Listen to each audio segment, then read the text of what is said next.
Good morning. I have 9 a.m. We'll get started. Notice the time and place of these committee meetings was publicized by notifying the area news media, by publicizing same in the Omaha World Herald, OPPD outlets newsletter, OPPD.com, and social media, by displaying such notice on the arcade level of Energy Plaza, and by emailing such notice to each of the district's directors on August 12, 2022. Thank you all for joining us remotely via WebEx events. As a reminder to board members, executive leadership team, and OPPD staff, please mute your microphones to reduce background noise. Members of the public, thank you for attending. You are in listen-only mode. If you have any technology questions, please use the chat feature in WebEx to communicate with the event host.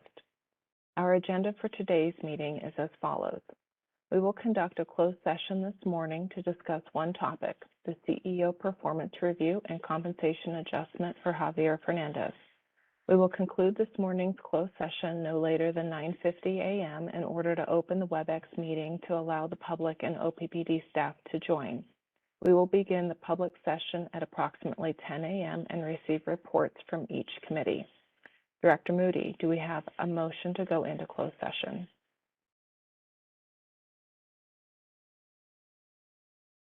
We do. Excuse me. I move that the board go into closed session at this time, 9:01 a.m. to discuss one topic, the CEO performance review and compensation adjustment for Javier Fernandez. The closed session is necessary because the discussion will involve competitive and confidential compensation and retention information, as well as performance evaluation information. A closed session is necessary to prevent needless injury to the reputation of Mr. Fernandez, and he has not requested a public meeting. Do I have a second? Second. Bogner, Yes. Kavanaugh, Yes. Howard, Yes. Molhoff, Yes. Moody, Yes. Spurgeon, Yes. Williams, Yes. Yoder. That was a very faint, but I heard you. Motion carried. The motion to go into closed session has passed. This closed session will be limited to discussion regarding one topic, the CEO performance review and compensation adjustment for Javier Fernandez. No votes or other action will be taken.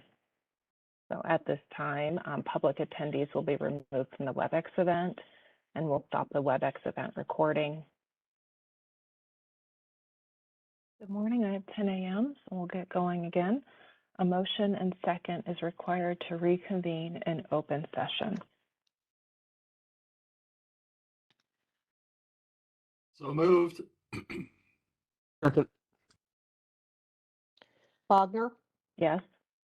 Kavanaugh, Yes. Howard, Yes. Molhoff, Yes. Moody, Yes. Spurgeon, Yes. Williams, Yes. Yoder. Motion carried. The motion to come out of closed session at 10 a.m. is carried. This closed session was limited to discussion regarding one topic, the CEO performance review and compensation adjustment for Javier Fernandez. No votes or other board action were taken during the closed session. Earlier before the closed session, I made the announcement regarding public notice of this meeting. As a reminder to board members, executive leadership team, and OPPD staff, please mute your microphones to reduce background noise. To members of the public, thank you for attending. You are in listen-only mode. If you have any technology questions, please use the chat feature in WebEx to communicate with the event host. Per the board's guidelines for public participation, we do not take public comment during the all committees meeting. We will take public comments at the board meeting on Thursday, August 18th, which will be conducted in person at the Omaha Douglas Civic Center and begin at 5 p.m. The public may attend in person or remotely via WebEx events by going to OPPD.com. We want to encourage everyone to wear a mask and to get vaccinated. Joining me today via WebEx are my fellow board members, Mike Kavanaugh, Sarah Howard, Janice Molhoff, Craig Moody, Mary Spurgeon, Eric Williams, and Rick Yoder.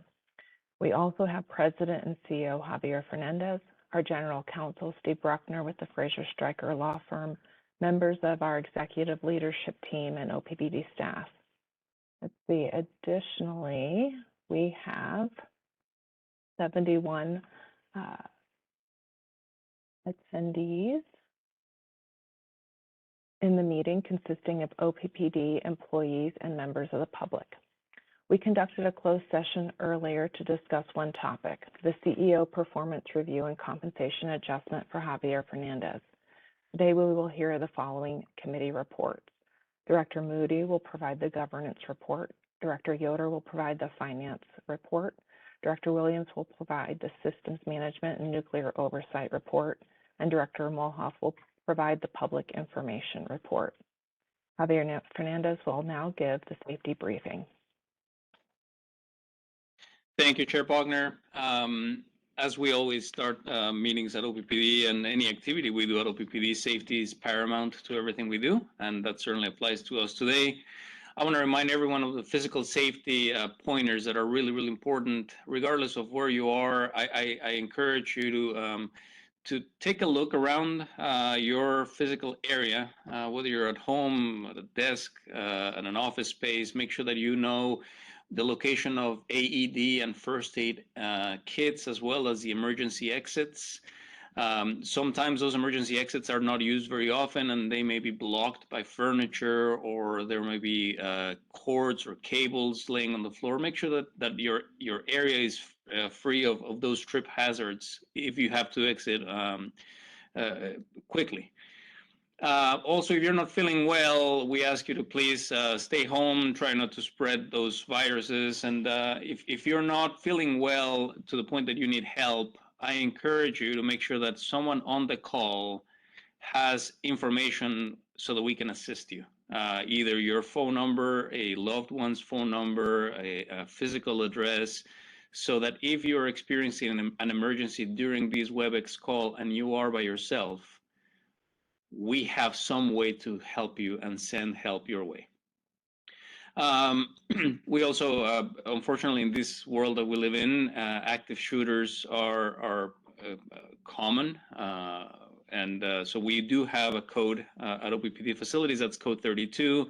If we hear code 32, that means that there's an active shooter in the building, and our protocol is to run.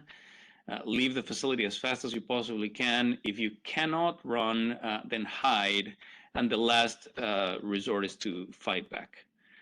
On the right side of the screen, we have the psychological safety. We have a few items around psychological safety. I am going to talk about multiple perspectives today. And that is truly seeking to understand. Most of the times we have skills, we have knowledge that we have built across along our lifetime, and when we sit across the table and we start discussing a complex topic, it is important for us to make sure that our perspective is not the only perspective on the table, that we're always open and inquisitive about asking others for their perspective so that we can have a more round perspective and a good discussion, always respectfully and promoting psychological safety.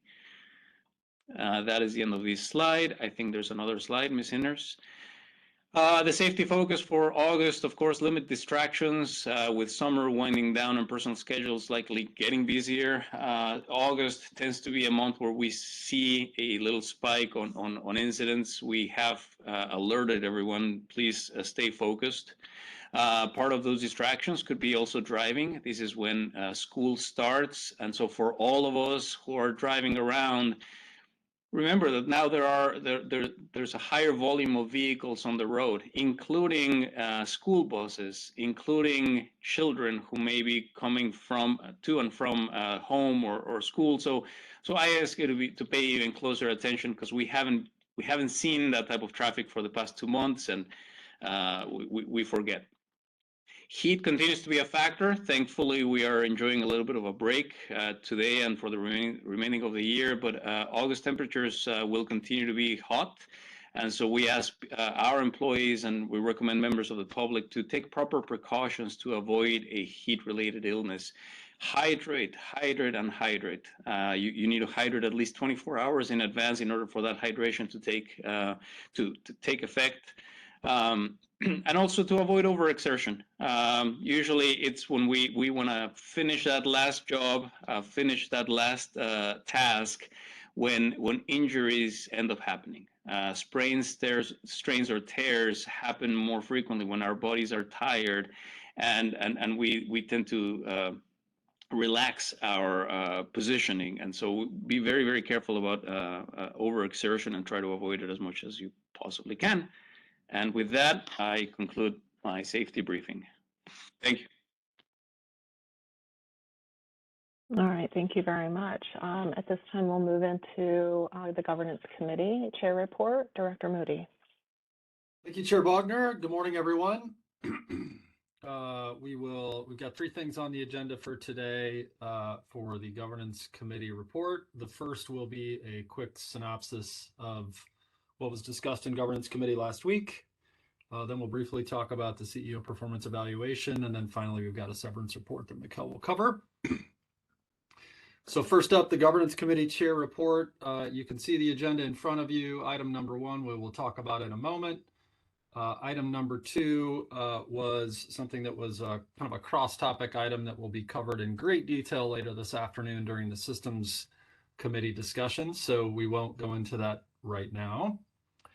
Item number 3, Board Governance Workshop. We had a discussion about whether or not we should hold our normal October full board workshop. It's usually a day long, usually in person, to explore our governance structure, how we're doing, and a variety of other topics. I think we've all found those to be extraordinarily useful in the past. We wanted to revisit this topic and that plan partly because as you all know, we're going through rate design workshops presently. Those are taking a pretty significant amount of our time, and we're creeping up on the budget season as well. So there's a lot that's sort of stretching not only the board, but the organization writ large. So we wanted to really make sure that if we're going to do this, we wanted to lean into it. There was, for the most part, consensus within the group that there is a desire to get together and do an in-person workshop of some sort. But what we decided for in terms of next steps for moving forward is, as you all know, we usually conduct a survey that you all take the time to complete that helps us really inform what that workshop needs to focus on. And so that's what we're going to do is we'll conduct those surveys, get the results, and then we'll use that data to make a really good informed decision about if a workshop needs to occur, if so, when, what the topics will be. Again, the Governance Committee, I think for the most part, desires to do something, but we want to make sure that it fits right and it's focused on the right topics. So expect a request soon to complete that survey. It's something you've seen before, so it shouldn't be anything new to you. And then ideally, if we can get that moving quick enough, we can ideally get to it in September in governance to see the results. And if we can't get to it that quickly, then it'll certainly be in October. But more to come on that. First things first, let's get some data so we can make a really good decision. The next item number 4, strategic direction policy monitoring reports. This was an item that kind of came up in some conversations that we had, I believe, 2 months ago as we were talking about our monitoring reports and working to understand how the board can demonstrate unity of control in articulating what it is that we like to see and want to see in those monitoring reports. And so there's kind of a discussion about, today that kind of happens over time where we see a report, the committees themselves review those and say, we would like to see this, we would like to see that added, and then it comes back to the board for review. And then the board has an opportunity to say, okay, this hit the mark, we got everything we needed, and then that's when we usually vote on compliance. But we're able to articulate, in future reports, I would like to see X, Y, or Z in order to really kind of demonstrate that we're taking the proper actions in order to be compliant with those monitor reports. But what we were mindful of is making sure that a director or two who is requesting more information doesn't become conflated with that board member or two speaking on behalf of the full board. Again, we're trying to zero in on unity of control here. So quite candidly, we kind of went back and forth and explored a couple options and ideas, and where we kind of tumbled to was, okay, we made good progress. We didn't get it resolved. And so it's likely to be one of those items that's going to be on the workshop when we do get around to the workshop, back to the previous topic. So it's not done. We're going to hang on to it as an action item for the governance committee to make sure that we do it and get some clarity for how that might look.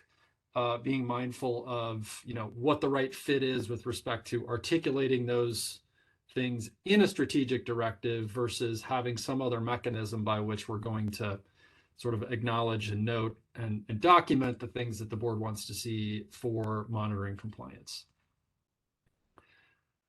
Okay, and then finally, before we get to the board work plan and summary committee direction, we had a conversation about you know, how the board gets information, examines information, where the information comes from, in particular from senior management, and the extent to which external information is used to help us make better decisions. And in essence, what we concluded was that there's an opportunity to explore some of these topics in greater detail in some of the board training, which again, tightening up our board training process was something that we identified in last October's workshop. It's something that Amanda and Javier are working on presently to kind of tighten up what the board training process needs to look like and what the topics need to include. And so this is a good conversation to kind of tie everything back together with respect to what that board training plan needs to look like, needs to include. So that's where we arrived on that one. Pausing for questions or comments.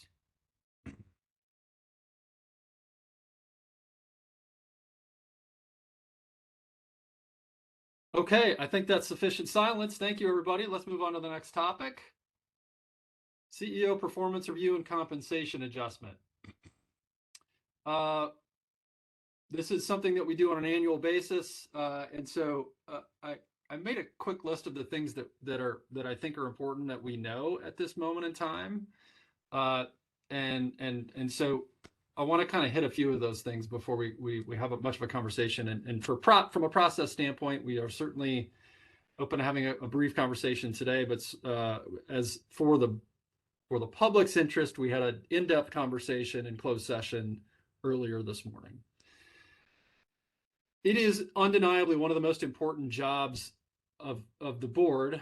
One of our jobs is to evaluate the performance of the CEO. The CEO is naturally a critical position, and so our job is to make sure that we're doing a sufficient job in evaluating that performance. And we did that by not only examining that performance versus our suite of strategic directives, but also having conversations around the leadership characteristics and traits and skills that are important on the part of the CEO as well. As you may all recall, we had a conversation with Javier's coach a couple months ago that pertained to that. So we've done some due diligence to really explore and examine how we're feeling in Javier's first 12 months on the job.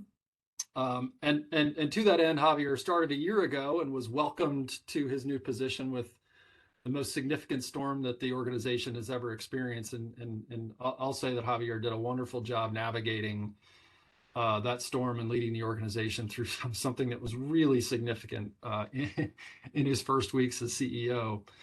And there have been a steady stream of what I would call challenges and opportunities that Javier's had the opportunity to navigate through. Those include, but are not limited to, sort of reimagining and redeveloping an executive leadership team. We've had a really significant turnover there, and Javier's assembled a really exceptional team. COVID was still around, and we had to navigate through the presidential requirements for vaccines, and did a wonderful job there. Power with Purpose is still obviously a really significant chunk of work that's demanding a lot of organizational time that Javier is leading the organization through. So I haven't been doing this forever, but I think I can confidently say that there's probably more going on in this industry and within this utility than there probably ever has been in the past. And so Javier's ability to lead the organization through that has been really, really exceptional. We also know that the current compensation package that we have for our CEO is let's just say below where Javier's peers are, especially when you look at investor-owned utilities and you start to incorporate short-term incentives and long-term incentives. We're not where the market is, which presents, in my view, a threat to the organization, because it doesn't take much for Javier to kind of look in the landscape and understand that there are other things. If he was only driven by finances, it would be it's a risk to us. The other thing that we know is the board and the organization does track CEO performance as compared to rank and file. That ratio, that's something that we're very mindful of, and we have something that our ratio is significantly lower than our peers, and in particular as compared to investor-owned utilities. So we don't have this atypical, or not atypical, but this abnormal CEO compensation package that's wildly out of the norm compared to the rank and file. We also know that it's vitally important for us to retain good leadership. And that certainly is the case for Javier, but it also pertains to his team. And so for us, our job is to really evaluate the CEO and his performance. And Javier is doing a wonderful job. We also know that, as demonstrated during our closed session, that we are collectively pleased with Javier's performance, and we desire to acknowledge that great work. And one of the ways in which we acknowledge that great work is through a compensation adjustment. Which leads me to what you see on the screen. The governance committee met last week. We examined all of the data. We're proposing a 4% increase for Javier. I could go on, but I don't necessarily feel the need to at this moment in time. But that's what's on the table for board action on Thursday. I'll pause to see if there are any additional comments or questions. Colleagues?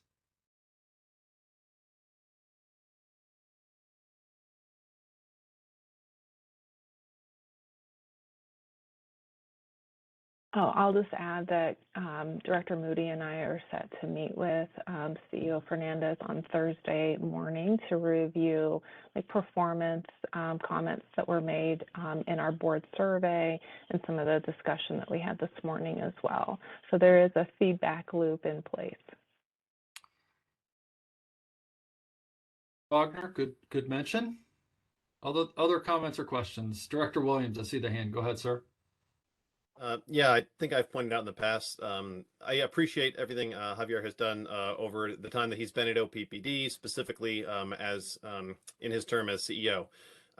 We have talked about how things have been very challenging over recent years, and I anticipate that things will continue to accelerate and become even more important and challenging into the future. I think the federal legislation that will be signed today is an indication of the direction of the clean energy transition, and how things will continue to pick up moving forward. So while it has been unprecedentedly challenging times recently, Javier has said in the past he looks forward to getting back to precedented times.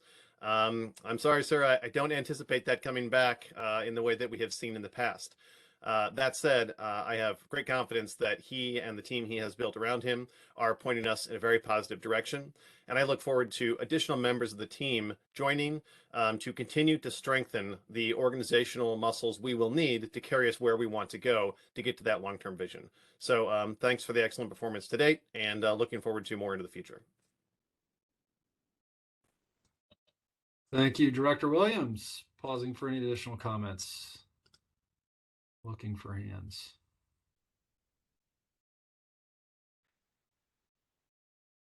Okay. Thank you very much. And again, as a reminder to the public, don't interpret this as a light conversation. We had an in-depth conversation in closed session. So we touched on it today, and this will be an agenda item for board action on Thursday. On to the next topic. I'm just going to toss it right over to Mikkel Pinder to talk about our report on severance agreements. Mikkel? Yes, thank you, Director Moody. As you know, as the board is aware, we have been in decommissioning efforts around Fort Calhoun for a while now, for a number of years. That team has done a phenomenal job, and we are grateful to the employees who have stayed the course to make sure that everything that needed to be done has in fact taken place.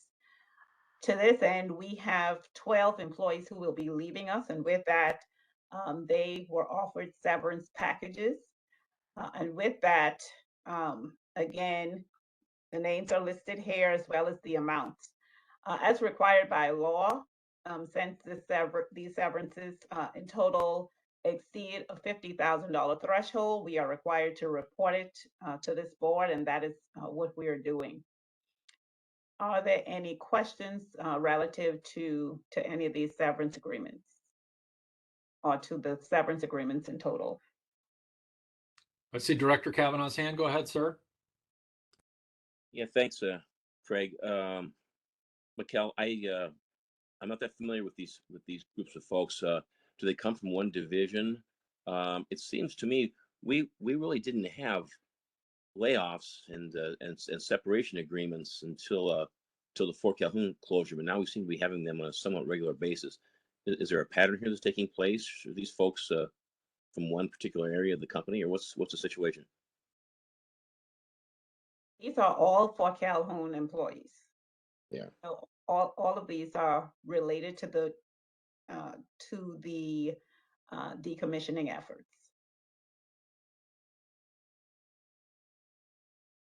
Thank you. Thank you, Director Kavanaugh. Colleagues, any other questions? I'll follow up on that. So they are all for the Fort Calhoun employees, but no buts here. But I just want to make sure that it's company policy and not tied just to Fort Calhoun. Correct? That's correct. Yeah.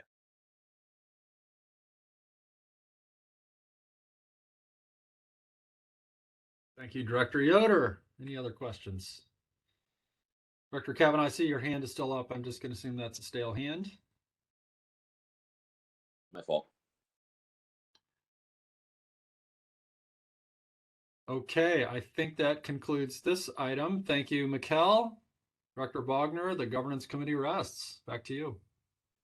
Okay, thank you very much. Next up, we have Finance Committee, Director Yoder. Thank you, Director Bogner. So our meeting on the 5th, I'll cover a couple of things and then turn it over to CFO Bishop to cover the other 3 items. The first item that I'll tackle here is the external auditor. We had the discussion on management's recommendation on the contract extension for the external auditor. That's been BKD for several years. They are now 4 of us. This is an automatic renewal, no requirement on the part of the board to approve that. So we were informed, and the Finance Committee is very comfortable with this. BKD, as we've worked with them so far, has done an exceptional job, and we really no problems. The next time this comes up for renewal for open bid, I think is next year. That's my understanding. Then I wanted to talk about item number 6. We had a technical support presentations come in, and one of the board members had some questions about that, and so just because there might be some questions from others outside of the committee, I thought I would share the rationale for having that. In the 2021 board workshop that was just mentioned by in the governance committee report out, there was specific discussion about the value of bringing outside experts to aid board members in their decision making. So this was an exercise of that recommendation. The guest speakers were technical experts who help board members fulfill their duty of care, and so that's one element. The second element is that as far back as 2019, public discussions prior to the November Power with Purpose vote, the board was asking about how to better understand the non-monetary evaluations associated with stack emissions. As I recall the discussion, this was about social cost of carbon or a price on carbon and how that could be woven into the board's understanding of of future plans. Well, carbon is not the only pollutant OPPD emits from its stacks, so this presentation further developed a topic about a previously raised subject that was discussed by the board and applicable to the Finance Committee. EPA gave a presentation on a screening tool and their Co-Benefits Risk Assessment, or COBRA tool, and we also had a presentation from University of Nebraska Medical Center College of Public Health PhD candidate about the social determinants of health related to pediatric asthma exacerbations. So that's all I think I want to say about that. A couple other news items that are related to finance. August 10th, was the last rates workshop. That was an all-day workshop that was went very well. It was a hybrid meeting. We've learned about hybrid meetings where some people are in place and some people come in via the web. And the next meeting will be August 29th. On Monday the 29th. That will be the last board workshop on rates. So just letting folks know about that. With that, I think what I'd like to do is, wait, any comments or questions from either members of the Finance Committee or members of the board on the report so far? Okay. With that, then I'd like to turn it over to CFO Bishop for the other items on the agenda. Thank you, Director Yoder, and good morning. The first item we've got up is our annual reporting item, which is reporting on the interest paid on our customer security deposits. From a background perspective, the district pays interest on customer deposits, and it gets set on an annual basis. The current rate that we have in place is 75 basis points, which has been in effect since September of last year, September of 2021.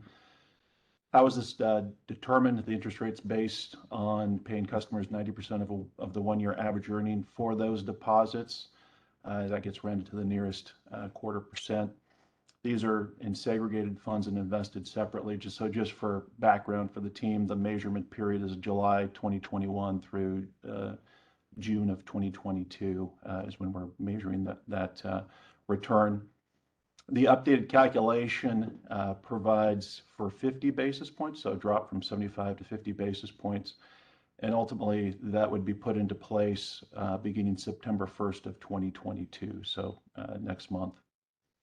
Again, just really appreciate the Treasury Department's work to perform this update. And with that, I'll open up to questions.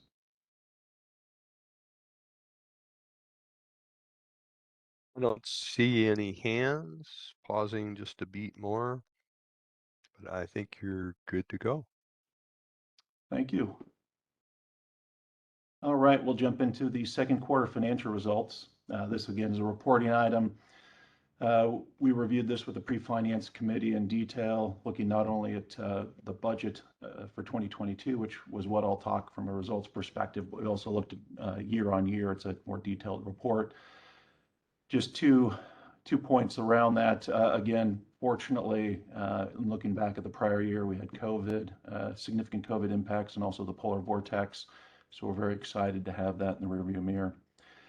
As we look at the second quarter results, again, we're seeing positive results at the operating income level for Q2, and I'll go through these in more detail, but wanted to highlight some of the major points. Operating income for Q2 came in at $22.9 million, or $13 million above budget, and we're seeing that's as a result of increased retail sales and lower operating costs. And then at the net income level, we see that we came in at $8.3 million, or $12 million favorable to budget. And again, that's due to the items I just mentioned relative to operating income. We saw a favorable timing item for FEMA recoveries, but we are also seeing some unfavorable mark-to-market adjustments impacting our financial results, and I'll go through those in more detail here. I do want to take a moment just to talk about operational conditions.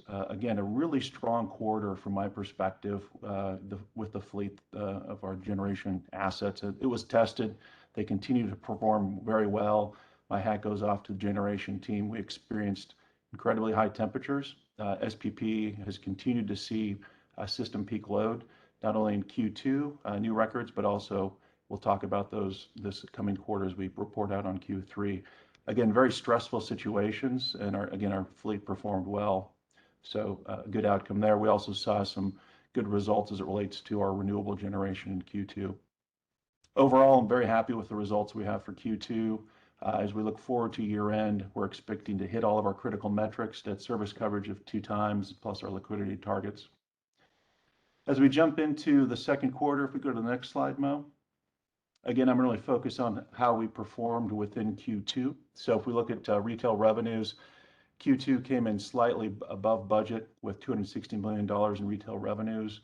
It's about $6.2 million above budget, or 2.5% above as a percentage.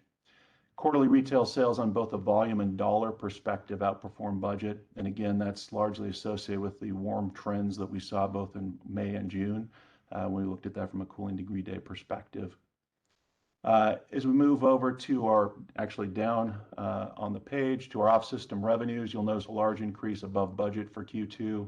$68.2 million was what came in for off-system revenues.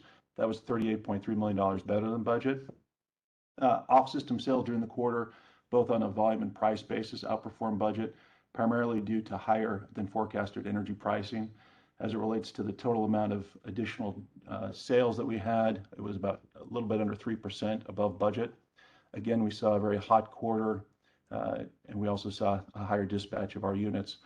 Fortunately, we also saw a large increase in the amount of generation coming from our renewable units. That was about 10% above budget, so that was a good outcome as well. As we move over to the offsetting side of this, we're going to look at fuel and purchase power. You can see that we continue to perform above where we had expected for Q2. We came in at $128.1 million, which was higher than budget by $38.8 million. That largely offset the off-system sales benefit. Why are we seeing this? Well, it's primarily due to higher prices in the marketplace for purchase power. Similarly, we also saw quarterly fuel expenditures come in above budget. Most of that has to do with the pricing of natural gas and the additional dispatch that we saw of a couple of our gas units to meet system peak load. As we move up then to the upper right-hand corner, O&M expenses, you can see, again, we actually spent less than we had budgeted. So expenditures for Q2 came at $102 million, which was under budget by $8.4 million, or 8.2%. That's primarily due with lower production expenses, as we've had fewer than expected planned outages and associated expenses with those outages. So again, great work to our generation teams for keeping our units up and running. We also experienced lower than expected benefit costs. So again, a good outcome for our O&M from an O&M perspective. If we go down to the lower two charts, the other income and other expense, again, this is where we tend to see a lot more activity than you'd expect otherwise. I want to make sure we talk through this in good detail. When we net the two other income and expense, we see that we're unfavorable, $26.3 million year to date. And this is primarily associated with the fair value adjustments that we've talked about in the prior quarter. We're continuing to see some impacts associated with that in Q2. Again, we hold our investments to maturity, so therefore it's very unlikely we'll realize any of those losses. If we look at the other expense line item, we see that we came in at budget. That's really as we look at our interest payments, depreciation, decommissioning. Again, those are fairly predictable. Where we do see a lot of the volatility is the other income area where our mark to market flows through. Mo, if we could go to the next page. We like to summarize our results, really focusing in on operating income. And you can see here that, again, we performed better than anticipated for Q2. It came in at $22.9 million, or $13 million better than budget. Very happy with that outcome, especially considering the amount of volatility that we've been experiencing. And as we look at that from a year-to-date perspective, again, we're at $32.9 million, again, favorable, $11.3 million to what we had budgeted. At the net income level, this is where we take our operating income and we also push in our other income and expense. This is where you see that mark to market come into play. As it relates to Q2, we came in at $8.3 million, which was $12.1 million favorable to budget. You can see that in the Q2 highlight. Year to date, though, you see that we have a loss of $19.6 million, and that's $14.9 million below what we had budgeted. And again, the driver of that's really our mark to market. If we were to remove that, you would see a favorable net income of $32 million. So again, it's an important piece to keep in mind. We like to focus on operating income because it pulls away the impacts that mark-to-market can have in terms of kind of tarnishing what the net income, what your financial results are. As we look at the cash balance, we ended the quarter at $411 million or $276 million below what we had budgeted. A lot of moving parts here, but I'll just call out a couple items. The cash in the quarter was significantly below what we had budgeted because we anticipated a bond issue in June. We have not had a need for those monies, so we've pushed out that bond issuance until later this quarter. And we're seeing that we don't have the needs for that because we're seeing a little bit slower than anticipated spend on our power with a purpose projects. So we want to make sure we're not issuing debt earlier than ever necessary so we can mitigate any interest costs that would come from that. As we go down just below that on the capital spend, you can see that through June we've spent $248.7 million, which is about $13 million, $13.6 million lower than we had originally had budgeted. As folks are aware, majority of that relates to our power with the purpose projects. So that's about 106 million of it. We've also had some supply chain delays in getting some of our vehicles, medium and heavy duty trucks. That's about $5 million of the variance. As we look forward, July's past us, and we'll be reporting on that momentarily. Good news is that we've seen a rebound in the financial markets, so we'll see a little bit of a bump relative to our mark to market, hopefully reversing some of the losses we've incurred year to date. Again, we've experienced that both in July and August, so hopefully that trend continues. We will see. The other item that we don't have incorporated yet is the impact of the Arbor Line derailment, the repair and the loss, the reduced dispatch of Nebraska City, which we will see in the July results as well. So just two items to keep top of mind as you prepare yourself for the next quarterly update. With that, I'll open up to questions. Thank you very much for an excellent and thorough report. Any questions? Comments? Once again, thank you to you and the team for all the work well done. Thank you. Yeah, you're still on, although I think. All right, we've got one more reporting item, the retirement plan fund second quarter results. As we look at that, folks, we've continued to have unfavorable performance in terms of the broader capital markets over the past 2 quarters. Unfortunately, we're not shielded from those movements. Folks are aware of those in their personal lives. It's impacting our retirement plan as well, as we've continued to see a drop in our portfolio value. As we look at this, we've got heightened inflation that's been impactful over the quarters that are measured here, and we also had that experience in Q2.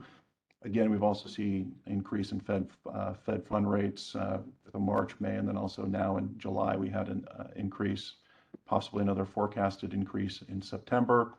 War in Ukraine has gone longer than expected, and again, tighter monetary policy. So not surprising that we've had these unfavorable results. Again, the good news as we look at July and August, you can see for that quarter to date, which is just a partial quarter of Q3, that's erased almost half of the losses that we've incurred through June, for the 2 quarters through June. So again, we're optimistic. That's not indicative of where things will go, but we're hoping that that trend continues. As we look at the results over the quarter, the return for Q2, we had an overall reduction in the portfolio value of 10.5% or 125.9 million. Again, that dropped our market value in total for the portfolio from 1.21 billion down to 1.07 billion. If we layer on then what we experienced in the first quarter, where we lost 5.2% of the portfolio or $74 million, in aggregate, you can see that for the year we've lost 15.7.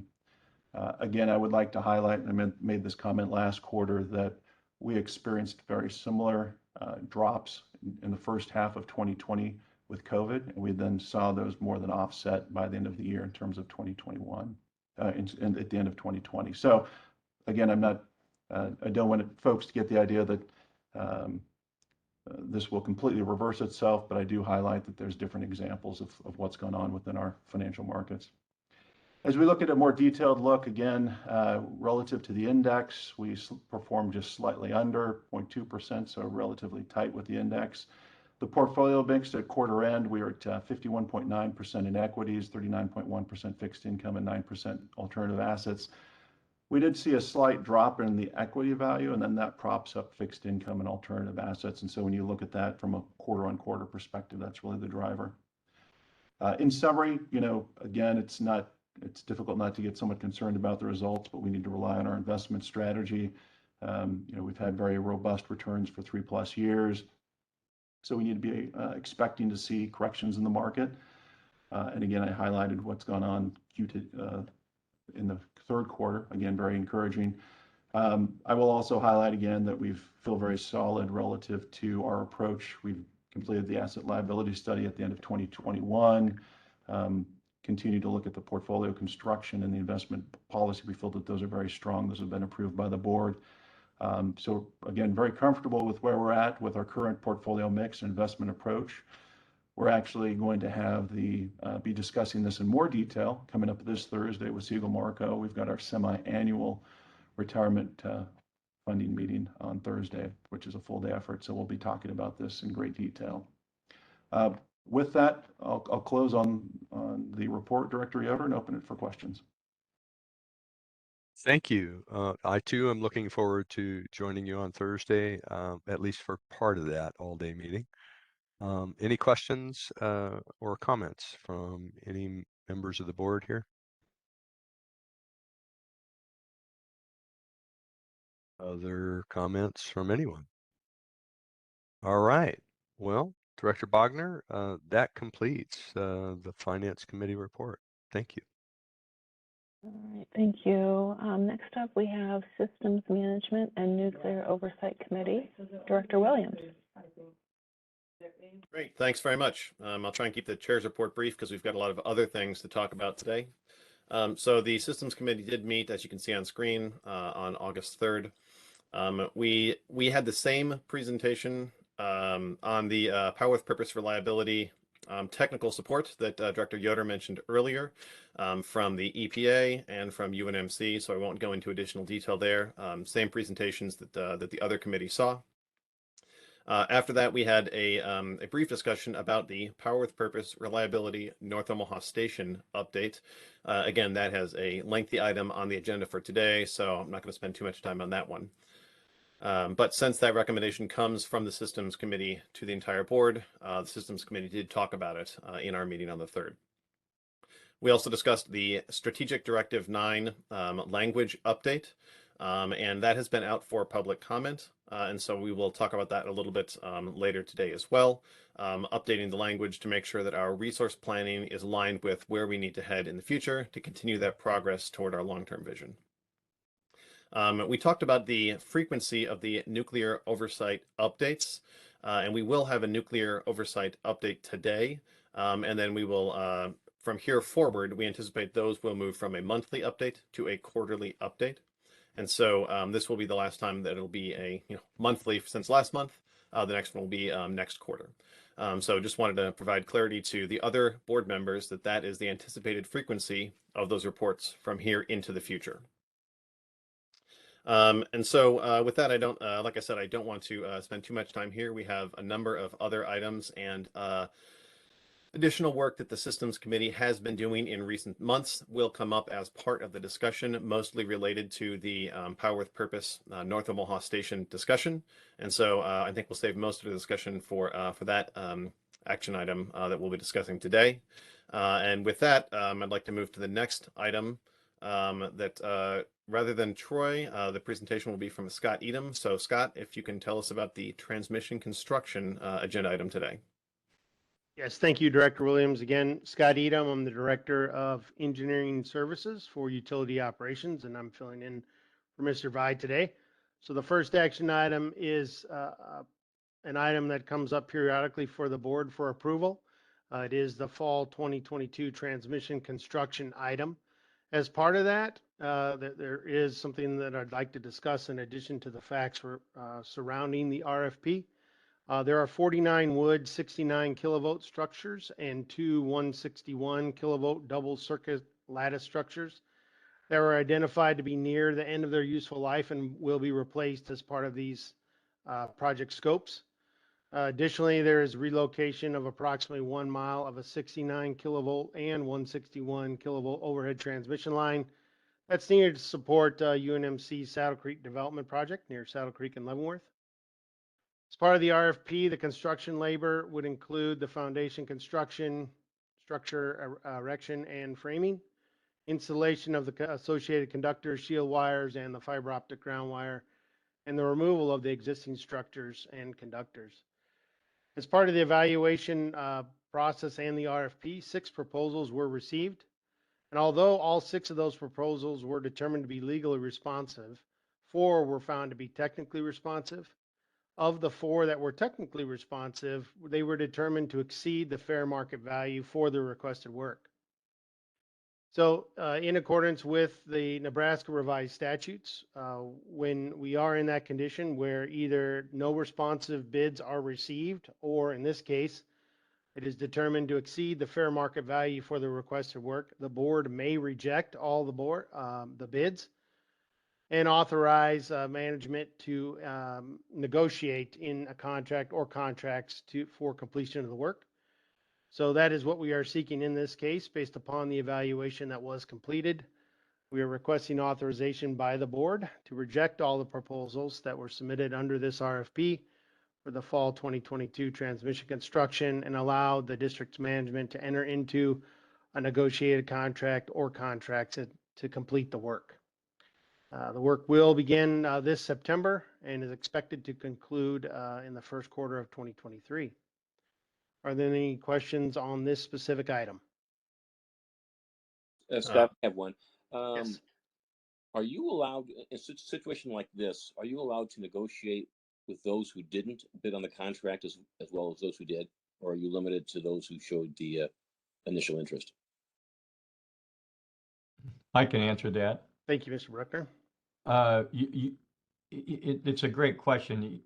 Theoretically, you could go outside of those who bid. That is generally not the practice. However, in this particular case, and correct me if I'm wrong, Mr. Eden, but I think that management's pretty sure that it has reasonable proposals. There are just a few things that need to be worked through. So in all likelihood, it will just be those who bid. But in theory, you could go outside and potentially contact others. That's correct, Mr. Bruckner. From what I understand, the bids that were submitted from each of the vendors do have aspects that we may pursue. So that is the likely course. Okay, thanks. Other questions? Yeah, Scott, for this particular location, can you remind us about the agreement with UNMC about the cost of the upgrades that are necessary in this location? Yes. So, and Danny Belt is on, and he can clarify any of my statements if I misspeak. But I believe with UNMC that would be refunded as the cost of the work that's being completed as part of that work. Yeah, Scott, that's correct. So we've already identified the scope of work that's associated with the project, had all the negotiations with UNMC on what that scope of work entails, and so they will be reimbursing us for the cost of moving this asset since it is currently located on easement. It will be moving as well onto UNMC's private property as well, and with a new easement, but all costs associated with it will be reimbursed. Thank you. So we are carrying out a project that is essentially for our system, but to their specific benefit. Have we communicated with UNMC about the process of the negotiation that we intend to undertake from this item? Yes, absolutely. And if we recall, a few months ago, we brought forward another item in a similar vein that was associated with the UNMC project. It had to do with a segment of the work that's going to be an underground cable. And because of the complexity of that particular work, we talked a little bit at the time, bringing that board package forward, that in a similar way, UNMC is aware that this work's going on, that these types of negotiations are in their benefit to be able to reduce the overall cost of their project, as well as in the best interest of our customer owners for any any supplemental work that's associated with like this type of construction contract. So for instance, we'll be able to benefit from the UNMC project in the way that we negotiate for the extra system modification work that'll be required for some of those assets that have reached the end of their useful life. Great. And just specifically because we are carrying this out and someone else is essentially footing the bill, I want to make sure that it's clear that we have discussed with them the process that we would authorize, that the board will authorize the staff to carry out in this example, that we are not doing something outside of the understanding of UNMC. So thanks for the clarification there. Appreciate that. You bet. Do any other directors have any questions about this item? I don't see any hands. I don't see anyone jumping in.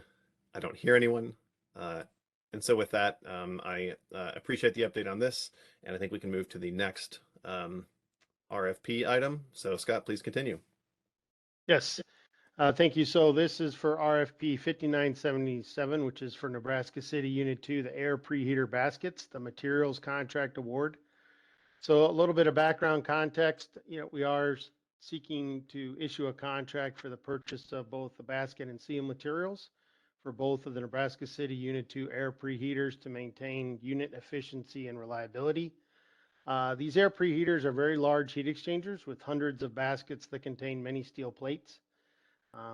Their basic operation, hot exhaust gases are blown over the basket plates, and then that rotates to preheat to allow the incoming combustion air to raise the thermal efficiency of the cycle. The air preheaters are required for plant operation. The two air preheaters are massive. They're about 50 feet in diameter, and the baskets are in two layers, approximately 84 inches thick each. These are normal wear components, and the existing baskets and seals are at the end of their expected life. We have completed some recent inspection, and the reports have confirmed that replacements of the baskets are needed. The work for both the basket and the seal replacement is planned to be completed in the upcoming spring 2023 Unit 2 planned outage. We will come later this year for an installation labor contract separate from this. So this is just for the materials, the baskets and the seals. We did receive one bid, which included two additional bid options in addition to the base bid. The base bid and alternatives were determined to be both legally and technically responsive, with alternate bid 1 providing the most value for the district. So we are seeking authorization by the board to award a contract to Arvos Lundstrom, who is the original equipment manufacturer for these air preheaters, for the Nebraska City Unit 2 air preheater basket and seal materials in the amount of $2,498,785. Any questions? Great, thank you. And directors, I think through Diligent, you can see some of the additional information about the bidding here. Scott, to clarify, we received only one bid, but we are confident with the bid that we have received from the OEM, correct? That's correct. We did receive the one bid with two alternates, and we are confident. We have used this supplier in the past multiple times, and we are confident with their supply. And are there others aside from them who are qualified? Is there a reason why it was just the one bid? I mean, is this because they is so specific that only one really can respond, or just lack of interest on the other? There are other potential suppliers, but again, we only received the one bid from the OEM. I'm unsure of the other suppliers' motives there. Sorry, I don't want to try and get inside of their heads, but I appreciate the clarification. Director Yoder, I see your hand. I'm looking for the note, but I don't see it. I wrote down a note, something about their bid was time sensitive, and so has that been resolved? Of course, it's been resolved if we're going to resolution, but there was no hiccup there, right? That's correct. Through great collaboration with supply chain, we have worked through, and the bid remains valid through award date. Perfect. Thank you.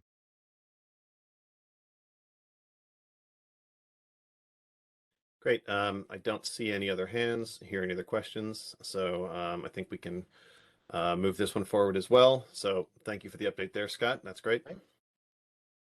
And next we have the Power with Purpose update related to the solar, gas, and transmission. And so Scott, please continue with that.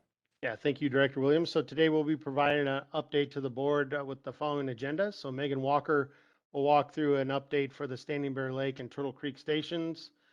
Danny Belt will cover the transmission and substation progress associated with the Power with Purpose. Courtney Kennedy will cover solar, and then we'll have stakeholder and outreach communication update as well. So Megan, if you're ready.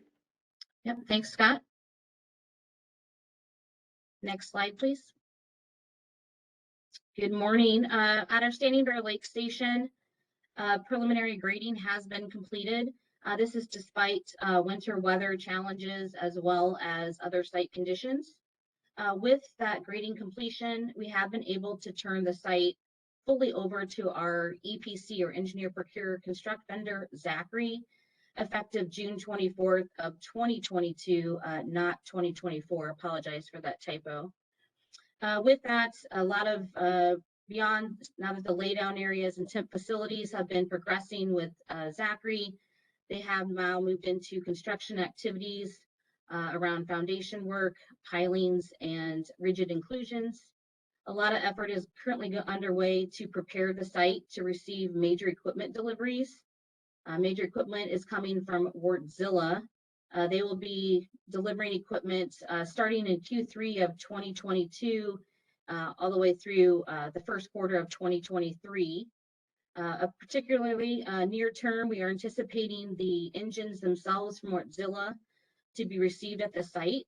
On this slide, there are pictures from when the engines were loaded on the shipping vessel in Italy in early July. They were shipped over to the Houston port and arrived early August there, and currently are being put on rail to be sent up to the Omaha area with anticipation of coming to the site in end of August or early September. With the grading completing in 2022 instead of the plan of 2021, we have worked closely with our EPC vendor, Zachary, to readjust the schedule, which has then meant that our substation and overall site completion dates have moved to the right. We anticipate the substation being complete in the second quarter of 2023, and the overall site completion in early Q1 of 2024, likely in the month of January. Next slide, please. At our Turtle Creek station, somewhat of a similar story. Our preliminary grading has completed at the site. Again, we were faced with winter weather challenges, some moisture conditioning at the site, as well as some stringent compaction requirements, which took the grading completion into 2022. The EPC or Zachary does have full site control. That was also effective of June 24th of 2022. Again, typo, not 2024. At the site, we are preparing for major equipment delivery from Siemens. That's anticipated this fall, with the first combustion turbine and first generator anticipated to be shipped out of North Carolina later this week to arrive at the site at the end of August, early September. With the grading completion in 2022, again, we have worked with Zachary to adjust the schedules to accommodate those new dates, and have now see a substation completion anticipated of Q2 of 2023, and an overall site completion in early of Q1 of 2024, also anticipated to occur in January. On this slide, you will see in the bottom one, we have a site visit conducted with by Zachary with members from our executive leadership team that occurred at the end of July. And then over on the right-hand side, you'll see efforts underway by Northern Natural Gas on the pipeline construction at that site. Next slide, please. Megan, apologies if I can jump in here real quick. On both Sure. of those sites, the site completion listed early 2024. Can you talk a little bit about how that relates to, I guess, what we will discuss mostly later related to North Omaha Station, with the connection review from SPP? What do we anticipate on site in the time between site completion and when things are fully energized and connected to the grid? Is there any concern about the way in which things are kind of in a holding pattern until the interconnection agreement is finalized? Yeah, great question. And I might phone a friend here if I need some additional support. But what we're doing is we are planning to get the sites fully constructed and tested and commissioned We are pursuing interim GIA or generation interconnection applications with SPP. There is obviously an unknown factor there of what will be allowed to be operated, but that is our plan. If we are in a holding pattern, we will assess with the major equipment suppliers as well as Zachary on any maintenance or standby configurations that need to be addressed with the site itself. If others want to chime in from OPPD, please do. Yeah, great explanation, Ms. Walker, and I appreciate the question, Director Williams.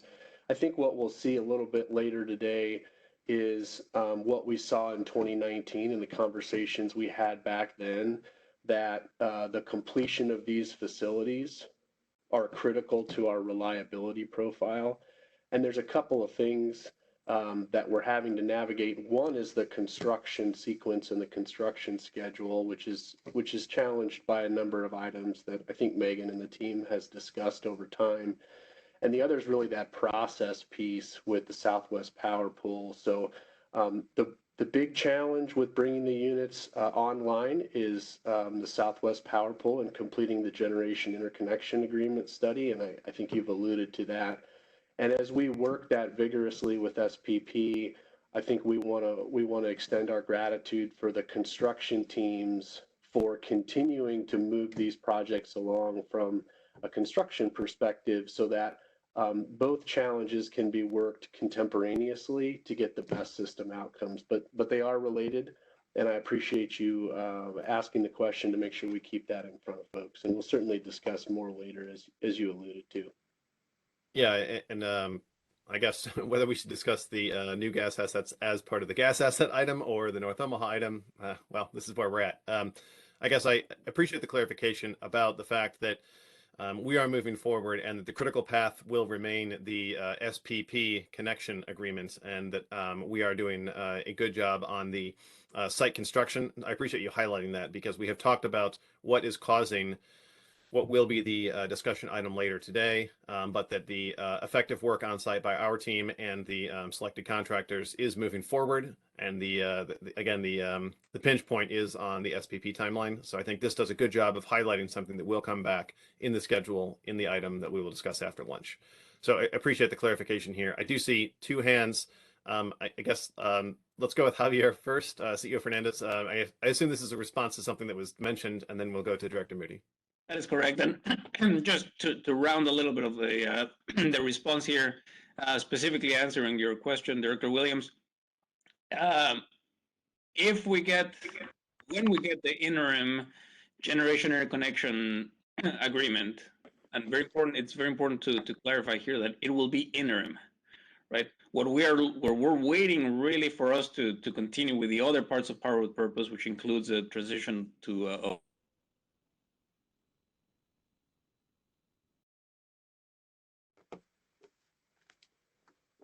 I think we're having a bandwidth moment here. So if you lost Javier, it's not just you.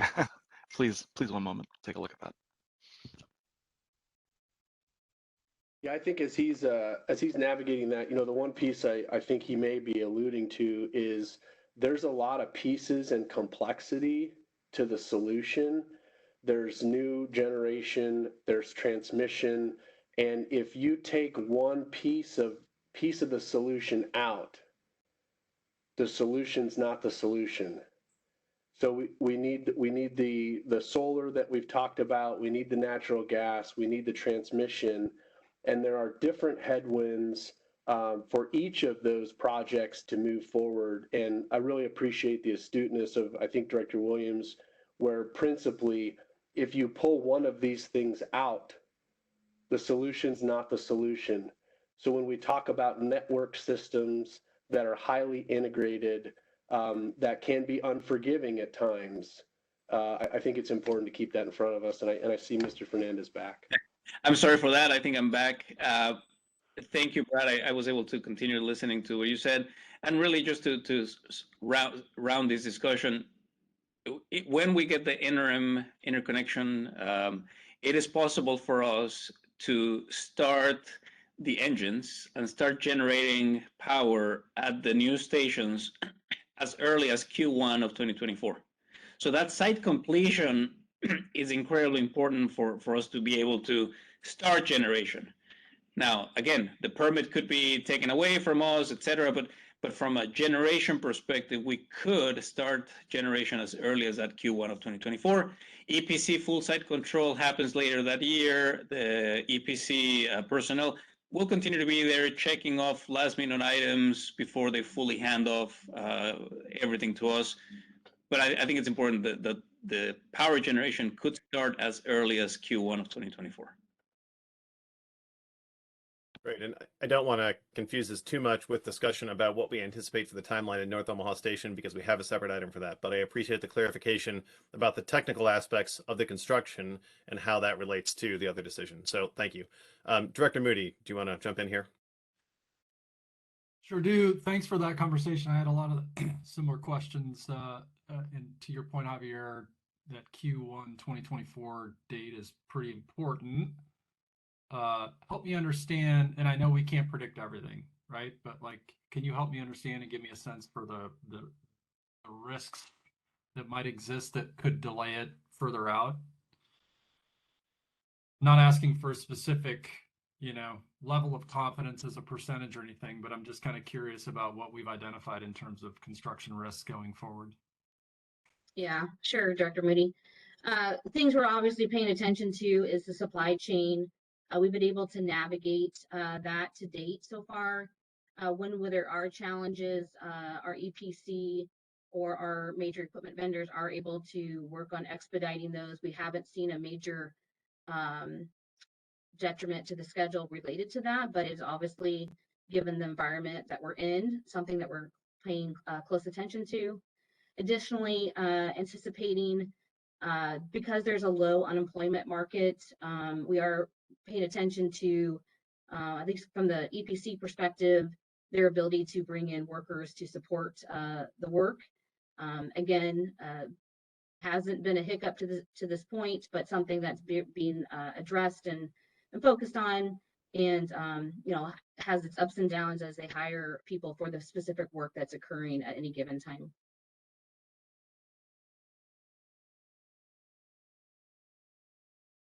Great. See a thumbs up from Director Moody. Director Spurgeon, do you have additional questions here?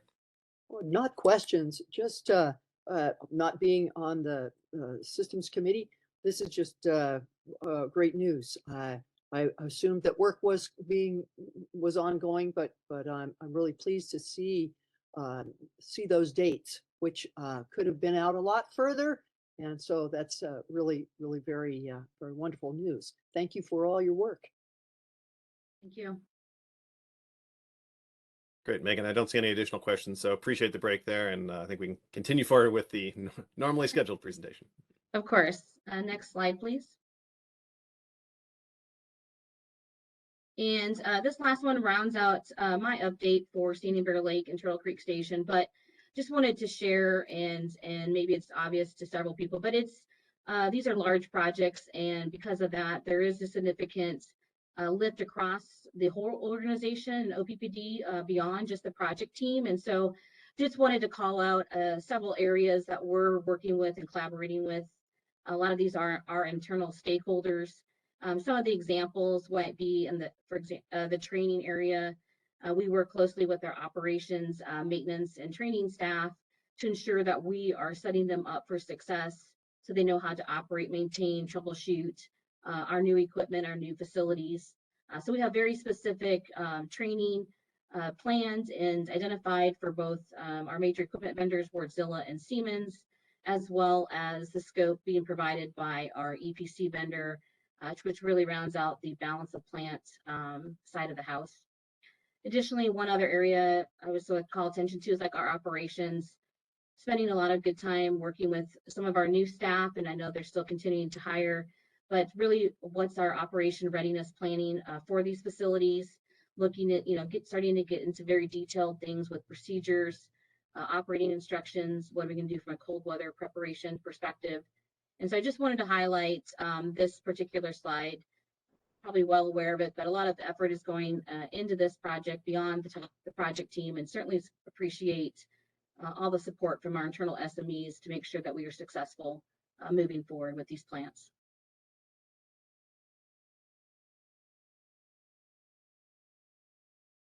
If there's no further questions, then I think Mr. Belt is up next. Yeah, thank you, Megan. Danny Belt, Director of Engineering. So just going to provide just a real brief update today. I want to just kind of highlight a pretty significant milestone that we've achieved so far in association with the totality of these projects around Turtle Creek Station, including the Sarpy Southwest Transmission Project. For those of you that have been along for this journey through our stakeholder engagement process, we identified several other assets that were associated with the overall project that were serving local customer need in the area. And to date, we've completed construction of a couple of key circuits and the substation associated with some of those customer interconnections. And one of the main linchpins in the improved reliability that's going to be associated with the final transmission construction once we get the full Turtle Creek Station tied in. So those two circuits account for about 4.5 miles of construction out of the 20 or so that are going to be associated with the Sarpy Southwest and the Turtle Creek area. Energization of those two circuits are kind of identified in that next bullet, looking at August and October, kind of as the sequence of work associated with the other remote end substation and stuff gets completed.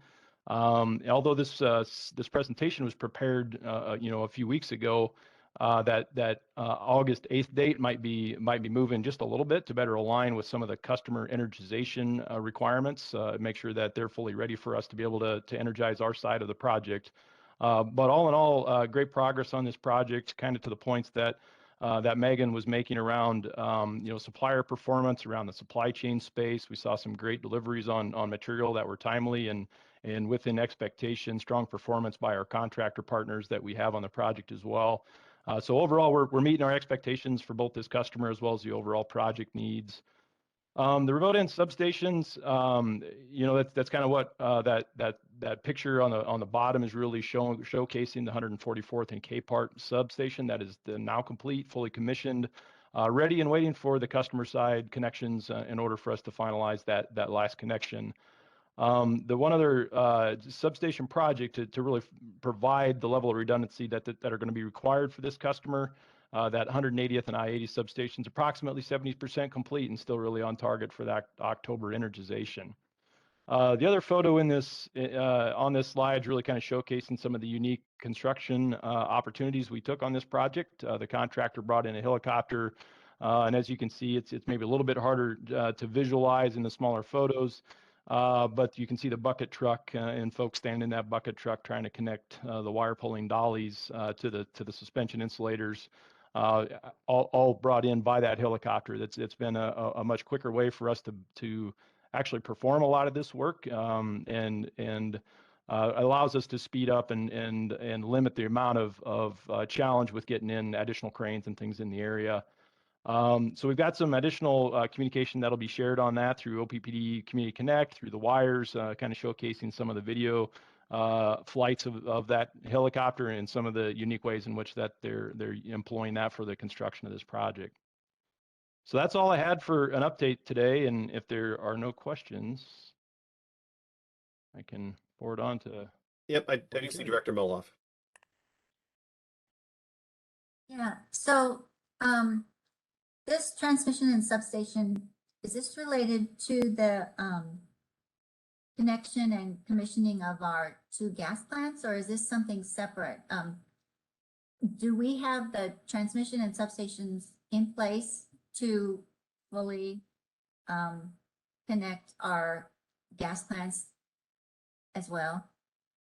Yeah, thank you, Director Mulhoff. Good question. And so the types of transmission and substation construction that I'm highlighting are associated with what I'll call the totality of the Power with Purpose projects. So we started the Sarpy Southwest Transmission Project quite a few months ago. That would be the interconnect transmission lines that would allow our existing system connect to the new Turtle Creek station site, for example. So these transmission lines and the associated substations are what I will call the network upgrade needs that are needed to fully support the new gas plants once they come online. So you'll hear Megan throughout her presentations also talk about some substations that are being built in association with the gas plants themselves. Those are for, really the step up of the production level generation assets to bring them onto the transmission system.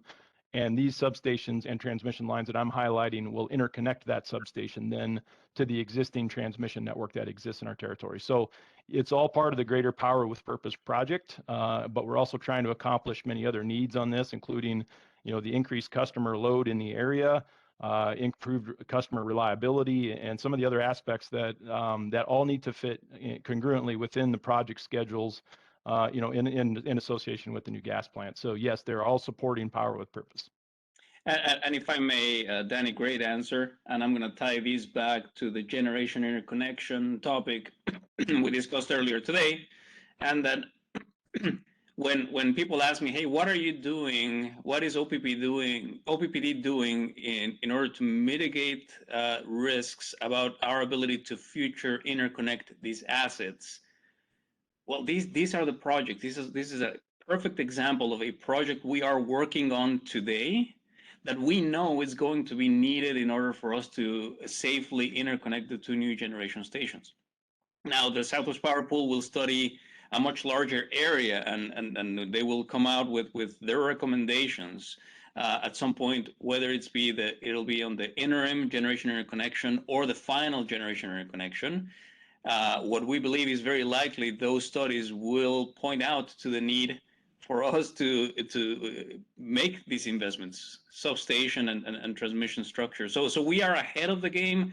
We are proactively planning and building and mitigating those risks so that when the generation interconnection permit comes in, we're ready and we have these assets already functioning and we've mitigated that need. Now, it is possible that there is more other investments that may be needed even outside of our service territory, and that's part of the mitigation piece that we'll talk about later.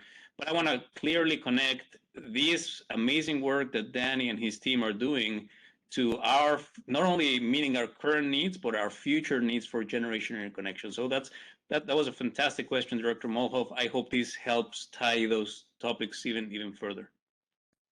And yeah, and just as a follow-up, the transmission substation, you said it's 70% complete. It will be complete by that January 2024 timeline, I'm thinking, correct? Yes, Director Molhoff, that 70% complete is really kind of just highlighting the progress of that individual substation. So what I'll do, or what I'll commit to for future updates, is provide just a little bit more of the background. I'll try to pull some of the SARPI Southwest Transmission Project stakeholder engagement content to kind of reset us, kind of as we look at these things of what the overall scope of work is associated with those. But what I would say is that, yes, we definitely have schedules for all of our transmission and substation construction activities that align with the upcoming Turtle Creek Station and Standing Bear Lake Station interconnections. The one thing I'll highlight, though, is that there are a lot of other things going on with our system at the same time. So that's probably one of our bigger challenges, is to ensure that when additional customer loads come on, in addition to the work we're doing on those generation assets, that we take those schedules into account, and that we properly align essentially all the outage sequencing and the construction and other loaded addition requirements into that overall project sequence. So a project this large has an impact that ripples through a lot of our overall project schedule. And so, yeah, this is one of these substations, and these transmission lines are some of several that are required throughout all of Power with Purpose. Thanks, Danny. Appreciate it. You bet. I can follow up on a comment that I think Javier made. These are anticipated transmission system upgrades that we think would have come out of the SPP analysis. Can someone confirm that essentially pre-building the required connections here is in alignment with SPP's policies, so that when they complete their review and they tell us what infrastructure upgrades are going to be necessary, if we have already completed some of those upgrades, SPP isn't going to have any kind of different conclusion. I mean, essentially, this will match with what we anticipate SPP will tell us. Correct? They aren't going to say no, you can't pre-build it or anything like that. Yeah, it's I think it's great to talk about it, and Javier did a great job. But I would just affirm it is proactive identification of future system needs from the GIA study. And by doing those those infrastructure upgrades proactively, the intent is that the output of the GIA results will already be as satisfied as they possibly could. Now, the asterisk here is that there are things going on around us, and SPP is operating as that air traffic controller. So there may be findings from the study that were hard or impossible for us to see. But the few things that we did see, we're taking them off the table now as quickly as we can to get the generation in service as safely and as quickly as possible. Great. I appreciate that clarification. I don't see any additional hands. I don't hear any additional questions. I think this is the last slide on this portion. So with that, Danny, thanks very much. And I think we'll move to the next portion of this presentation. Thank you, everybody. Good morning. I'll do a sound check really quick. Excellent.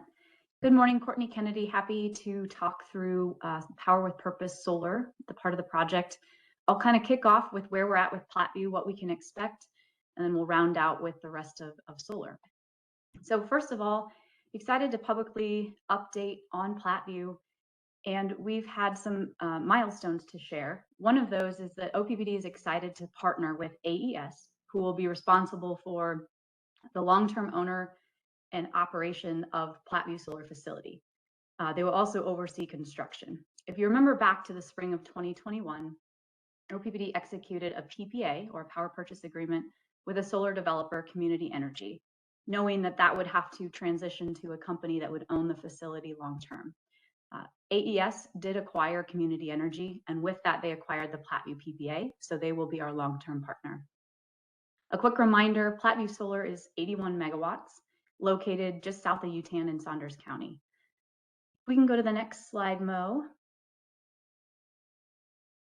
We have a few slides here to kind of walk through the timeline and process that we can expect with this project.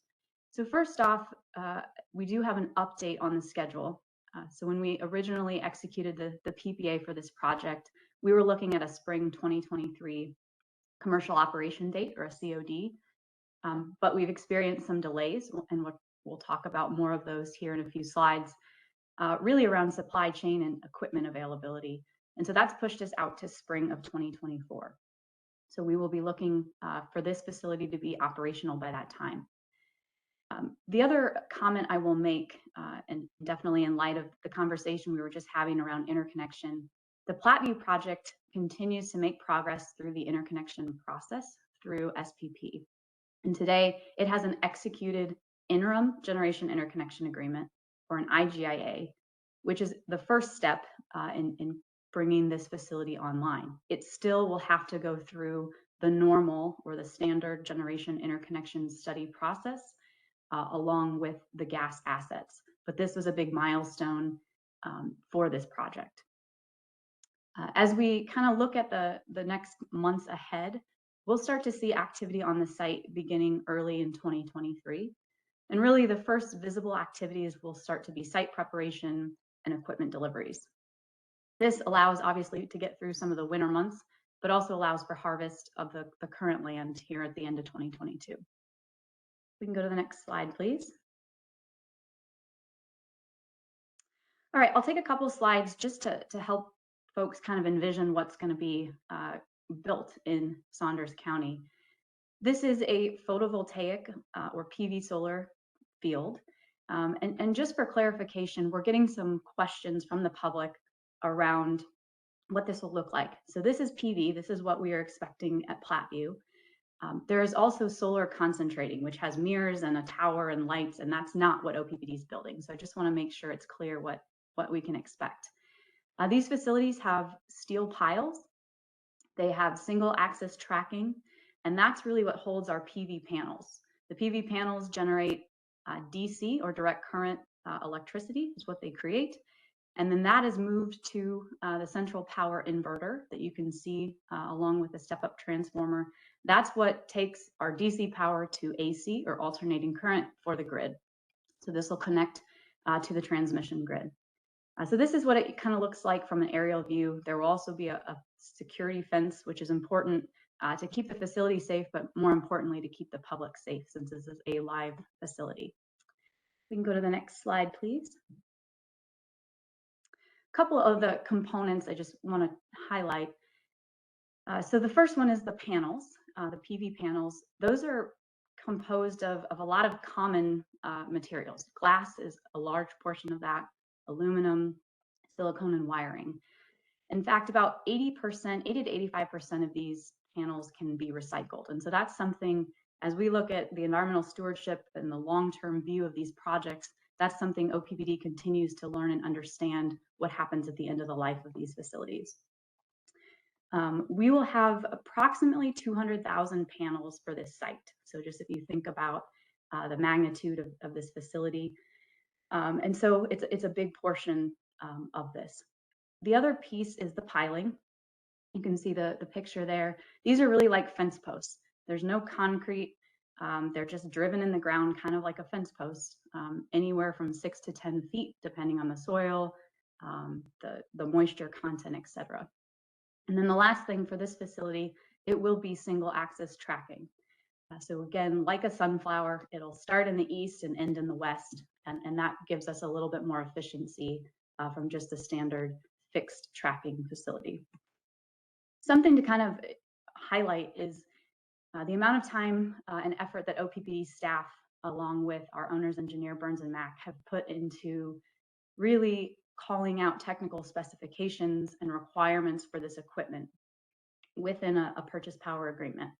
We have an equipment list that works on top tier equipment, whether it's the panels, the piling, the tracking, the substations, the inverters. That's all important from a reliability aspect of this facility. So there was a lot behind the scenes that went into the design of this facility. And likewise, there were things that were selected or requirements in the PPA for severe weather. So for the tracking, these trackers are rated a category 2, which means they should be able to withstand higher winds than the standard design. So a lot of effort went into that behind the scenes, and I think it's important for the public to understand that. We can go to the next slide, please. So kind of getting back on the construction timeline, what we'll start to see in 2023, after we have equipment deliveries on site, we'll start to see the driving of pile. So you can see there's kind of a pile driving machine that'll put the piles in. Then we'll have installing of the racking, and then the panels will sit on top of the racking. And beyond those efforts, there's a lot of wiring and bringing all of this equipment together to the inverters and to the transformer. So this work will take anywhere from 6 months, give or take, just depending on weather, highly weather dependent activity. But we would expect to start to see this ending through the end of, or the fall of 2023. We can go to the next slide, please. Hey, Courtney, real quick, if it's okay, apologize to interrupt you. No worries. If you go back, Mo, please, what we're trying to do with this piece of the presentation is make the facility real. We're trying to give people, especially in the area, a better understanding of what to expect and when to expect it. And I just want to highlight a couple of pieces of that. So you'll notice the pile height. It's about the height of an average person. So we'll call that 5 or so feet. And then you have the racking, and then you have the panel that's actuating on the tracker. And the panel's about 3 to 4 feet wide, something like that. And so from a total height and width perspective, we want folks to kind of understand what it's going to look like and what to expect in advance of it happening. And so I just wanted to note the scale from the pictures to give people a better feel of what to expect, especially when the facility is constructed and in service, providing us critical on-peak energy. So thanks, Courtney. Yeah, thanks, Brad. All right, if we can go to the next slide, Mo, please. So in parallel, there will be work at our substation. So for this facility, there is a collection substation. So that's where all of the power from the facility comes. and then it goes to the OPPD substation, where the power will be able to access the 69 kV system or the transmission system. So there will also be substation work happening in parallel throughout 2023. Next slide, please. Hey, Courtney, just 1 second here. I do see a hand from Director Yoder. Rick, have you got a question? Well, it kind of goes on the heels of what Brad was just saying and ties back to an earlier slide, which we don't have to go back to. And that's, what does this look like from the ground? I noticed in that earlier aerial photo, there was, yes, a perimeter fence, but is there also some kind of visual barrier outside of that fence? And then I know from talking with others who are thinking about these kinds of things, but unfamiliar with them, is there not just a visual impact, or is there some kind of audible concern from those inverters, and how are those handled? Yeah, thank you, Director Yoder. I think Courtney will have some great comments here, but I would note when we went out into the community and we're doing some education and awareness around the potential for a facility here, we were able to interact with customers and shape really the, I'll call them aesthetics around, when do we have a visual obstruction, when do we not, where would those things be valued? And so I think, to the credit of your question, it's a very important thing for the community, and we were able to get a lot of feedback when we were out in Saunders County. And I think what we would hope is that the community heard us listen to that feedback and work with the developer, but Courtney may have additional thoughts as well.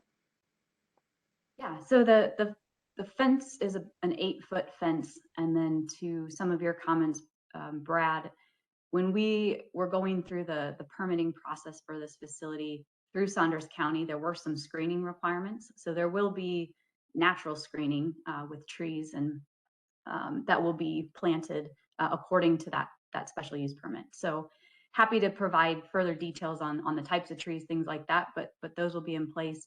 And then the other question I heard you ask, which I think is a great one, is what's the sound? What do we expect to hear? And really there's not a lot. It's pretty quiet.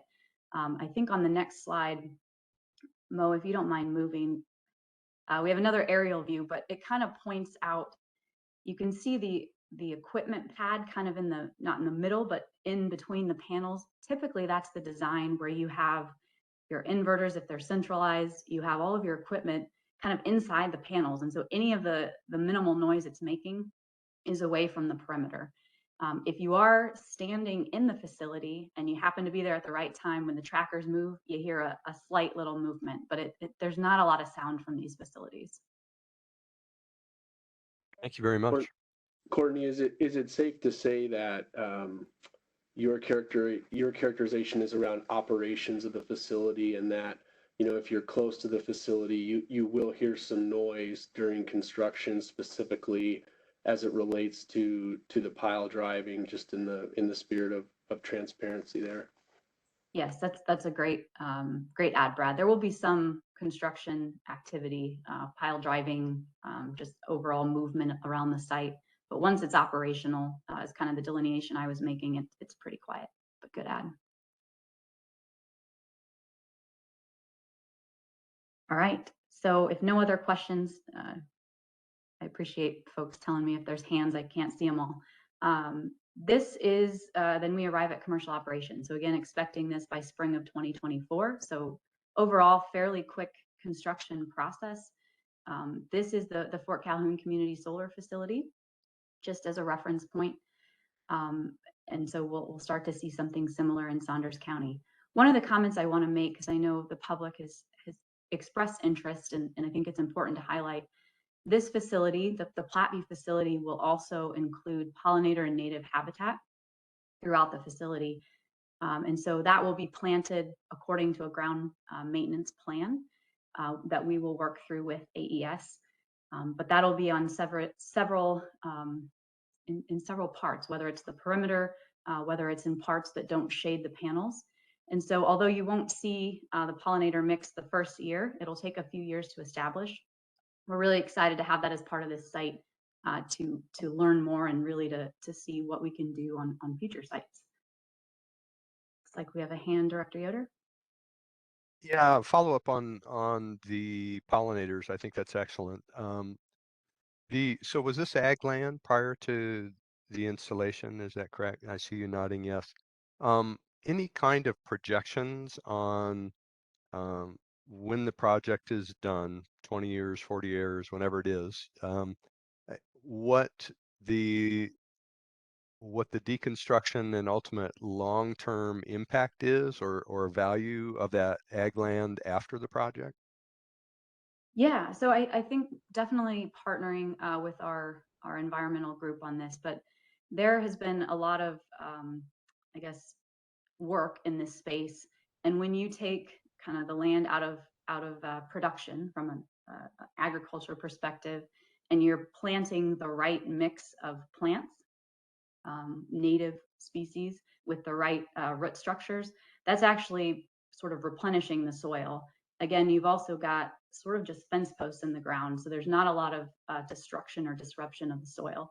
So in the long term, the idea is you've had this ground that's had a break from sort of planting every year, and likely that soil is in a great spot for agriculture or whatever the use would be in its next life. So I think there's a lot of good research out there, and we can definitely bring some of that back. But overall, it's a great sort of break for the land, if you will. Thank you very much. Yeah. All right. Any other questions that I missed?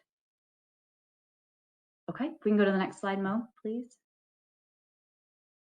All right, so the last slide on Platteview, I want to just highlight kind of the impact to the community, specifically Saunders County and the Utan area. This is a large project. It's a large capital investment coming to the county. And this shows up in a couple of different ways. One is sort of that upfront investment during construction. So in a study that was done by the University of Nebraska Lincoln, specifically on this project, they estimate about $75 million of local spend just during project construction. So in that 9 to 12 months of 2023, 150 local jobs at the height of construction, using local contractors, whether it's electrical, site work, landscaping, as much as possible. And then these folks that are working on the project are going to stay local. So Utan, Wahoo, other communities in the area, it's hotels, restaurants, everything that these people need as they're working on the project. So there's really an upfront benefit.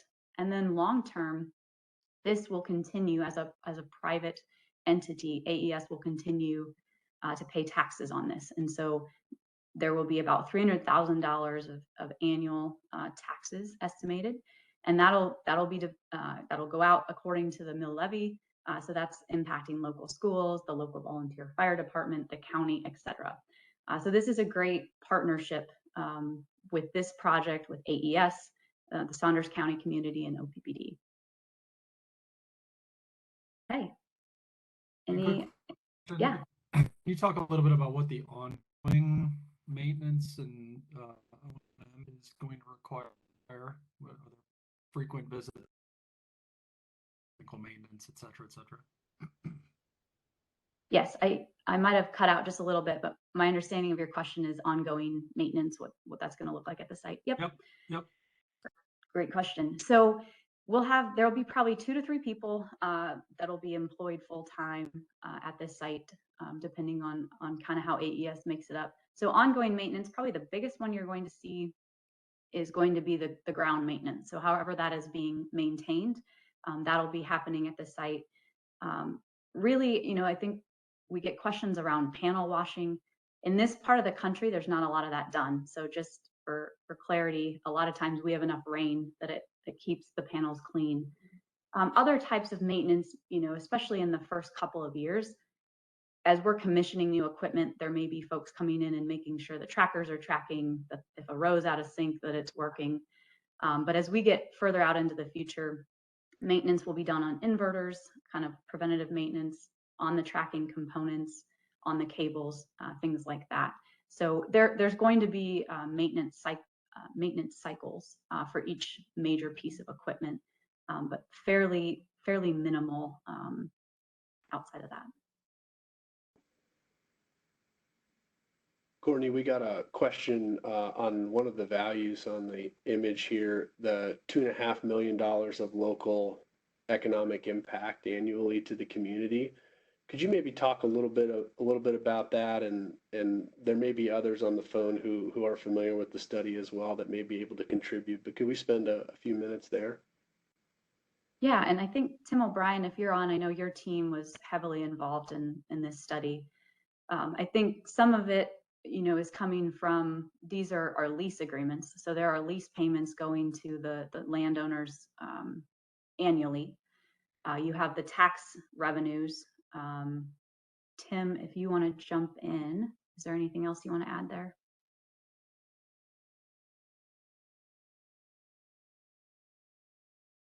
Courtney, we actually posted the impact study on our website. I'll put the link in the chat and I'll pull it up here just a little bit, but it is pretty significant. So any entity that is a tax levying entity would receive the property taxes split up through the various levies. And so that's how the breakdown would occur, as Courtney mentioned. So all the levying entities would receive funds in that case. And I'll find the study and I'll put it in the WebEx chat for the board.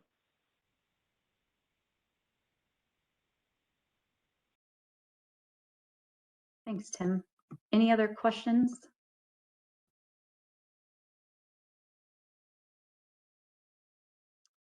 All right, with that, we'll go to, I think, my last slide. So talked a lot today about Platteview. We're really excited to get this project constructed, get it operational, but we know there's still more, the remaining power with purpose solar. So really, OPPD is still pursuing the 600 megawatts of solar. And we're doing this because we need it. We need it to serve our customers. It brings both accredited capacity, which we've talked about heavily with the Power with Purpose project, and solar is really good on peak energy, and we need on peak energy. So it's important to know that these projects, although I'll talk a little bit about some of the delays, we need it, and we're going to keep pursuing these. So I see a hand there, Director Yoder. Yeah, for 600 megawatts of solar, what might be a range for the actual sales we get out of that? I mean, how many kilowatt hours annually? Phone a friend. The annual production of the 600 megawatts, you said? Yeah.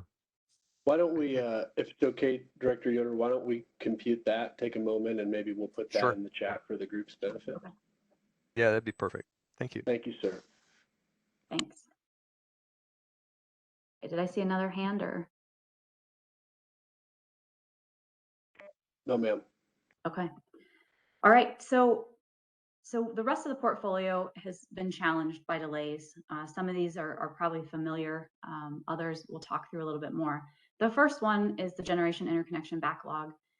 Again, this is impacting all new generation, whether it's our own gas units, these solar projects, or anywhere else within the transmission grid. This is impacting us. This is not something with renewable projects such as the wind PPAs that we've signed over the past several years. This was not something that existed in the past. And so this had never been a risk that was entered into these contract negotiations like we've experienced with the solar. So that is something we're working through, but is a real challenge. The second one is the development and implementation of local solar zoning regulations. So I think there's been, several articles locally about what's going on. And I think the comments here are just in this part of the state, we haven't had a whole lot of renewable penetration. So these projects are new and counties, cities are trying to figure out how to allow these within their communities. So we've spent a lot of time across our territory from Burt County to Washington County to Sarpy County to Saunders County to Cass County and beyond, helping these different regulatory bodies implement regulations that benefit the solar project or allow the solar project. They're feasible, but they also protect the county and its citizens. So there's a lot of good work going on behind the scenes, and I want to highlight that. but it does take time. Supply chain challenges, I think we've talked about that a lot. That's impacted this industry just like every other one.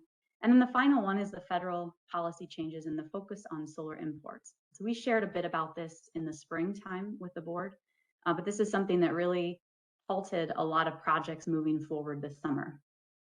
So all of these things have been challenging, but we continue to stay engaged in local, state, and federal policies to move these projects forward. So the U.S. Department of Commerce is set to announce the anti-circum investigation decision later this month. That's a big signal to the solar community as we move forward with projects. The Inflation Reduction Act, which has changed or passed since this slide was created, that's a big deal for these projects. I know Tim O'Brien will touch on those a little bit later today, but this is something that's going to be really impactful to these projects. And so we're understanding what that looks like. And then, as I mentioned, engaging with local jurisdictions to continue to support regulation development. So there's a lot of effort happening on the policy side to move these projects forward. And so what we've been doing is we continue to study sites and develop risk mitigation strategies for all of those risks I just talked about so that we can deploy the solar that we need. And so we continue to have progress on these sites and sources and our sourcing policies around it. And we anticipate being able to share those specifics here in the coming months. So with that, Brad, I don't know if you had anything else to add. Otherwise, I'll take any other questions. Yeah, I think you hit one piece well, but I'll probably just put a little underline under it. When we talk about the system as a whole and the components of the system, every asset plays its own role, and every asset is unique. It has its own strengths. It has its own limitations. And when we make recommendations to the board, we consider those. And we try and determine, based on the strategic directives, what is the best suite of assets to deploy based on the strategy of the organization and our obligation to serve. And while this asset is in Saunders County, it provides system-wide benefit. It doesn't go to a specific customer. It's not because of a specific customer. And we'll talk a little bit more about this lately, but it's because of the optimization that we did in 2019. There are unique benefits to solar, and we want to capture those benefits, and we want to put them in our portfolio. And it's important for us to be able to do these things because it allows us to serve load. So we'll talk a little bit in the next section around Strategic Directive 9. And one of the things the board has charged management with is satisfying our resource obligations. So when you think of our resource adequacy obligations, so when you think of the system in the summer, it has this huge peak profile. And this solar profile mirrors it very, very closely.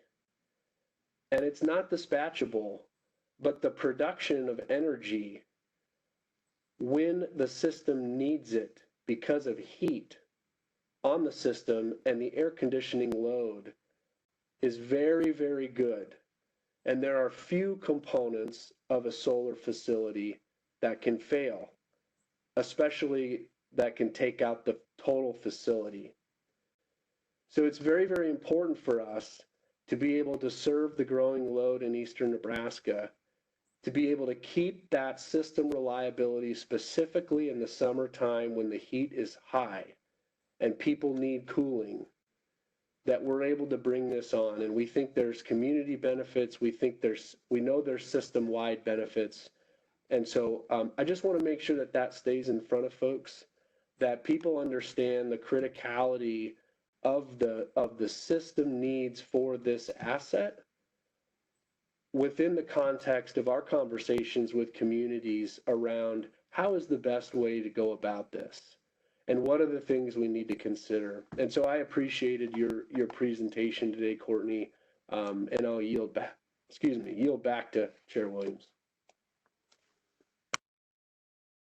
Yeah, great. Thanks very much. Director Molhoff, I see your hand. Yes, thank you. Thank you for this update. And my question is specifically, we got a lot of RFPs for solar, and what I'm hearing is that those RFPs are still on the table. There are some RFPs that already have a place in the queue, that already have proximity to transmission and infrastructure. And so are we keeping in touch with those developers, and are those RFPs still on the table for consideration? And some of them even have all the equipment already sitting in a warehouse. So what's the status of those RFPs, and are we communicating with those developers to make sure that we're letting them know that they're still under consideration if they are? Thank you. Yeah, I think sorry, Courtney. Courtney will have great information, but here's what I would say from my seat. Even outside of an RFP setting, the personal relationship between the people who are trying to acquire resources and developers, whichever resource we may be talking about, is very important. And so we're able to have a reciprocal relationship with developers where they can share things with us, we can share things with them that don't violate the commercial standards, but that help each group really get to where we're trying to go. And so I think it's important from a relationship perspective for folks to have visibility to that, because that doesn't get a very bright light very often. But we have good relationships with the developers. They are many times promulgating things to us unsolicited, and we appreciate that. We want a liquid market. We want robust offerings. But really the focus is around the GIA challenges and giving clarity for communities on how we should think about this together, consistent with the values of public power. So at a broad level, I just wanted to offer that sentiment, and Courtney may have more thoughts. So thanks for letting me get that in real quick, Courtney. No worries. I think exactly what Brad said, and maybe just a finer point on the solar projects that we received, or the proposals we received in 2019, 2020. We do stay in touch with all of those people, as Brad said. They are trying to move through the GI challenge. They are also working with us on regulations in counties or city jurisdictions. And as Brad mentioned, they're helping us understand when's the right time to go back to the market. What are the challenges you're facing from supply chain, from federal policy? What does that mean for pricing? What does that mean for ability to bring a facility online? So they're critical partners to us understanding the solar market, and really to put down what's the right time to bring these facilities for the remaining 600. Great question. Director Moody, I think you have a hand as well. Yep, piggybacking on that, I don't necessarily need details per se on this, but I'm just kind of curious if an option for us is ownership of the facility rather than developer owned. Is there potential for that? Is that a scenario that's in the mix? Yeah, I think we're trying to figure out who's going to answer. So there was probably a few folks who saw the passing or the pending execution, it may have occurred already, of the Inflation Reduction Act. And so there are widespread electric industry implications in there. One of those things that is in that bill is direct pay for tax exempt entities. So if you're not familiar with it, for 20 years, tax exempt entities or utilities that don't have a tax bill, that are not for profit, have effectively, whether it's intentional or unintentional, been excluded from some of the monetary benefits from federal policy. And so that's about 30 million people, approximately. And so one of the things that's been included in the IRA is the inclusion of direct pay, which means effectively, even if you don't have a tax bill and can take a tax credit on your corporate income tax filing, which we don't have an income tax bill on our earnings because of the nature of our organization. The federal government will issue what's called a direct pay, and they will compensate utilities in a similar manner that for-profit entities would be compensated from the tax credit perspective. And so we've been following this very closely. We've been participating in industry advocacy for some advancement of this. And right now we're processing what the implications are to us. But the short answer is yes, it would be possible.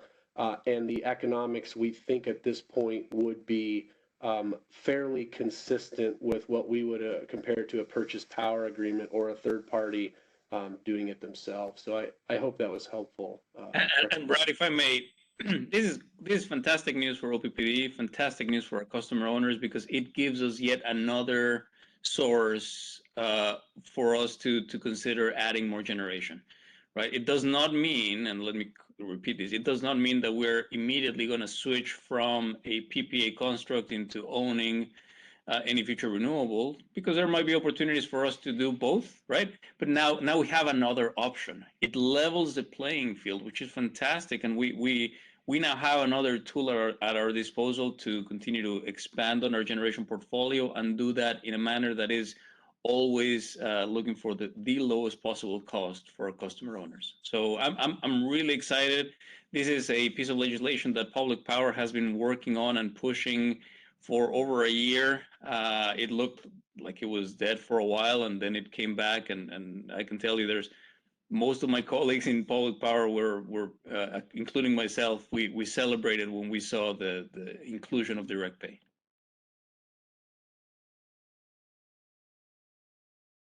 Great. I don't see any additional questions here. Perhaps we can have a specific bullet item on either public information or systems in the future about direct pay and the implications after we've had time to process, because I too was extremely excited when that announcement came out. So I'm glad to hear it.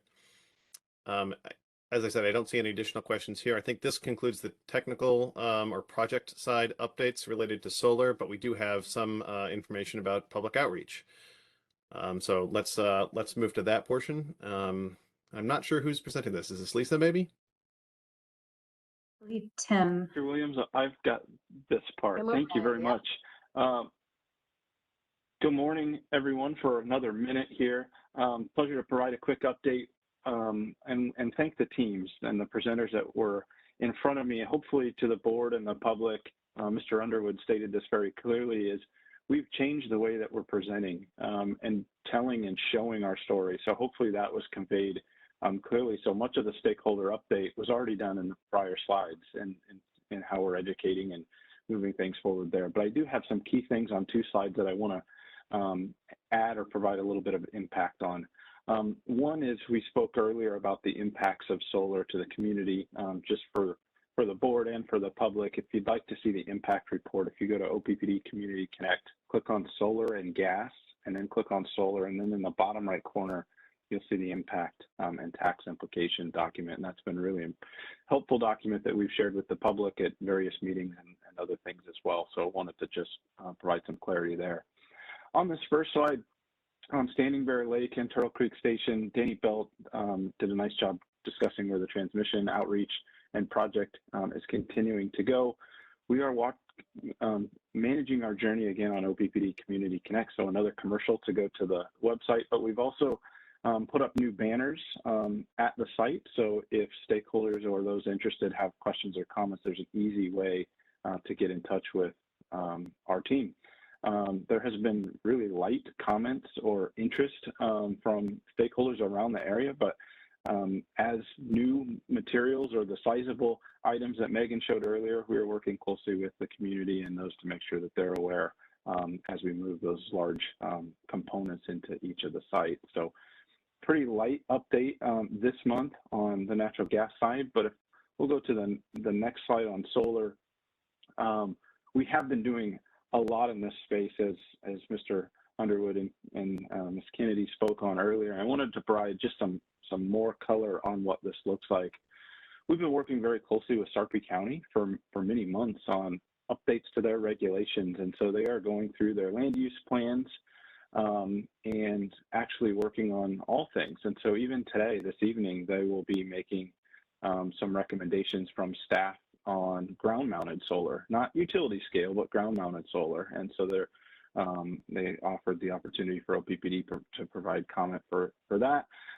In the coming months, they'll be making some updates we're confident of around utility scale. And so we've been working very, very closely on those. And so we'll keep you informed as those updates come and move through the public process. So that's going extremely well, and we appreciate the partnership with the county there.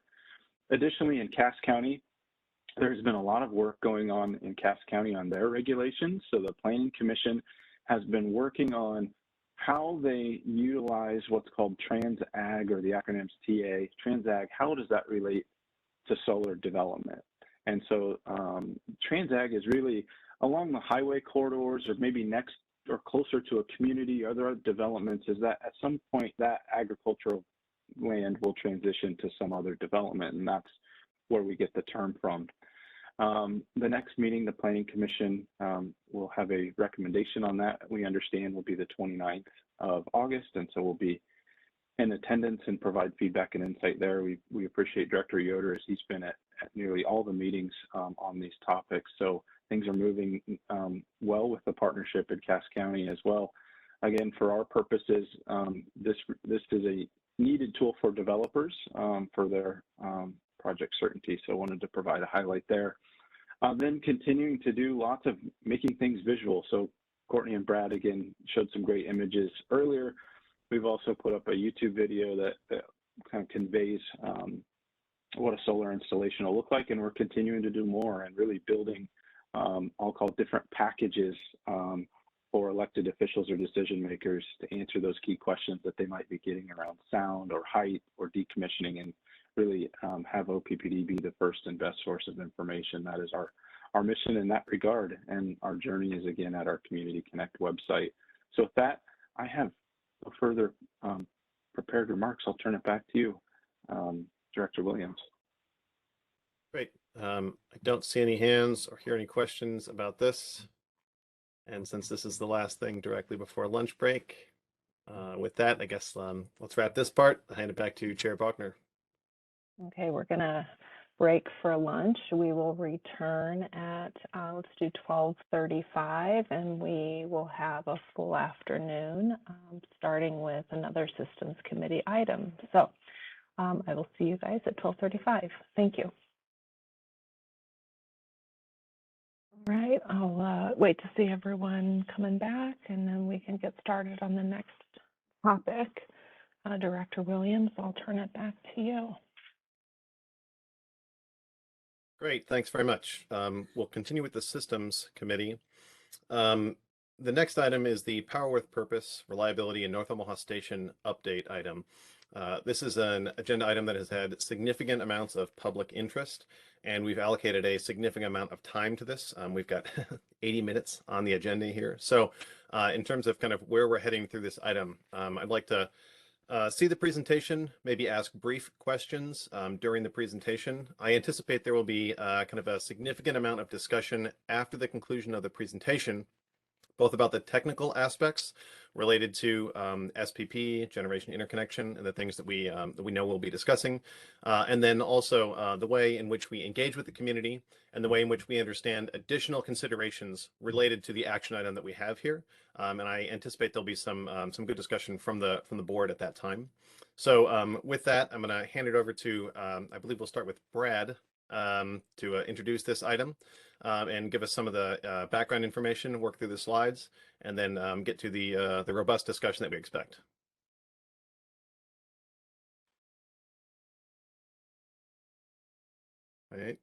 Wait. You're muted, Brad. Hey, the double mute, is that better? There we go. Thank you. That might make this a bit easier and more informative, so thank you for that.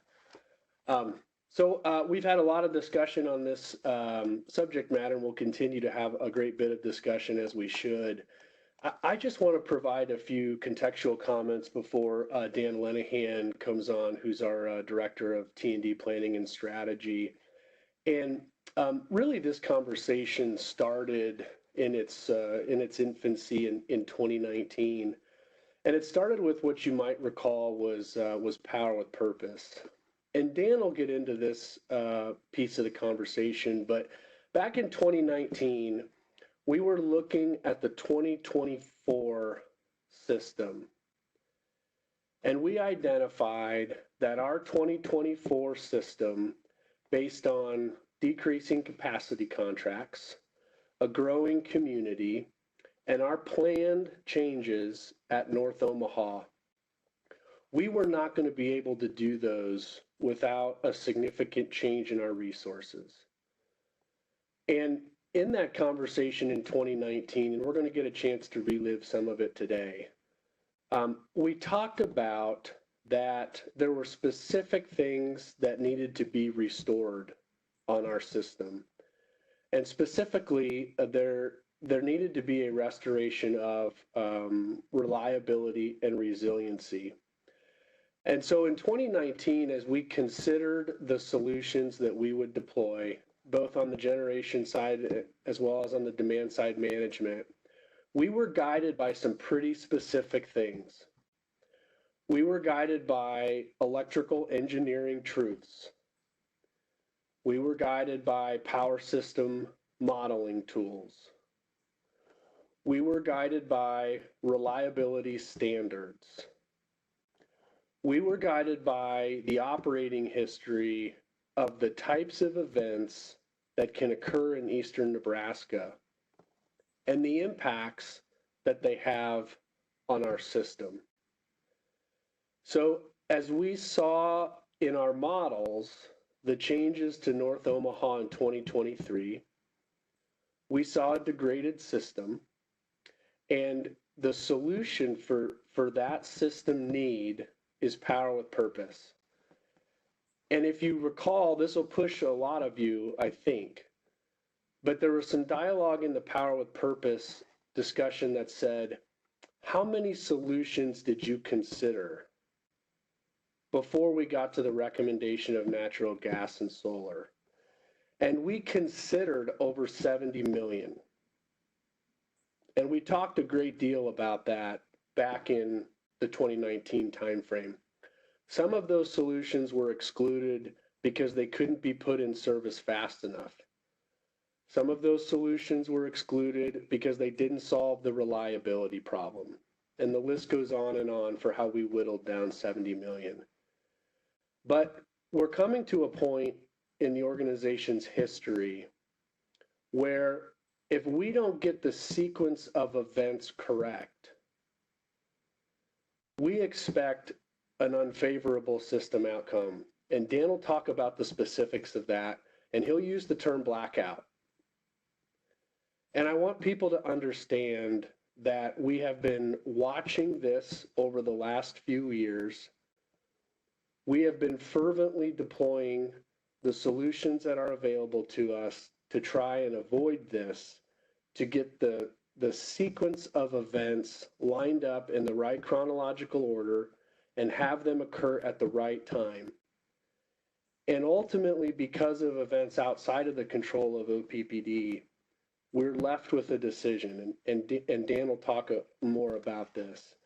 But if you haven't been along for the totality of the conversation, and your memory's like mine, where you think about 2019 and you have a hard time bringing that back to your head and heart, I wanted to set that context that we've been on this journey, that we're playing the long game, that we're focusing on system reliability and doing the right things in the right way at the right sequence to get the right outcomes. And so with that, I'll turn it over to Mr. Lenahan, and he'll navigate us through the conversation today.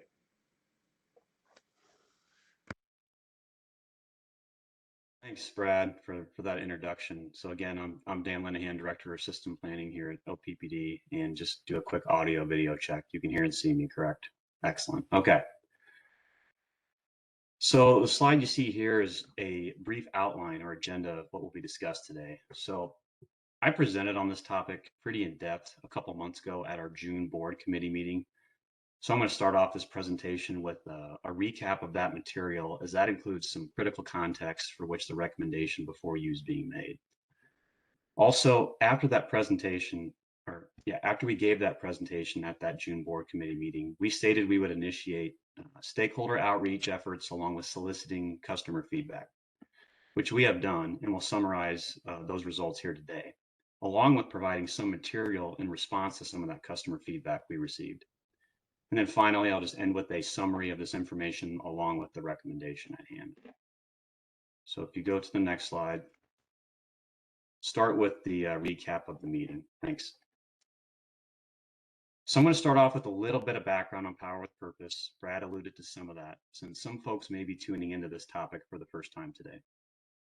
So the Power with Purpose project was born out of a rigorous generation and transmission grid planning effort that culminated with a recommendation to our board of directors in the fall of 2019, so almost 3 years ago, to add up to 1,200 megawatts of new bulk power generation to the power grid, where approximately half of that would consist of utility scale solar and the other half would consist of natural gas generation. And this recommended generation portfolio optimally balanced affordability, reliability, and environmental sensitivity. And so I extracted some materials and graphics from that October 2019 public board meeting presentation on our Power with Purpose recommendation, which you can see on the slide here. And we communicated the Power with Purpose project was initiated to facilitate three main things. First, Power with Purpose generation plan will support replacing aging power generation on our system located at our North Omaha station.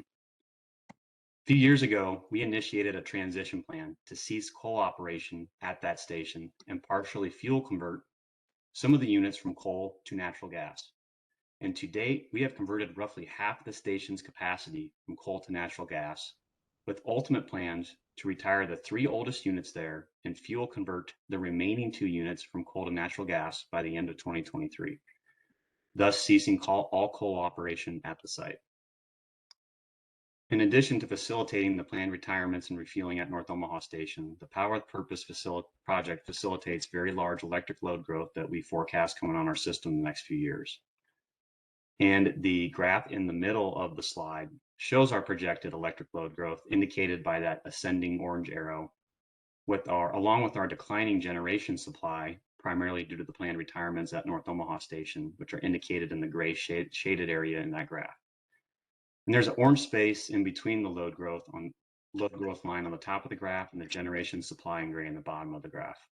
And there's a gap there, which represents a generation supply deficiency. And if that gap is left unmitigated, we would not have enough power generation supply to meet our forecasted electric demand. And the Power with Purpose generation project will fill that gap. In addition to filling that gap, Power with Purpose generation will also maintain critical and historical local grid reliability and resiliency levels.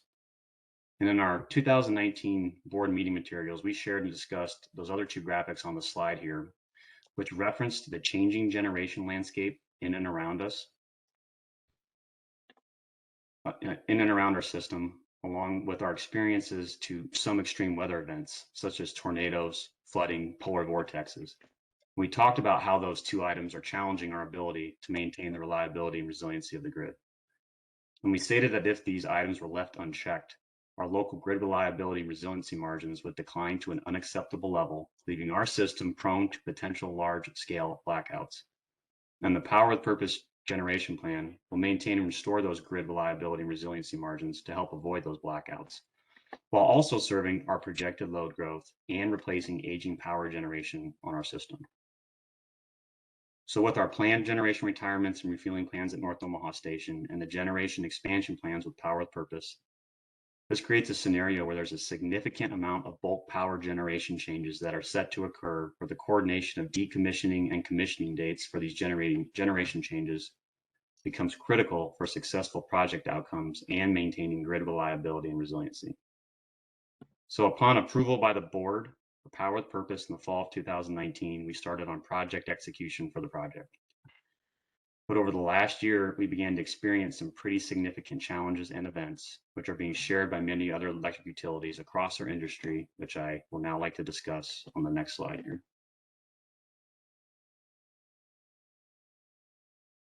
So maybe before I dive into these industry challenges, I think it's important to either remind folks or inform folks of the interconnected nature of the power grid and what that really means. So high voltage transmission power lines are what are used to move bulk power over long distances. And these transmission lines are what are connect cities to cities and states to states together across the country, thus creating a vast network of interconnected power lines, commonly referred to as the power grid. There are on-ramps created on this grid to connect new large power plants, and there are off-ramps created to distribute power locally. So due to the complexity and interconnected nature of the power grid, it is heavily regulated by the federal government from both a grid reliability perspective and a wholesale power market perspective, which requires a ton of regional coordination and oversight to be put in place to monitor, evaluate, and approve any bulk power grid transactions and or any major changes to any portion of the interconnected power grid. So that background is really important to help understand some of these industry challenges I'm going to walk through now as they relate to adding new power generation and retiring legacy power generation on the grid. So the first industry challenge I want to cover is the changing generation landscape, or more commonly referred to in the industry as the changing resource mix. So as we identified back in 2019, the power generation landscape was drastically changing in our subregion along the Missouri River corridor, involving the retirement of legacy conventional generators such as coal and nuclear, and adding a lot of variable energy resources in the form of renewable energy. And this dynamic started to present new challenges on our subregional grid in maintaining reliability and resiliency. And these new challenges were also being identified in many other parts of the country. Therefore, our federal regulator, NERC, or North American Electric Reliability Corporation, who oversees grid reliability in the United States, issued a warning.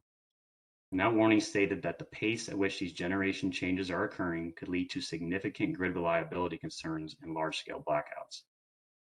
The graphic in the upper right here on the slide is extracted from a recent NERC assessment, which highlighted various regions spanning over half the country where these concerns are elevated.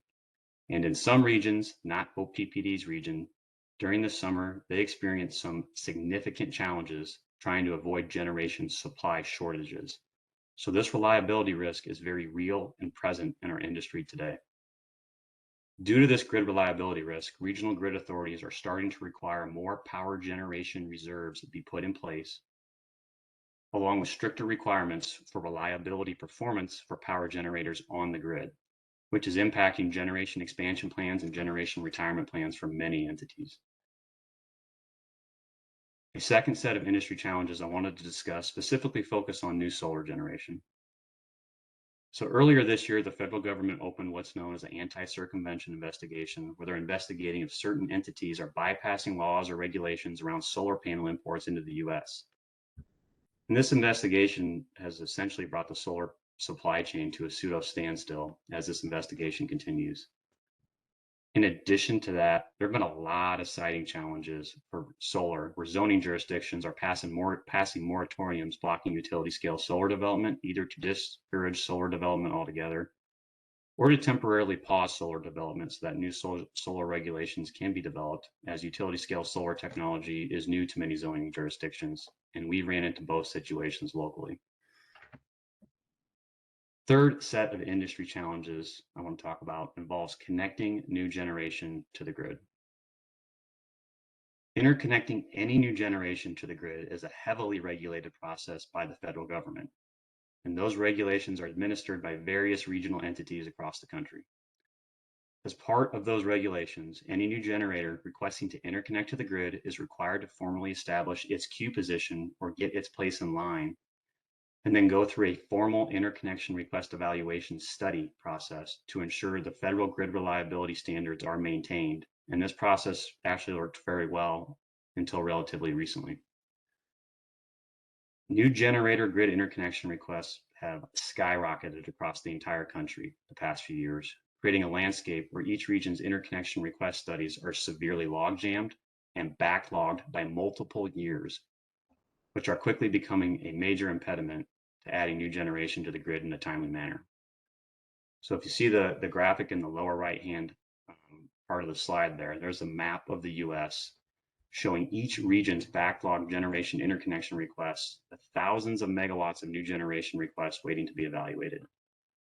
And the amount of new generation requests that are waiting in backlogged queues would more than double the nameplate capacity of the entire existing generation fleet in the US. And the transmission grid that's been built out over the years was not built out to support the likes of any of the things we're seeing now here. So now, not all of these requests in this backlog will come to fruition, and many of them are actually speculative in nature at this point. But due to federal policy on requiring open access to the transmission grid for any requests and treating all requests in a non-discriminatory manner, each request must be studied and processed.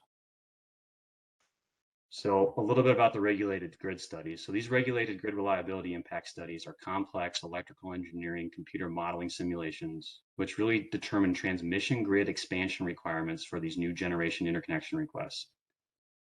And the more requests that are included in these studies, along with the composition of those requests, mostly consisting of emerging renewable energy technologies, makes these grid evaluation studies that much more complex and that much more time consuming. So it's due to this dynamic, interconnection request processing durations in each region across the country have almost doubled from what was once an average of maybe 1 to 2 years in processing time has now extended to 4+ years all over the place. And furthermore, compounding the issue, larger transmission grid expansion requirements are being identified in these studies, which also potentially further delays the ability of new generators to come online, as they are not only waiting for the backlog grid impact studies to get completed, but they're also potentially having to wait on large transmission grid infrastructure to get built before they can fully operate their power plant on the grid. So as a result of that challenge and all the other challenges I mentioned on the slide, there's numerous examples of electric utilities across the entire country that are being forced to defer their generation expansion plans, which is also then forcing deferment of generation retirement plans as well in order to maintain grid reliability and resiliency.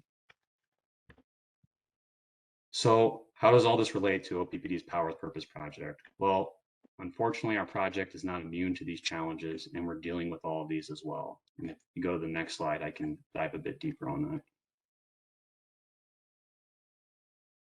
So similar to other electric utilities, OPPD has plans to retire, refuel, and expand our generation portfolio. And specifically, we had longstanding plans to retire our oldest 3 units at North Omaha Station and then convert and refuel the remaining 2 units there from coal to natural gas.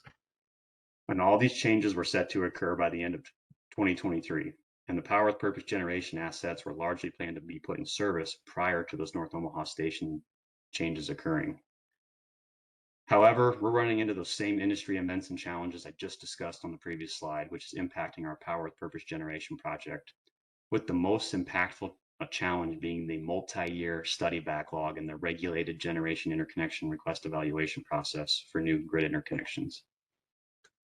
So OPPD is part of the Southwest Power Pool, or SPP region, who is responsible for overseeing the regulated grid interconnection process in this region. And that SPP region is highlighted in red on the map shown to the right there. And similar to every region in the country, SPP's interconnection process is significantly backlogged and delayed, which is impacting our Power with Purpose generation and service dates. So one thing important to note is that interconnection to the grid cannot be denied, but it does require a grid reliability impact study be completed first, and that is what is severely backlogged due to the volume of requests in the region. So due to the significance of this impact, we just wanted to unpack this challenge in a little bit more detail in the bottom half of the slide. So the graphic in the lower right shows a timeline of how our Power with Purpose gas generation interconnection requests are progressing through the federally regulated SPP administered generation interconnection study process, illustrating how that study process has evolved and been delayed more over time. So at a high level, wherever you see a gray colored bar in that timeline graphic indicates the original estimated duration for Power with Purpose gas generation interconnection requests to work their way through the regulated study process, noting that the original timeline would have had us completing the SPP interconnection study by the end of 2023 before the North Omaha generation retirements and fuel conversions were set to occur. And wherever you see a colored bar in that graph that's orange, green, or red, that's the updated portion of how the SPP interconnection process has evolved and been significantly delayed more due to the generation interconnection landscapes I just talked about. So we implemented numerous mitigation plans in an attempt to minimize the impact of this study backlog, which I just wanted to discuss briefly. So first, OPPD submitted our Power with Purpose interconnection request to SPP in early 2020 and strategically cited those resources to help minimize transmission grid build out.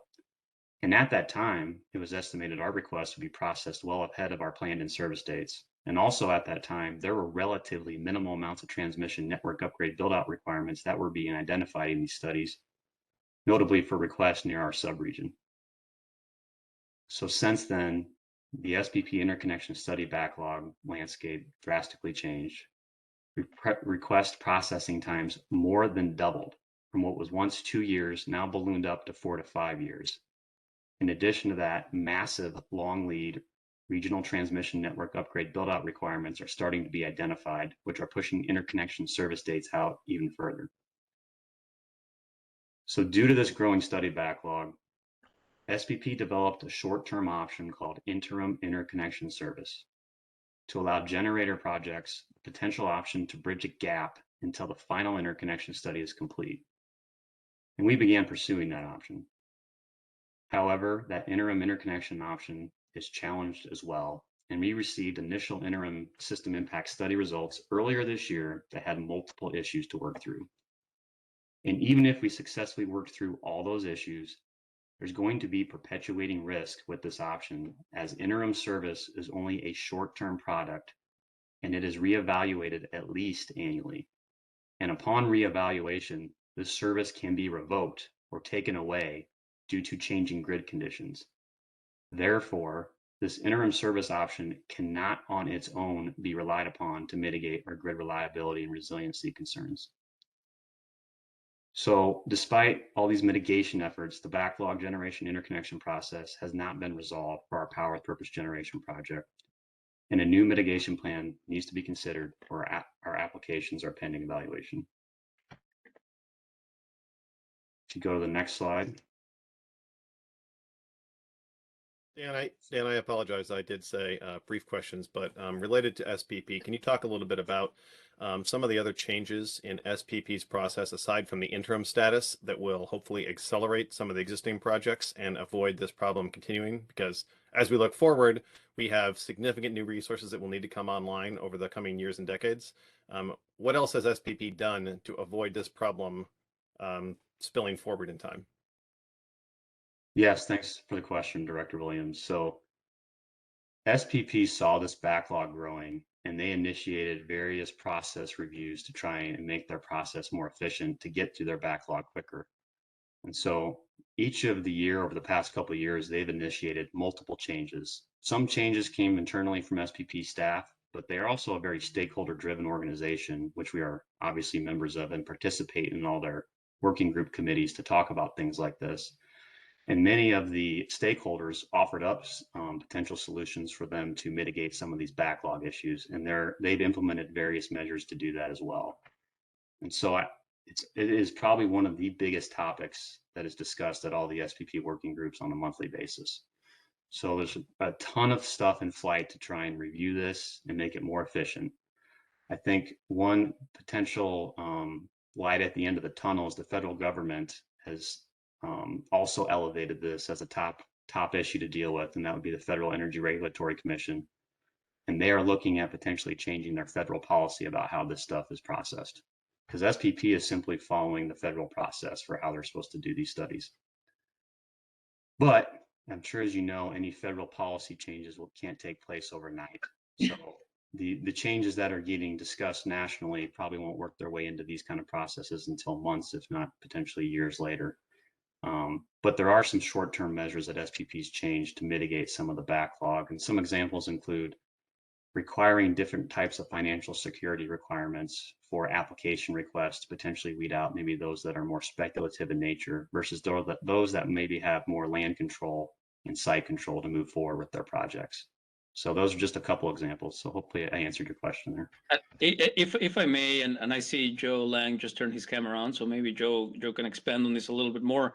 I remain hopeful that officials at the Federal Energy Regulatory Commission, FERC, have these as one of their top priorities. They know about this problem. It's not unique to OPPD or the Midwest. It's something that is prevalent around, across the United States. They have since, I think, a year and a half ago or 2 years ago, they've already issued advance notice of public rulemaking to try to start modifying the rules to change regulations at the federal level that would then enable the regional transmission organizations to expedite this process. Now, as you can imagine, federal regulations are neither easy nor fast, so that takes some time. I remain hopeful that future queues, future applications will benefit from these new regulations. Right. The problem that we have right now is we are dealing with existing applications that were filed in the past, and that we have to follow existing regulations. So to answer your question, Director Williams, I know these will get better.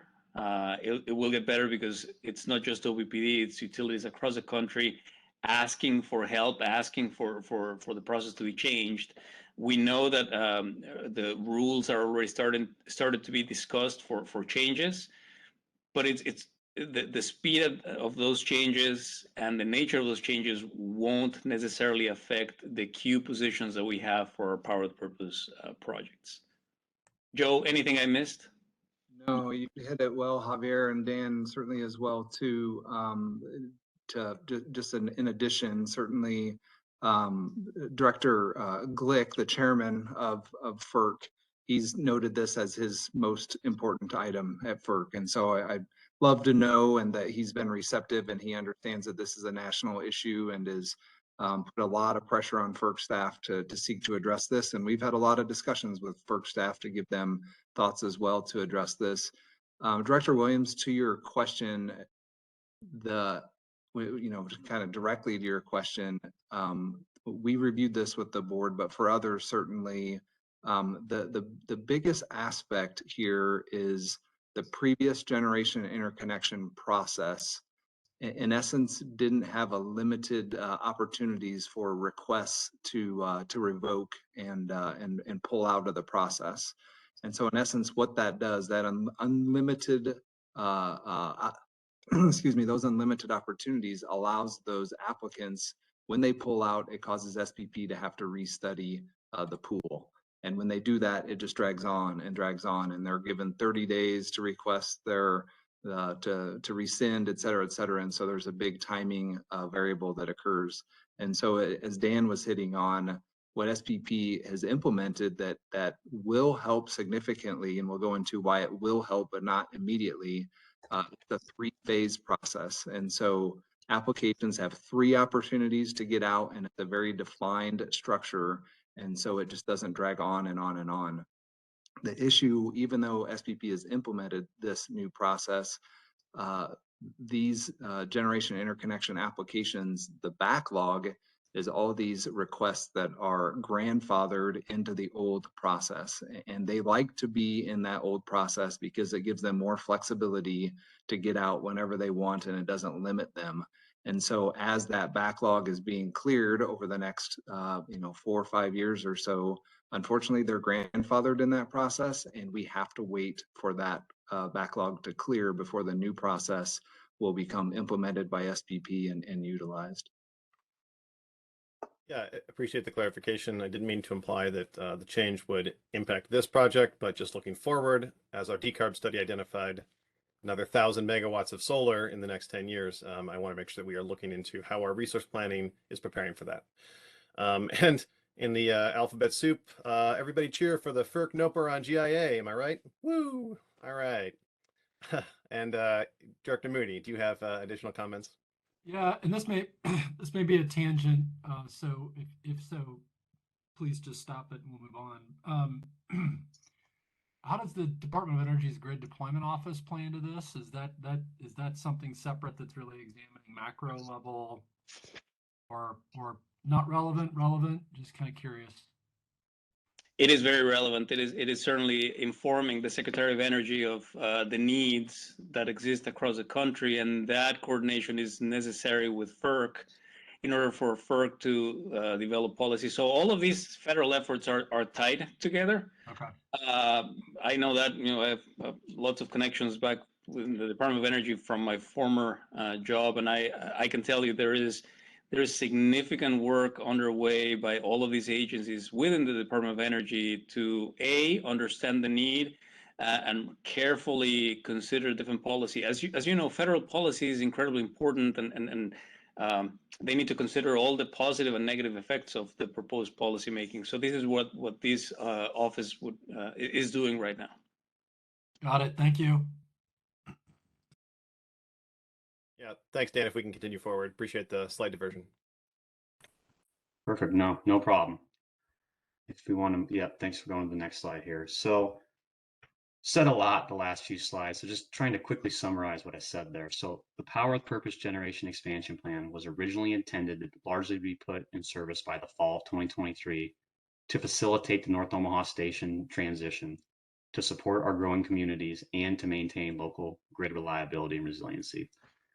The same industry events and challenges that are impacting generation retirement and expansion plans all across the country are impacting us and causing delays with Power with Purpose.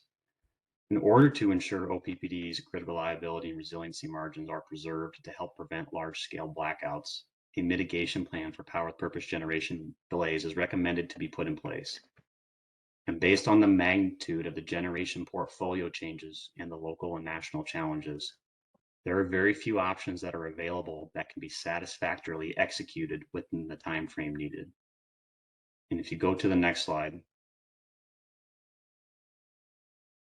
So we presented a couple options at the last June meeting that we had for consideration, which I'll just go through real quickly here.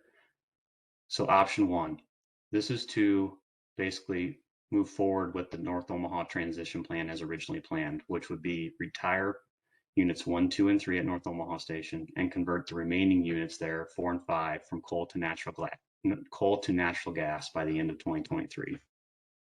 And also, as part of this option, we would attempt to import a significant amount of power from other generators located on the regional power grid to supplement that generation supply deficiency. So this option has the beneficial environmental impact of reducing emissions at North Omaha Station. However, as mentioned previously in this presentation, the Power with Purpose project was intended to facilitate this North Omaha Station transition. But with Power with Purpose being delayed due to those industry challenges and events I just discussed, proceeding with the North Omaha Station transition as previously planned would lead to significant grid reliability and resiliency impacts.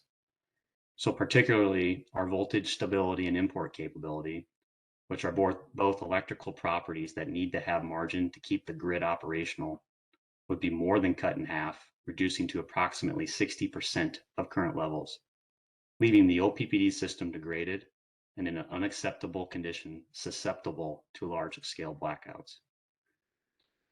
So we also had an option two. And option two was to defer our plans at the North Omaha Station for a temporary period until we get certainty for our Power with Purpose gas generation to inject into the grid and operate. So this option would defer the reduction of emissions from North Omaha Station for a temporary period. But this option has the benefit of maintaining grid reliability and resiliency, or in other words, to help keep the power flowing to our community, which includes hospitals, fire and police stations, and other critical facilities for maintaining public health and safety. The district will need to make additional investments for extending the operation at North Omaha Station. Those investments are estimated to be offset by the anticipated regional wholesale market revenues generated by the station. So considering the two options presented here, staff recommends option two for extending North Omaha Station for a temporary period. And on the next slide, I'm going to unpack more what I mean by that temporary period. So if we want to go to the next slide here, thank you. So again, there's a lot of information on the slide here, but we felt it was necessary to try and provide as much detail as possible around the conditions for which we would recommend this temporary extension at North Omaha Station and its current capability. And I'm just going to start off by reading the specific language for the recommendation here. So to ensure grid reliability and resiliency, extend North Omaha Station in its current capability for a temporary period until all conditions and milestones, including but not limited to transmission network upgrade requirements as set forth in the executed generation interconnection and transmission service agreements for power with purpose gas generation, have been satisfied. Okay, so what does that really mean? Well, just notice the words that current capability that are underlined and bolded in that first bullet point. So just as a reminder, North Omaha Station's current capability means that units 1, 2, and 3 operate on gas, and units 4 and 5 primarily operate on coal. Also, current capability does not mean we operate the units exactly like we have in the past. Rather, it means they need to be capable of operating like they have in the past to preserve our grid reliability and resiliency when called upon. Also, for planning purposes, we need to prepare for extension of North Omaha Station in its current capability until the end of 2026. But the extension could be terminated earlier, before then, or it could be extended further past then, pending what the Southwest Power Pool service agreement milestones are. We anticipate receiving those SPP service agreements by late 2024, early 2025 timeframe. So upon completion of those service agreements, we will reevaluate the North Omaha Station extension for potential termination prior to the end of 2026, or further extension pending what the final SPP transmission network upgrade build-out requirements are and how long those transmission upgrade network upgrades would take to build. So also as part of the plan to extend North Omaha Station operations, we would attempt to balance environmental impacts and reliability needs by exploring possible options to minimize North Omaha Station unit emissions if system conditions allow, along with continuing to pursue interim grid interconnection service for our power with purpose generation. We will continue to advocate for energy regulatory policy reform for new grid interconnections regionally and nationally, as we have done in the past. And in addition to temporarily extending North Omaha Station, we would also plan to expand large customer demand response programs, primarily for commercial and industrial customers. We would continue to pursue our critical power with purpose utility scale solar resources. And in accordance with our Powering the Future 2050 efforts, we intend to engage with local education and community organizations to pursue efforts to improve overall impacts for Omaha residents.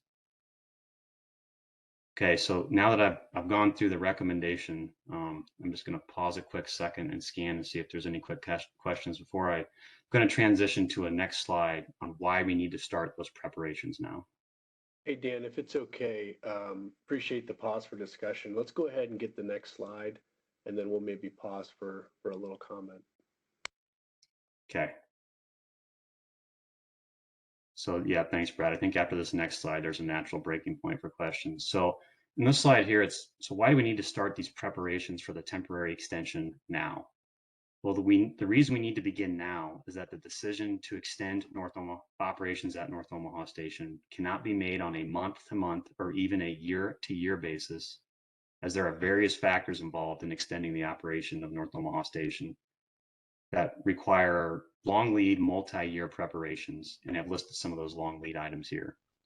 So first of which is staffing. So review of critical staffing requirements to operate the station and its current capabilities is currently in progress. And the qualifications and training required to operate the station takes several years to obtain. So a thoughtful and careful approach to maintain adequate staffing levels is required. Also, there's going to be additional maintenance and capital improvement work needed, which I alluded to earlier. And so using your car as an analogy, just like you need to perform maintenance and replace older equipment in your car for extended operation, so must we do too for a power plant. And planning and coordinating that work during limited planned outage durations requires a lot of long lead time preparations. Hey, Dan, really quick, just to interject a little bit on the staffing piece. it is important for us as we think about staffing at North Omaha Station. Of course, our plan had been all along for that station to transition in 2024. Right now, that plan is potentially changing by a few years. It is important for us to remember that we also are building 2 new generation stations. So the staffing piece becomes really critical here because there were a lot of plans for us to transition some employees that could elect to transition outside of North Omaha Station and start working at one of the 2, Standing Bear Lake Station or Turtle Creek Station. So we have to be very careful about staffing the new generation appropriately, getting licensed, experienced operators, which are not easy to come by. And at the same time, now we have the added challenge of keeping even more, keeping a higher number of operators at the North Omaha Station if we are going to extend this. So the staffing piece, I want to underscore how important it is for us to have that long lead time to adequately have staffing all sorted out and training if there's need of training and certification that may need to happen for certain operators. That takes time. So it's not just staffing in North Omaha Station, it's compounded by the 2 new stations that we're building. Sorry, Dan, go ahead. No, thanks, Javier. Great context as usual. So just to maybe round out this slide on a couple more points here. So there's also going to be additional long lead time for additional fuel acquisition, along with environmental permitting considerations. And our environmental regulatory affairs and energy production teams are going to be continuing strong partnership with our regulators to ensure sufficient regulatory margin and permit compliance for this recommended change. So I believe that concludes the recap section of what we talked about in the June 22 board committee presentation in this topic. And so now we can maybe pause to see if there's any additional questions before we kind of transition to the external communication and customer feedback section. Great, thanks very much. Director Spurgeon. This may harken back to Mr. Underwood's comments this morning. I'm struck reading one of the slides that option 1 will result in a 60% decrease in reliability. Can you help me understand how 3 gas generations plants and 2 coal can result in such a striking reduction? Thank you. Yeah, so there's a ton of electrical engineering, computer modeling, simulation analysis that goes into this, but not to get into any of that level of depth. I think maybe the way to explain it is location on the grid for power injection points has significant impacts to how reliable that grid is and how the grid operates. So the location for the North Omaha Station units being kind of located with, I'll call it in the Omaha proper area load pocket, is a critical generation source to keep the power on in the area. And I'm sure, as you know, our power with purpose gas assets we're planning to add are going to be located in the Omaha proper area load pocket. And so it's the location of the generating assets and the dispatchability of the assets that's important to maintaining that grid reliability and resiliency. Because without those assets in our system, we have to more significantly rely on our transmission line interconnections to our neighbors, which I talked about earlier, as we're all part of a vast interconnected network. And so there are certain limitations on how much power you can import into an area before the electrical properties of the system start to break down. So that hopefully that unpacks that in a bit more depth on just how impactful location of generation in our load pocket can be to maintaining the reliability of our local grid. And if it's okay, and Director Spurgeon, I'll give an analogy on voltage. You know, if you were out using your water in the summer and the water stopped coming out and you looked in the hose and you could see the water, but it wasn't coming out. We like to analogize voltage on the electric system to water pressure on the water system. And what happens is if you lose that pressure on the system will collapse. And so I think what Dan did a really nice job of articulating is even if you wanted to import power, you have to have the right voltage on the system to allow your system to be able to import. And I think that's a really important point. So Dan, I don't know if you'd add or take anything away to that, but I think that helps people kind of understand the situation the operators would be in, where the system's not doing what the system needs to do. And that's fundamentally a problem. I think you hit it appropriately, Brad. I mean, without going into any more deeper levels of depth on voltage, thermal overload, system stability, I think that analogy of the water pressure to voltage is a very good one to use there. Thank you. Great. Well, I'll go in order that I saw them. Director Yoder. I have a couple of questions. So we talked about the costs of the upgrade necessary, and on the slide, I think it talks about cost versus market revenues. So I want to make sure we got all the costs included there, and so you specifically referred to maintenance and capital investments. Is that it primarily, or are there other costs that are included or are not Scott, included? I think, oops, sorry to clip you unintentionally there, Director Yoder. Thank you for your question. Scott, I think you'll have some great comments here for the type of capital that needs to be deployed, but I think the way I would answer it conceptually is it's a different set of costs to cease operations at a facility or refuel than it is to extend the life of a facility and its current capability. So the team's been spending a good couple of months here calibrating this. The costs that we're articulating are around all the capital infrastructure that's required, the fuel that's required, the operations staff that's required, the consumables that are required at the facility. It's really all of those types of costs that we would consider within a resource planning decision. And we're comparing those against to the market revenues of the facility. So I don't know, Scott, if you would add anything more. You have better visibility to the specifics most likely, but. No, Brad, I think that's a great summary of what the review's been done and the results that we've obtained.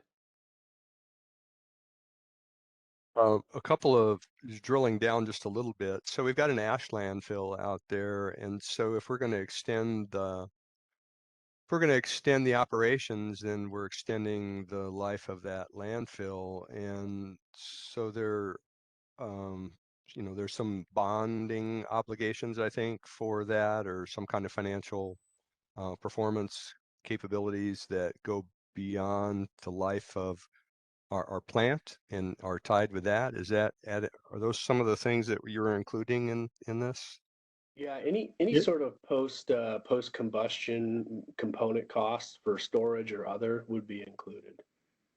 Yeah, so those are being extended, and there's a time value of money and other costs that are associated with that. Great. Great. So another question I have. So thank you very much, and thanks for being on top of that stuff. Another question I have on a different slide. Do you talk about balancing environmental impacts and reliability needs by exploring the possible operations to minimize coal emissions? So first question, what are the environmental impacts you're thinking of here? Yeah, I think this is a nod, Director Yoder, to the strategic direction the district is on to reduce emissions over time and the customer interest in that. And so when we talk about the context of this decision within our net zero goal of 2050, what we're trying to say is there is an extension of the station in its current capability, and there are emissions considerations within that decision. And we are trying to balance those issues while we march to our long-term strategic goal.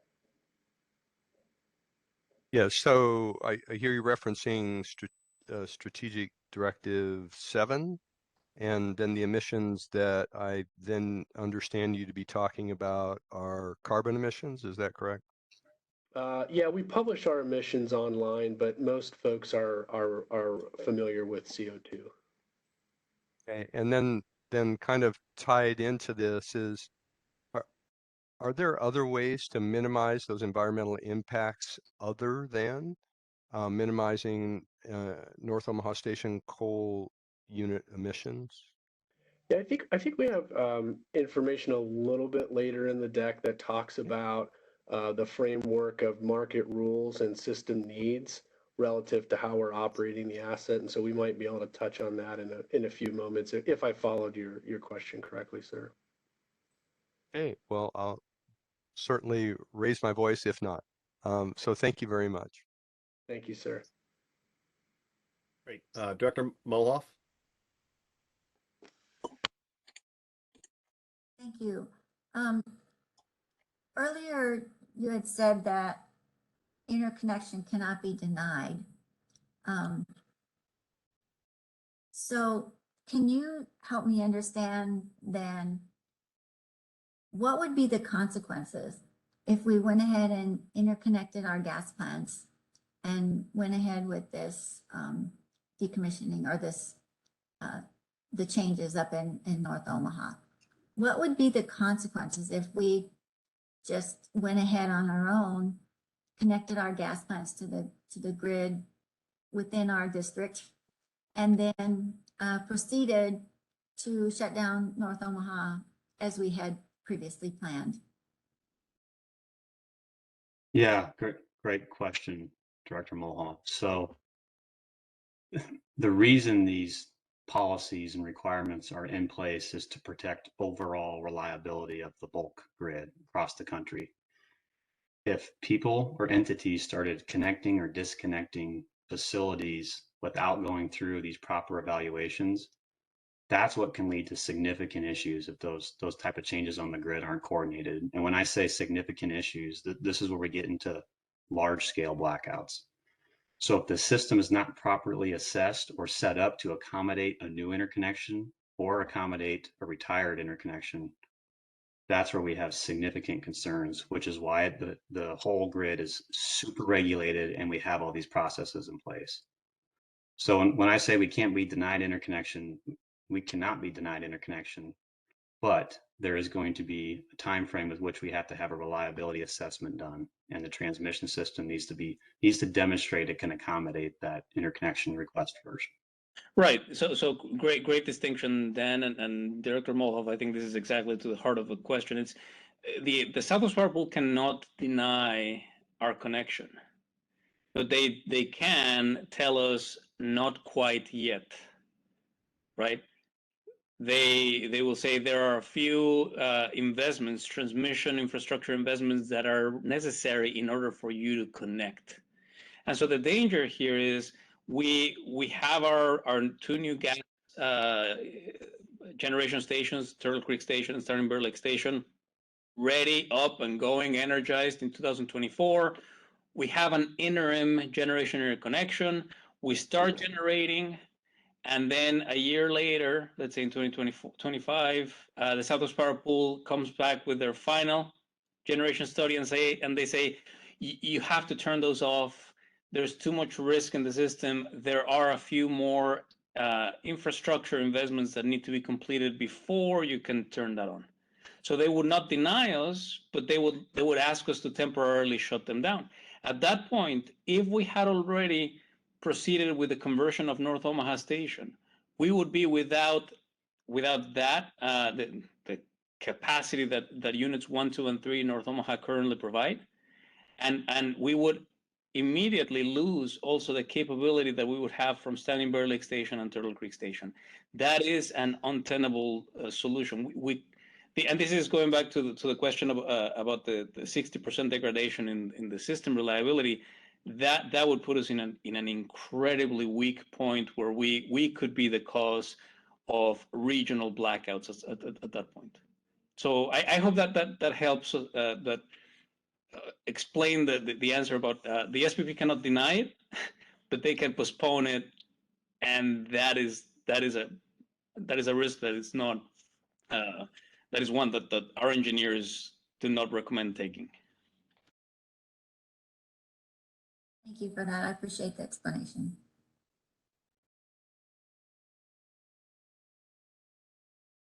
I've seen a hand up and down from Director Moody. Yeah, I'm ready. I think it's piggyback on what Janice just asked about from a transmission improvement and upgrade standpoint. As we talked about this morning, we're already taking measures based on the 2 natural gas facilities we're working on, so we're being very proactive. I know that we won't know until we see the results of the study, but what I'm kind of curious about is, Brad, as you described it, we're handling sort of what's in our territory, but there are implications outside of our territory that they need to consider as far as grid improvements. I'm curious about how much of that is going to be out of our control once those are identified. So in other words, study is completed. They've articulated what the transmission upgrades need to be. Do we have any sense for, okay, now we've got to take those steps in order to connect?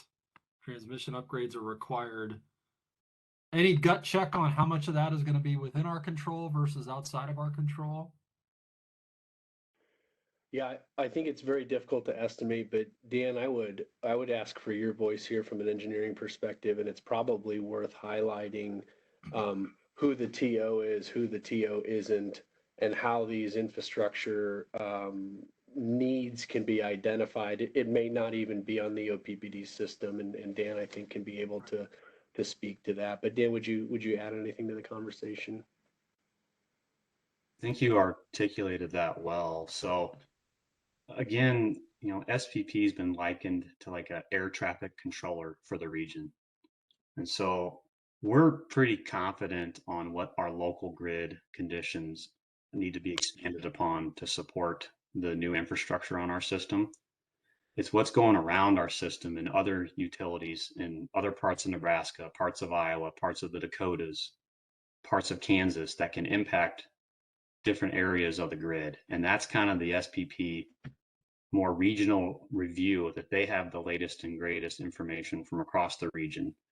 And when I talked about before, there's these thousands of megawatts of generators in the backlog. There is significant impacts of the grid of which one of those generators decides to go forward or not. And that's what makes this thing so difficult to predict, is we don't know which ones are going to go forward that are ahead of us in the queue. If we did, we wouldn't be having much of this discussion today. And that really is the crux of this. That's the unknown of the transmission build out and why these studies take so long to do, because there's a huge backlog of requests. And each request has to be processed in kind of the order in which it was received.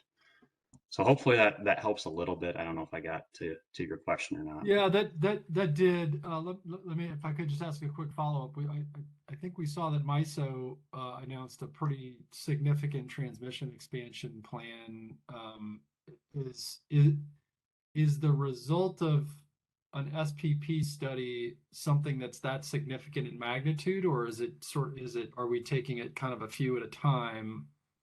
I'm just kind of curious about how much planning is involved over the whole system versus in pockets or regions and certain circuits or what have you. Yeah, so SPP does do long range planning, and they do take into account different generator requests on the grid. And so SPP's initiated, hundreds of millions of dollars of transmission expansion in the past to kind of unlock grid capacity, support reliability, mitigate congestion in the wholesale market.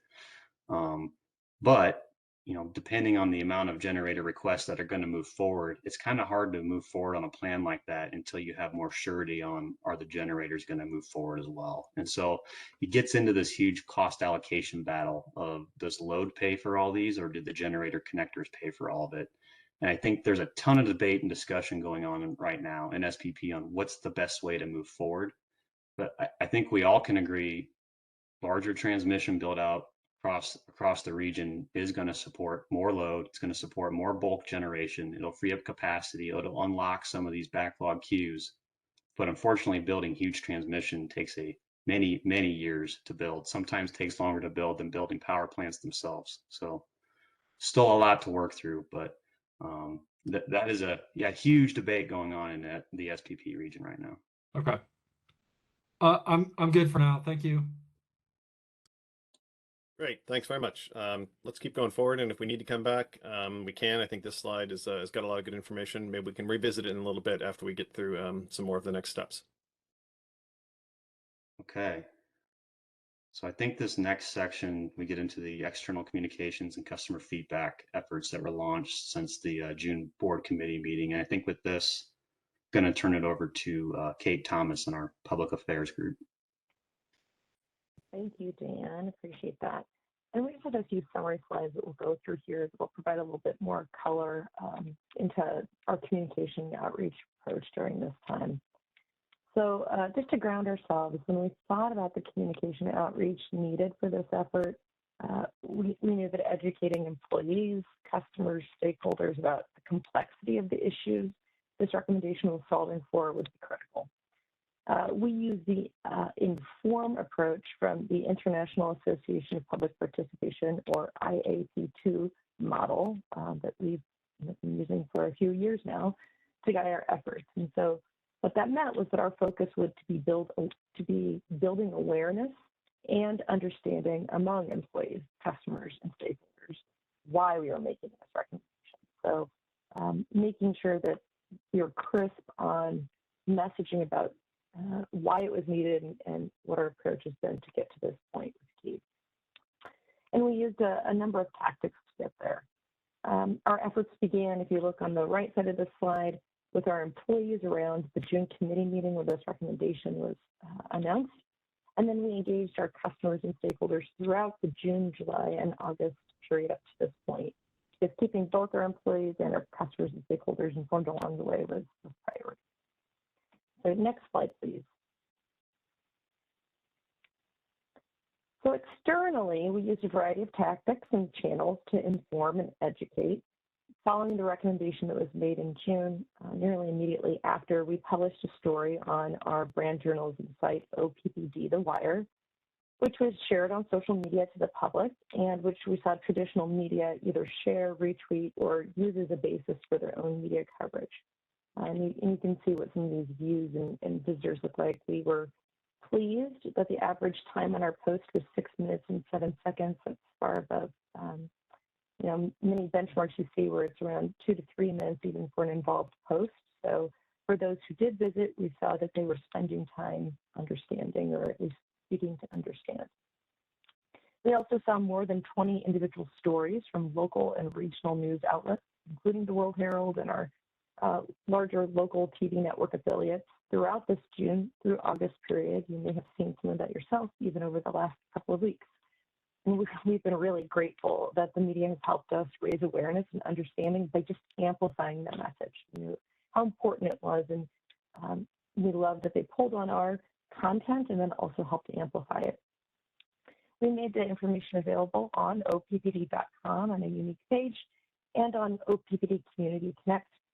And within that page, we included a video from Mr. Fernandez explaining that, and then also a downloadable explainer PDF so that people could take that with them, trying to hit kind of as many different learning channels as possible.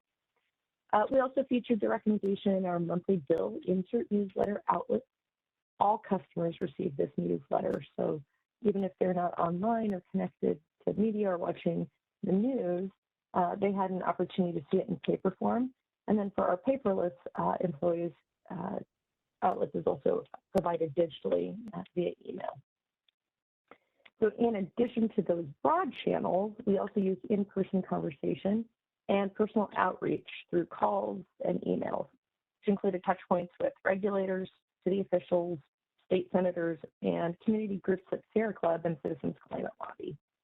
We also were present and available to talk about this recommendation at events during this period, so the Omaha Festival and Juneteenth Parade, so that we were reaching many different audiences.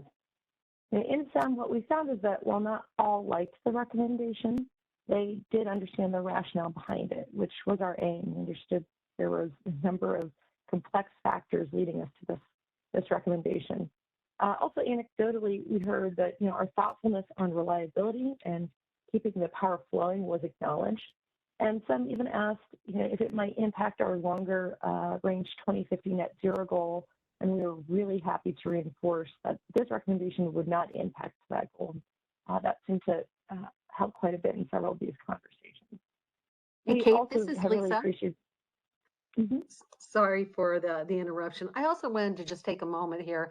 Of all of the outreach that we have done over the past several years, as long as I've been here, this is one that took a very coordinated effort across all of the business units, especially between customer service and the regulators, and especially with Michaela Valentine and Seth Foyles reaching out to city council members, to Douglas County commissioners, to the mayor. We had a meeting with the Tom Warren, the chief of staff, because as you know, this is a complex situation. And with stakeholder, they understood why. And they said that they would reach out to us if they received any other questions and so forth. And so we made ourselves available for that. We also sent follow-up emails to all of the elected officials, including state senators, especially all the Omaha state senators. And then as we were out in the community, as you said, Kate, we were able to have conversations to say, did you get the information? Do you have any questions? Is there anybody else that you think that we should meet with? At the Juneteenth parade and the Omaha Freedom Festival, we had a booth there for the entire weekend so that people could ask questions on energy efficiency or what was going on in the community. So this was not a one and done. It's going to continue as well. And I'm so proud of the teams. And Javier had intense conversations with the chambers, and we're part of the North Omaha Business Park planning with Senator Wayne and Senator McKinney on, LB 1024. So we have multiple times that we get to have conversations if they have questions. So I just want to take that moment that this was a full court press, and how we will continue those conversations, especially through the extension, to let the community know what's happening and next steps. So thank you for that pause there, Kate. No, that was wonderful detail. So thank you for providing that. And I think really helps just provide more color commentary into what those conversations have looked like. If I may, real quick too, just to emphasize what Lisa just said, I personally had a few conversations with the governor about these. Just as early as last week, had phone conversations with other elected officials like Councilwoman Johnson and others. So we've been, again, as Lisa said, very active trying to share this information. And we understand sometimes this is dense information and not every elected official has responded in the same way, but I am very proud of the outreach that the team has had. We've had about 60 days from the June committee meeting until today, and the work has not stopped. And I want to make sure that I touch on something that I know Director Williams or others may talk about later on, which is the engagement will not stop after Thursday. Right, the engagement continues. This is part of our commitment. This is one of the ways that we have to live out our core values, to honor our community, having a passion to serve and caring for others. We will continue that outreach throughout the conversion, throughout the delay of the plant, throughout the bringing up the new assets. This outreach doesn't stop, but we do want to make sure that the public understands we have had significant outreach in the past 60 days, trying to letting elected officials and other leaders understand what is it that we're doing. I have actually answered questions that are a little off. People are asking me, "Hey, are you going to convert the first 3 units into coal again?" I'm like, no, absolutely not. Right? It has been a great opportunity to dispel myths or misinformation that's been floating around and really explain what this is. Why are we proposing what we're proposing, and what are the consequences? So very proud of the outreach efforts done by Lisa and her team. And Javier, I just want to take a moment also. The board members have been highly engaged in this, and their outreach with Director Williams and Director Moody and Director Bogner, and I could mention them all. So they're out in the communities as well. So we greatly appreciate the efforts that they did as well. So. So Kate, back to you. Yeah, absolutely. No, you were just getting where I was getting. That was so helpful that our board members also engage in these direct conversations. So we appreciate that. We can move on to the next slide, which is just a little bit more color commentary into just some of our observations from social media. I won't go into all of this, but it does just show the depth of kind of what we had posted on social media, including Facebook, Twitter, LinkedIn. And at the top, I'll just kind of read you through this, is that we posted 14 times organically on our accounts, right? So just organically through our accounts, we've reached about 11,900 people. Our impressions were around 24,800. So reach is people, impressions would be opportunities for a pair of eyes to see that content, right? So a person could see it more than once.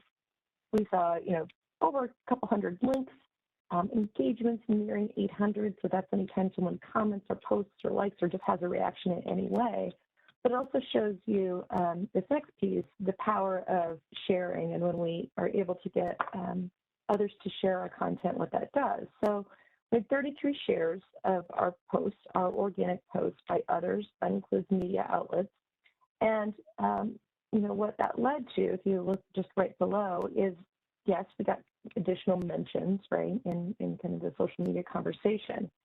But then our impressions and our reach really skyrocketed. Right, so reaching 363,000 people as opposed to the 12,000 that we would have reached only on our own, and then 1.7 million total impressions or opportunities for people to see it. So we were pleased by that, pleased that the community was sharing this, and that the outlets and voices who had some reach were sharing information.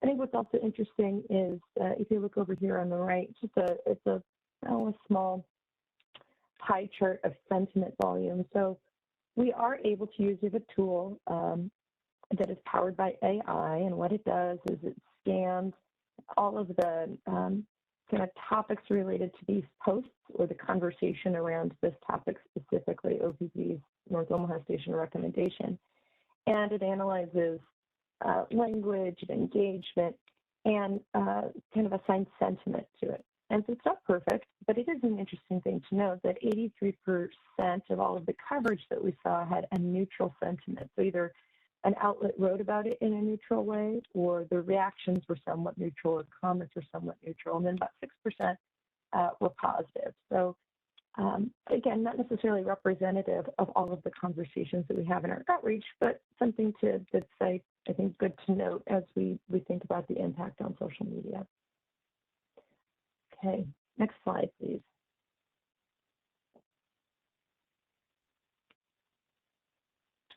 And then finally, we kept track of our official board contacts and our live stream traffic. We saw more than 60 board contacts. In fact, I think 15 or so came through last night from across our service area, from most of our districts. And around 50 customers attended June's board meeting via live stream. And we'll do the analysis here on this August call, but probably roughly about the same. Each week, throughout this June to August period, we did send our board of directors weekly updates that had a full summary of any board contacts that were received, media coverage, and then social media commentary, just so that all of our board members were really apprised of the conversation that was happening around the recommendation, if it was evolving or if there were themes that were emerging. So, in sum, we feel good about our efforts to raise awareness and understanding. Anecdotally, we feel like we hit the mark in terms of people understanding the rationale behind the recommendation, whether or not they agree on it. We felt like we were headed in the right direction. So that's what we have, and concludes our summary of communication and outreach efforts. And thank you for the opportunity to share. I'll pause. Great, thanks very much. Appreciate that that highlight. Question from Director Yoder, it looks like. Thank you very much. Appreciate all the numbers that you've got. So I'm struck a little bit by my read. Of course, I wasn't involved in 2014. But my read of the resolution 6006 that initially set out the energy plan along with demand side management, that wasn't it had a couple of whereas clauses that spoke about open houses and a comprehensive customer research initiative. Whereas this activity for this year is an inform only, right? So I guess what to me, it's about asking the right questions, maybe, or how you approach. What's the approach to engagement there? So clearly, IAP2 is just to inform. Your power's on, your power's off. This is what we're going to do. Inform. But in developing the generation plan back in 2014, from what I can tell from the resolution and talking with some community members who were engaged back then, it was a deeper discussion, and I'm curious about the compare and contrast there. And really, what I'd like to get out of this is, how did we gauge any kind of residential sentiment on the impact of this decision on them and their neighborhoods? That's where my kind of two questions are. Well, Director Yoder, I appreciate that context. As you know from our stakeholder, we have evolved from those earlier days, and especially with IAP2. And we made the recommendation to executive leadership team, the team did, as well as to the board, that we would enter this phase as informed due to options that we had. Whereas in the past, there were more options of where we were looking at decision points in that regard. So the engagement was different, and it was chosen by design for this one due to that that narrative. Yeah, I think the other thing I would add is if I could recall the collective mind back to 2019, and we talked about this originally, and I think Lisa intimated to it, but the demand on the utility limited the number of options that could be used to restore reliability and keep bills low.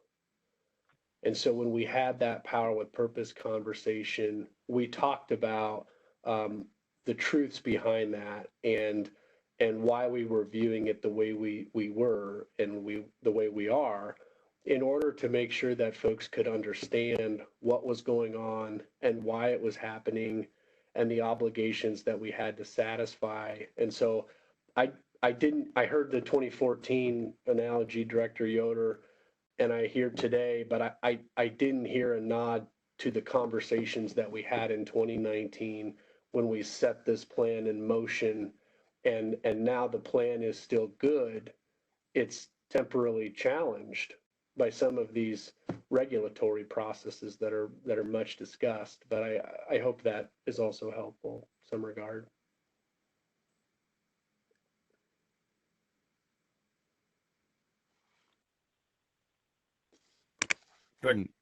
Yeah. So 2014 had one plan in mind, and 2019 had another plan in mind to make 2014 happen. What I'm really trying to get to is, I think we had a sense from the community of their desire to reduce emissions. I mean, to respond to the impacts that they had. That didn't change in 2019. I mean, we still said in 2019 that the closure will happen. So to your point, that's my response. So I'm really curious as to how your team, Lisa, and sought to understand the impact of continued operations on the communities that were engaged to first say, hey, let's get this shuttered in 2023. Director Yoder, recognizing that question was to Ms. Olson, I would just offer a quick bit of context, if it's okay. That sentiment that you articulated around ceasing coal generation at North Omaha is being reacted to.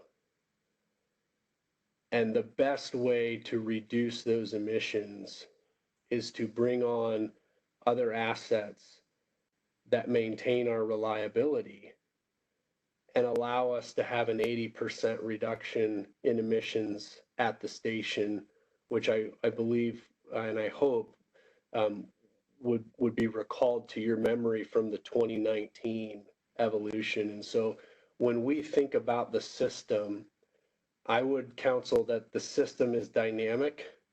The system is confined to regulatory processes and to specific assets with specific attributes. And we continually try and align those to customer expectations, both from an affordability, a reliability, and an environmentally sensitive perspective. And so that work continues. But I guess I just want to be clear from a technical perspective, there's no change to what we're trying to accomplish here. You know, especially it's a significant decision, but when you look back on the organization and its history, it is a temporal pause on something that we're trying to get done in pursuit of our long-term goal. So I'm sorry, Ms. Olson, for interrupting there. No, I appreciate that. We have talked to many about how this isn't if, it's just when. And so it's the change of the timeline and it's around the reliability aspect of it. So once again, I'll say it from a stakeholder standpoint, people may not like the answer, but they'll understand the why. I'm going to withdraw from back and forth at this point and allow others to speak. Great. Director Moody. Yeah, I'll excuse me, I'll chime in just real quick here. I understand why we made the decision to pursue an informed pathway on the IAP too, because this is really, at its core, it's a technical question, and which has a technical answer at its core. But I think over the last 2 months, part of what I've realized in talking to people and attending town halls, and Eric did a really great town hall that answered a lot of questions. Constituencies understand the technical nature of it when we have the time and opportunity to talk with them about it, but they still have questions that sort of sit outside of that they are interested in. And, you know, the connection to our net zero pathway plan for 2050 and the implications on the community from an environmental assessment standpoint. So like I said, while I understand that when you look at the core of it, why we made that decision, I think the reality is my experience was there was a lot more that needed to be explored when it came to engaging with our constituencies, customer owners, in particular those that live in North Omaha. So, and to your point, Lisa, I really hope, and I'll say that I, as a board member, expect that this is going to continue. Yes. That those conversations are going to, that maybe are going to hasten, and that's something for us to talk about later, perhaps. But I just wanted to share my perspective of kind of what the experience was, quote unquote, in the field, so to speak. I appreciate that. And you are spot on. In fact, the team's brainstorming right now of continuation and even ramping it up even more over this journey, so we keep people updated of exactly what's happening with emissions, what's happening in the community. Yeah, we're also very fortunate because we have over 100 employees that live in the North Omaha area as well. That's why we make sure that they're in the know so that they can communicate to their neighbors as well. So following on Craig's point, I think the process by which we select the IAP2 level for engagement is something I'd like to discuss in the future. I understand the mechanism chosen here with a level 1 for inform related to the technical components, as Director Moody said. I also experienced functionally every conversation I had, people understood the scenario we are in, option 1, option 2, and the outcome of what we need to do to maintain the reliability for people in our service territory. The additional component that I feel needs to have additional discussion is there can be no denying that this extension will lead to additional emissions from North Omaha Station, specifically in one part of the community. And the engagement around the way in which we recognize those additional emissions as a change from the behavior that we had previously outlined, that the board had previously approved, and the way we communicate that to the community, and the way we engage with the community in assessing what those outcomes are and taking action to mitigate the consequences of those additional emissions. That's the part where I feel a higher level of IAP2 public engagement would be appropriate. And there was a slide earlier that highlighted some of the steps moving forward that are not specifically related to the technical decision about meeting our capacity requirements for SPP, but the slide highlighted how we will engage with the community. And I want to make sure that we have sufficient discussion about what exactly will that look like. What are we saying proactively prior to an approval of this item, so that the community members who are most interested and those who have submitted comments and chosen to be engaged can understand what specifically will we do to both recognize the increased emissions that will come from this decision and work toward mitigation of the consequences of the decision that we're asked to make. And that's the part where increased engagement would be beneficial. And that's where I spend most of my time on the discussion with the people I represent in Subdivision 6 who live closest to North Omaha Station, because that's what they are really most interested in. They understand the technical components. They do not feel that sufficient engagement around what are we going to do to do right by our community. They do not feel that that was sufficiently addressed. And so, as I said, there is a bullet point listed on one of the slides earlier that I flagged and wanted to make sure we return to. And I do think that that is something that we should make sure and fully explore as a part of the resolution that we are considering for Thursday. Director Williams, thank you for chiming in on that. And well, Director Moody said that he lost audio. I hope you can still hear me. Okay, so let's text Director Moody saying he's the only one. Director Moody, you're currently muted. I'll send you an unmute request. So back to Director Williams, the comment you made about community engagement, I think that is incredibly important. And as I said earlier, our community engagement does not stop here. In fact, this would mark a milestone for us to do more of that community engagement. And that includes, as Director Yoder alluded to, what are the consequences of us continuing the North Omaha operations in its current state for about 3 more years? Positive and negative consequences. We mentioned emissions earlier on in the conversation. Director Yoder talked about, is it only CO2 emissions? No, it's all greenhouse gas emissions. What does that mean, not only for the residents in North Omaha, but for the community at large? And at the same time, also talk about what does this mean in terms of keeping the lights on? What does this mean in terms of keeping reliability on for those people who have dialysis machines and oxygen machines at home, who can live comfortably and sustain life at home, knowing that they can rely on the power we serve?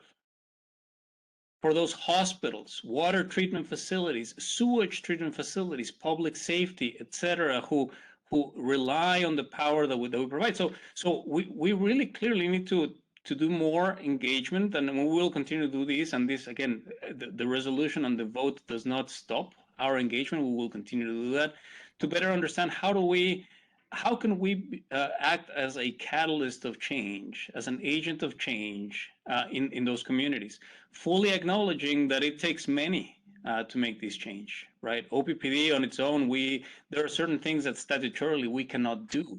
However, we can partner with other organizations, housing organizations and public health organizations, research organizations that we commit to engaging with and coming back with action items, recommendations for our board or perhaps other boards, depending on who engages, on how can we continue to better our communities, improve our communities. So great point, Director Williams. And this is something that again, it's at the core of who we are. It's part of our core values. This conversation, this decision is helping us surface that again and continue to double down on that commitment to engage with the community. And rest assured, I think this is something that we're discussing internally. It should be reflected on the resolution that will be presented to the board on Thursday. CEO Fernandez, I appreciate that specific point there about reflecting the continued engagement with the community in the resolution by Thursday. That's something that's very important to me and the people that I represent in North Omaha. I think that it's not possible for anyone to frame it more clearly than one of the attendees at my town hall, who pointed out that option one, if we proactively decommission North Omaha Station and leave ourselves without the needed reliability, his father might be without medical oxygen. But option two, the continued operation and by extension, the continued emissions means that the air for his son might not be the type of the air quality that he would want for his son to grow up in a fully healthy environment.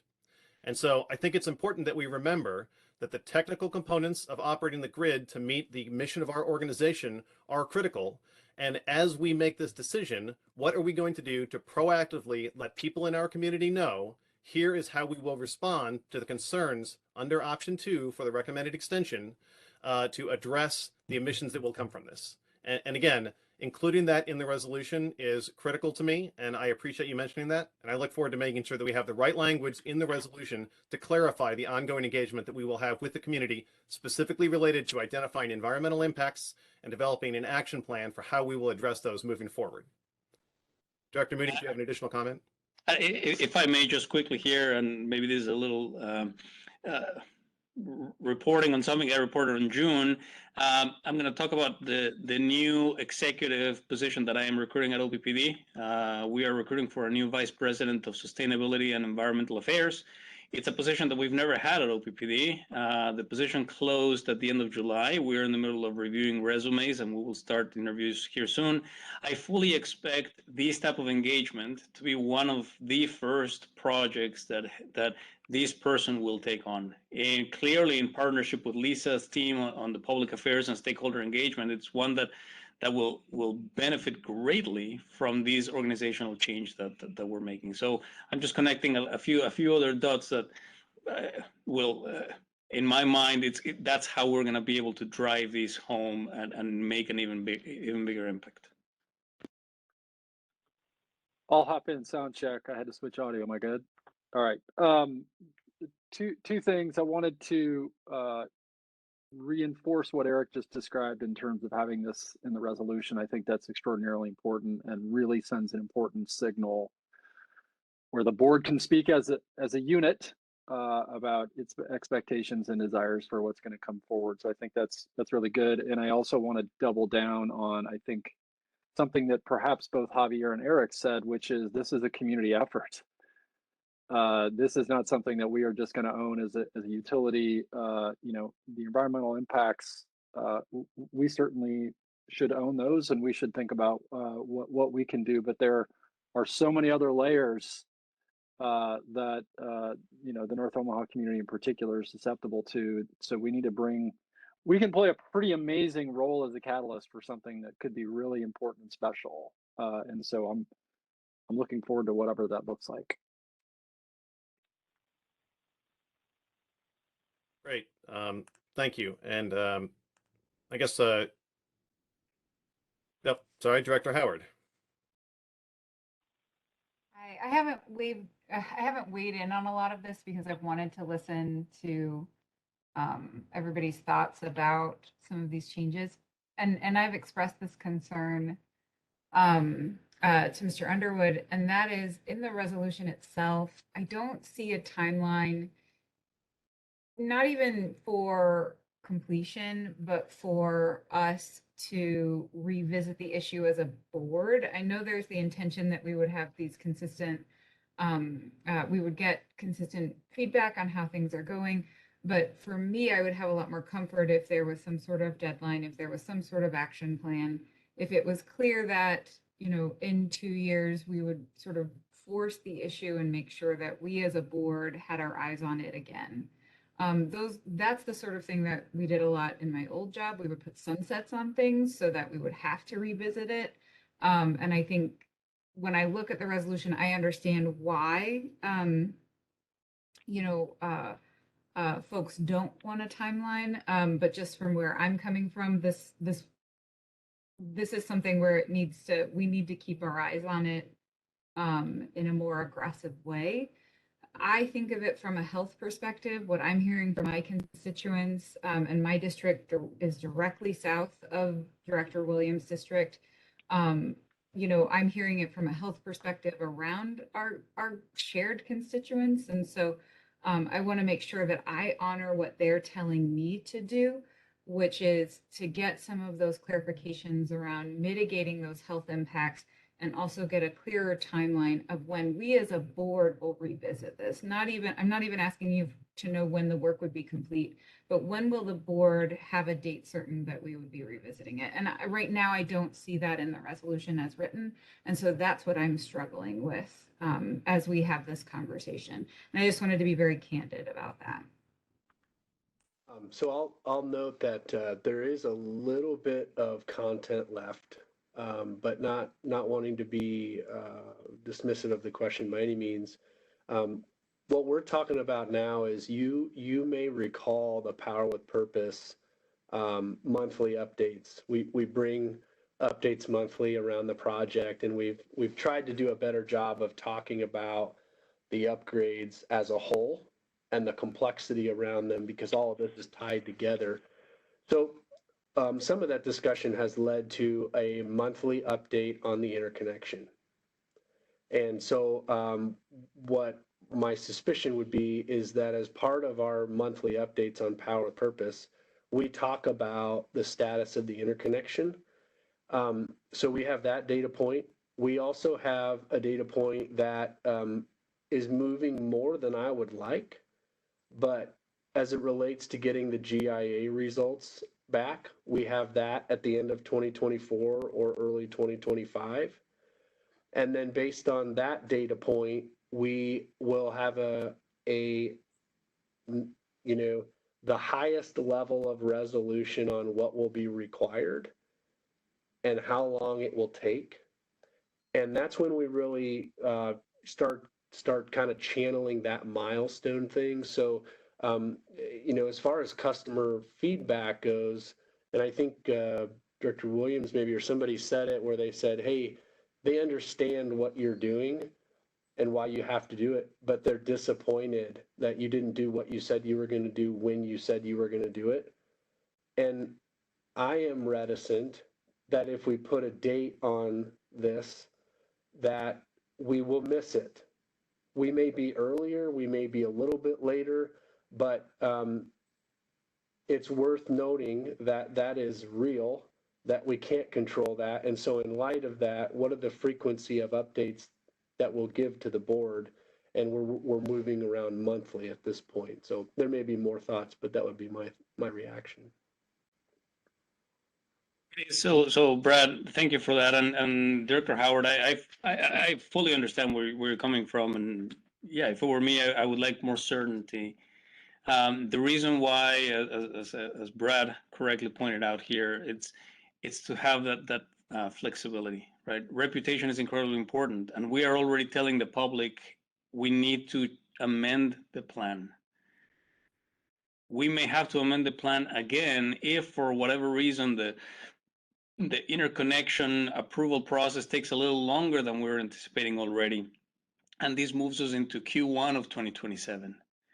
We would have then to mobilize a very large group of OPPD employees to get yet another resolution on to extend these a little bit more, if that were the case. I can tell you today that I have mobilized already a very large portion of the organization who have been working for the past 4 months on nothing other than this decision. Very important decision. Stakeholder outreach, technical preparation, presentations, debriefs with the board, and all of it. That's fantastic, and I do not regret any of that. Having to do that again, if the delay goes past December of 2026, and let's say it's Q1 of 2027, having to mobilize all of that again, it is a concern. Now we can certainly put that on, and it would be up, it's a board's prerogative. But that's the reason why we're very clearly stating that our intention and our expectation is that by the end of 2026, we should have this plan completed. We should have all of the changes in the North Omaha station completed by then. That is because we are expecting a generation interconnection, final generation interconnection sometime in 2025. We are also expecting that SPP will not tell us that there is more infrastructure that needs to be installed. But those things could change, right? And so that is one of the reasons why we would like to retain that flexibility, while still letting the board and the public know that our intention, our plan is for this conversion to take place by no later than the end of 2026. But of course, that this is a board decision, and it's your prerogative of how you want to move forward.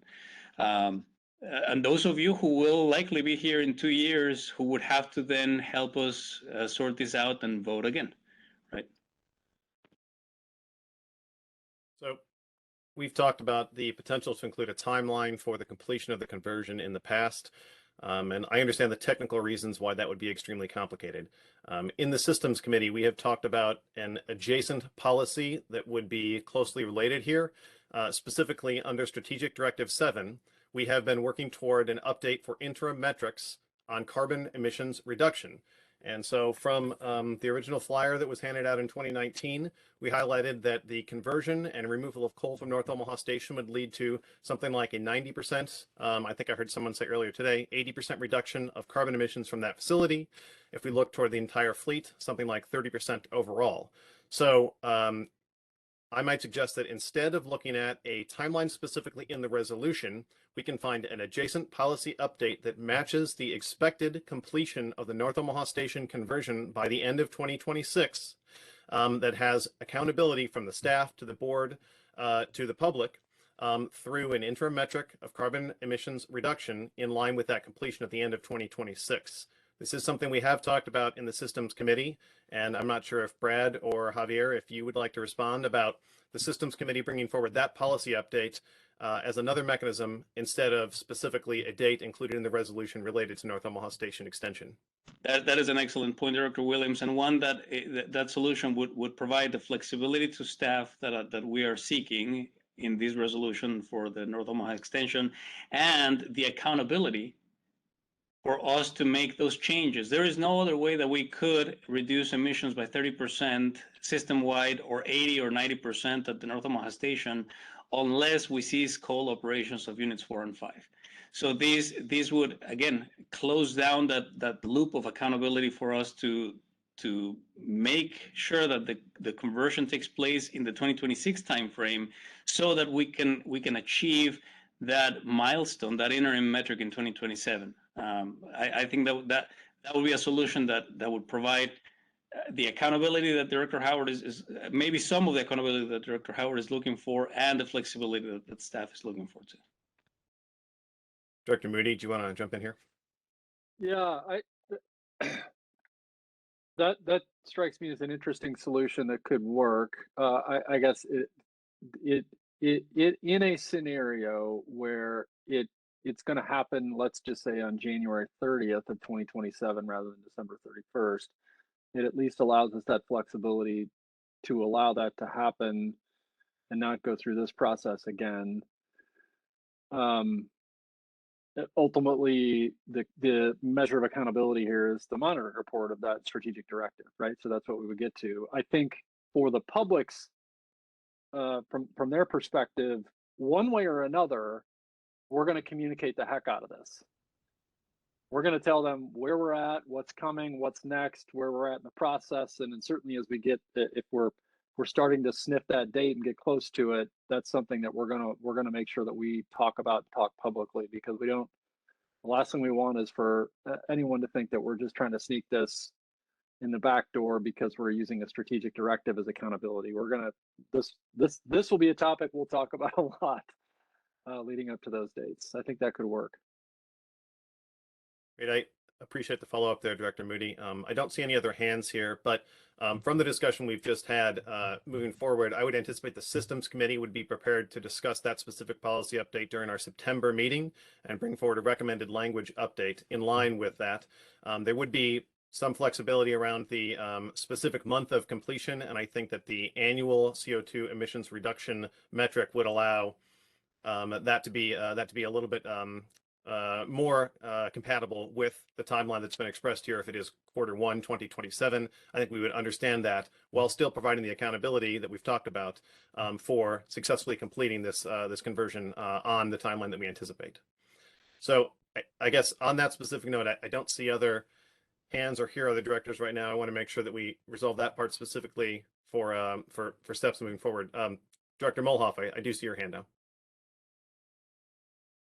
Yeah, so I think that's a good plan. I think that's a good way to hold ourselves and the organization accountable. I just want to speak for a minute about what it means if we delay this decision, because we know from the report we got today, we know that our 2 gas plants won't even be ready until 2024, which misses the deadline. And so we already know that we've missed that mark.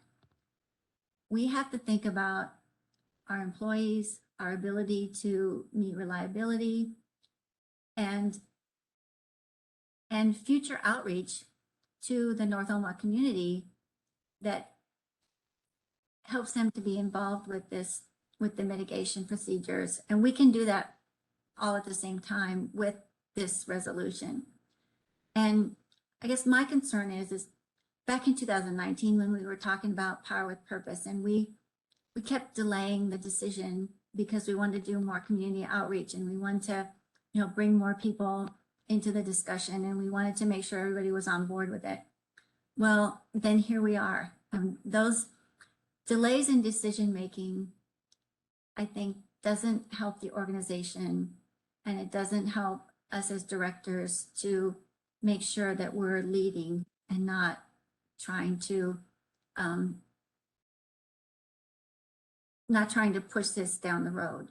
So, I just feel like I need to kind of say that, because delaying a decision on this resolution puts us closer to, we only have a few months until it's already 2023.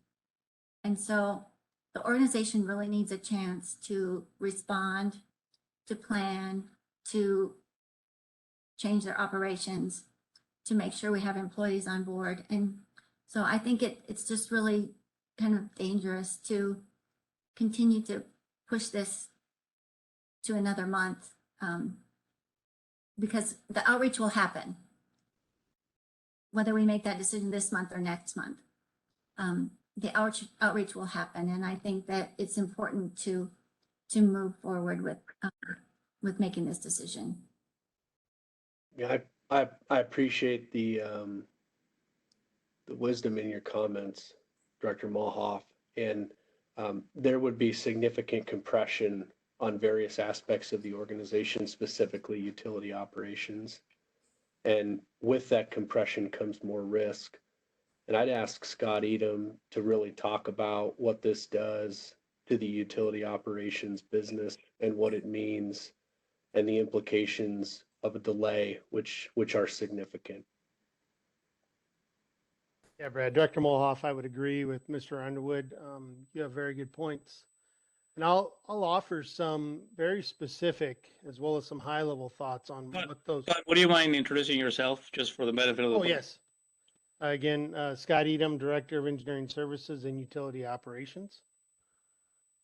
So again, if we would delay the decision, that organizational clarity is really needed for proper planning and deliberate execution for the safe preparation and execution of our outages, which again, by definition, they are periods where we maintain and repair the plants to ensure reliable and efficient operation. As Javier alluded to, we need to establish and maintain our sufficient staffing levels to run North Omaha and those related workflows. So again, if we do delay, it can further compact those processes. You know, the maintenance and refueling outages they're not optional. They're required to perform the preventive maintenance and repairs to ensure reliable operation through the cycle. We have done preliminary work, as Javier stated, over the last several months. We've done an extensive review, but there is a lot of work that remains to be completed. Again, to ensure that the generating units at North Omaha are ready to perform and safely and reliably operate to perform their main function, which is not only the generation of electricity, but grid support.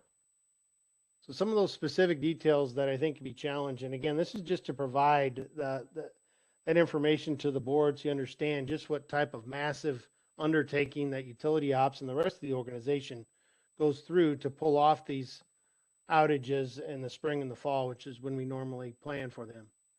So in general, we have a 5-year multidisciplinary internal outage planning process in which the entire fleet, we review and balance the market, grid reliability, and outage resource needs, as well as the projects that need to be completed. And we have to get advance approval from SPP for those planned outage windows. As the regional transmission operator, they have to evaluate all of the generation outage requests in the footprint in order to ensure that the reliability isn't impacted. Delaying the decision can impact OPPD and other utilities' ability to perform those needed outages due to the inaccuracy of the model with requests that are already submitted to date. From an internal utility ops perspective, we have an 18-month outage planning process for individual units, as well as the entire generation fleet holistically, that could be compacted even further if delayed. As part of this review effort, we are trying to bring the needed outage for Unit 4 to perform some of that essential maintenance to ensure reliable operation into the fall of 2023. So we've already compacted the 18, 17, and 16-month milestones for that outage planning even now. That can challenge our safe and efficient and cost-effective outage completion for that unit and the fleet. If we talk about the fleet for 2023 alone, for the base load units, there's approximately 3,800 work hours. So again, these are estimated numbers. All the planning is not done, but approximately 3,800 work order tasks that are expected to be needed to support the 2023 outages alone. Again, we look at a 5-year swath with approximately 2,700 of those tasks being completed by internal craft maintenance personnel, equating to over 70,000 person hours based upon past similar scope. So we still need to plan these, schedule them, and apply resources to this work. So in addition to our internal personnel that do a majority of the outage work, we also expect approximately 95 contractors are expected to support, again, the fleet and their outages that year, for a total of 600 supplemental personnels being assigned to the sites. So these delays can challenge that procurement of outside resources and materials to successfully complete those outage tasks. Now, Javier did talk about the North Omaha staffing, the critical personnel operations specifically. There's interdependencies between Turtle Creek and Standing Bear staffing as well as North Omaha. I would state that the city of Omaha requires a stationary engineer's license only for North Omaha Station. So of all the generating fleets, that is the stations in the fleet, that's the only one that has that requirement on it. And that's a combination of certification experience of 3 to 5 years for North Omaha. So I can't easily transfer operations from Nebraska City up to North Omaha to run it.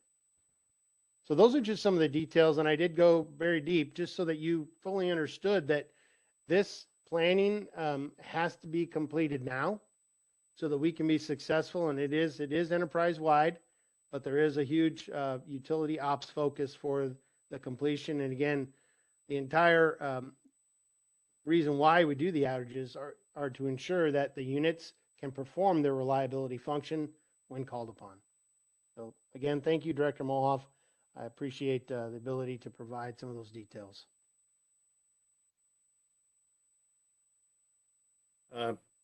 Director Moody. Sure. I'll be quick. Janice, thank you for bringing that up. And Scott, thanks for the deep dive on that. That's really helpful to wrap our head around, or my arms around, kind of the nature of the work that's in front of us. We're certainly, as board members, getting inquiries from the public about delaying the vote. Undeniably, that's something that they're asking for right now. And I'll say a few things about that. One is I've been out causing trouble enough in this community to have attended many a public meeting, and nothing is more infuriating than check the box public meetings. So when I think about delaying the vote, the reality is that the technical nature of this, as we talked about earlier, is pretty cut and dry. What's worth exploring, in my opinion, is the mitigation work that we talked about earlier. So to me, I think that what our goal should be as board members is to be responsive to what we're hearing from the public. And in my view, the responsiveness here is thinking about how do we take the cards that we've been dealt and leverage it so that we can do something meaningful.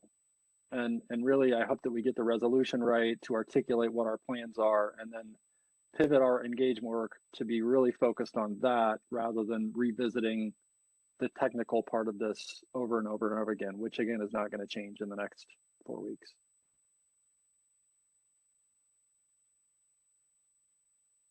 Thank you. I saw Director Yoder, but then he went away. Oh, well, because I anticipated you were going to call on me. I just wanted to echo what Director Moody had to say there. In the planning that's gone into this, the technical requirement, absolutely, I'm not disagreeing with that at all. I don't, you know, these are plans that were probably first thought of back in 2014, eight years ago, with Resolution 6006, and probably thought of again in 2016, 6 years ago, when those goals for North Omaha Station were revised slightly, but still in place. And again in 2019, as Mr. Underwood said, 3 years ago. So I think where we're headed technically is pretty clear. To not postpone it another month, I think requires we board members to respond to what we're hearing from the constituents, to talk about the social impact that the additional 3 years will have, and to identify at a fairly clearly, at a high level, what kind of mitigation is going to take place. So that's it, quickly. I'm going to ask CEO Fernandez to respond to that one.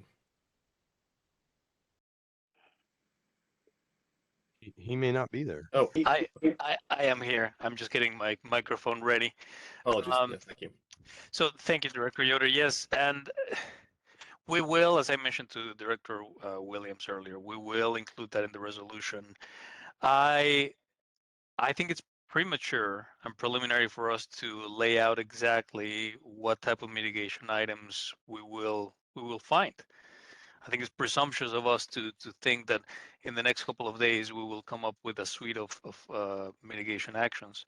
What the commitment is that we will engage with the public, we will engage with other organizations, as I mentioned earlier, organizations that have the expertise that we don't have on housing, public health, public housing, research, education organizations, universities, etc., where we can join forces and come up with ideas. When you talked about the consequences of this extension, it'll be very, very important for us to consider all the consequences, not only the negative consequences of continuing to emit greenhouse gas emissions, but also the positive consequences of leaving those oxygen machines on, those dialysis machines on. That reliability, that access to public drinking water, sewage treatment facilities, etc. So it involves a much larger effort, and that is what we are. I am committing to doing that here in public at the committee meeting, and it will be reflected in the resolution. Okay, I appreciate the input from other directors there and the response from CEO Fernandez about how we will outline environmental impact assessment and action plan. We had wanted to try and conclude the presentation and then wrap with discussion. We have spent some time on discussion here now. Looking at the agenda and what we had outlined, it's been quite a while. Chair Bogner, would you like to take a break here for a bit and come back and then conclude this item?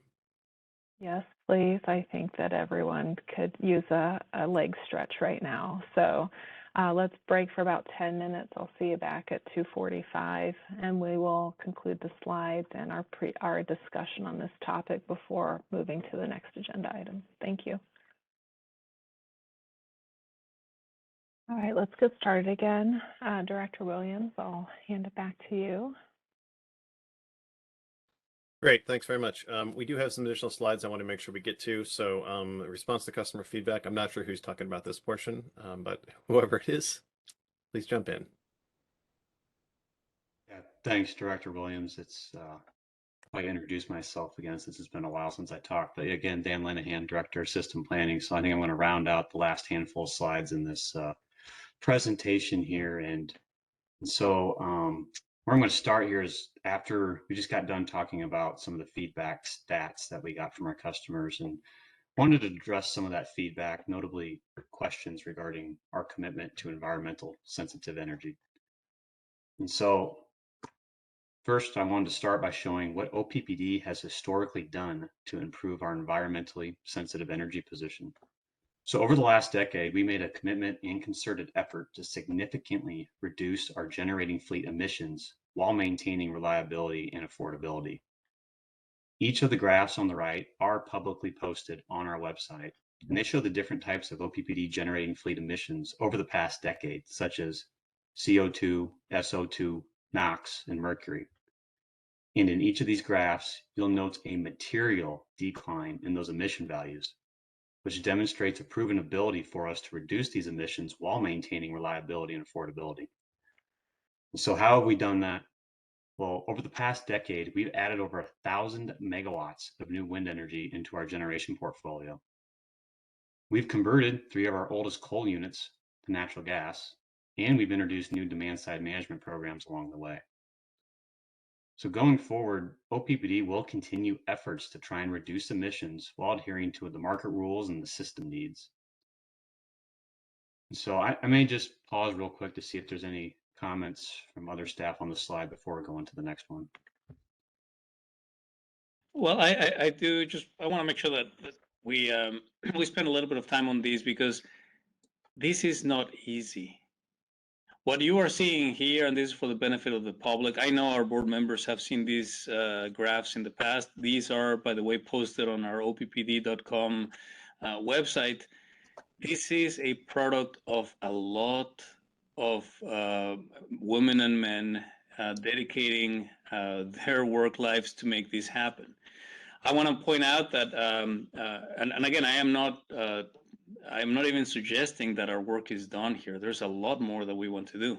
But I do want to note that if you can look at the graph on the upper left corner, annual CO2 emissions, compared to 2013, which was our peak when we had North Omaha 1, 2, and 3 operating on coal, compared to that year, if you compare that year to last year, OPPD has effectively reduced our carbon emissions by 4.2 million metric tons per year.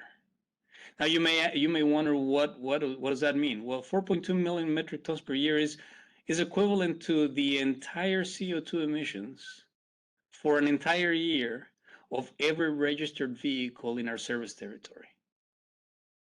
That is gigantic, and that does not happen by accident. Now, we still have a lot more to reduce, and this is part of what we're committed to seeing this conversion of North Omaha happen, to continue to see that decline.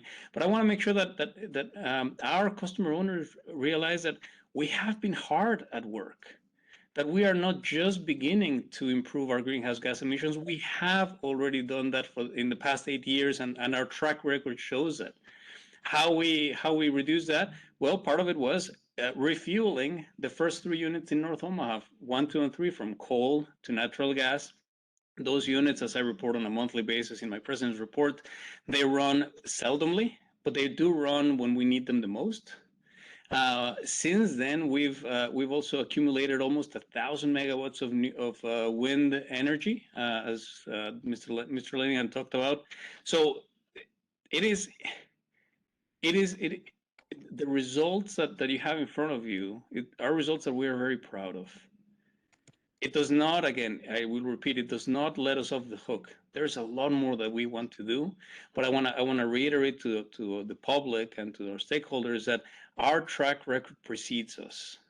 That it may not feel that way with the resolution that we're asking our board to consider on Thursday, but that we are, I believe, and I stand by these, one of the most environmentally sensitive utilities in the state of Nebraska. We have been leading the way, and we will continue to lead the way while we maintain reliability and affordability. So thank you, Dan, for the opportunity to chime in on this. It's an incredibly important piece of our mission.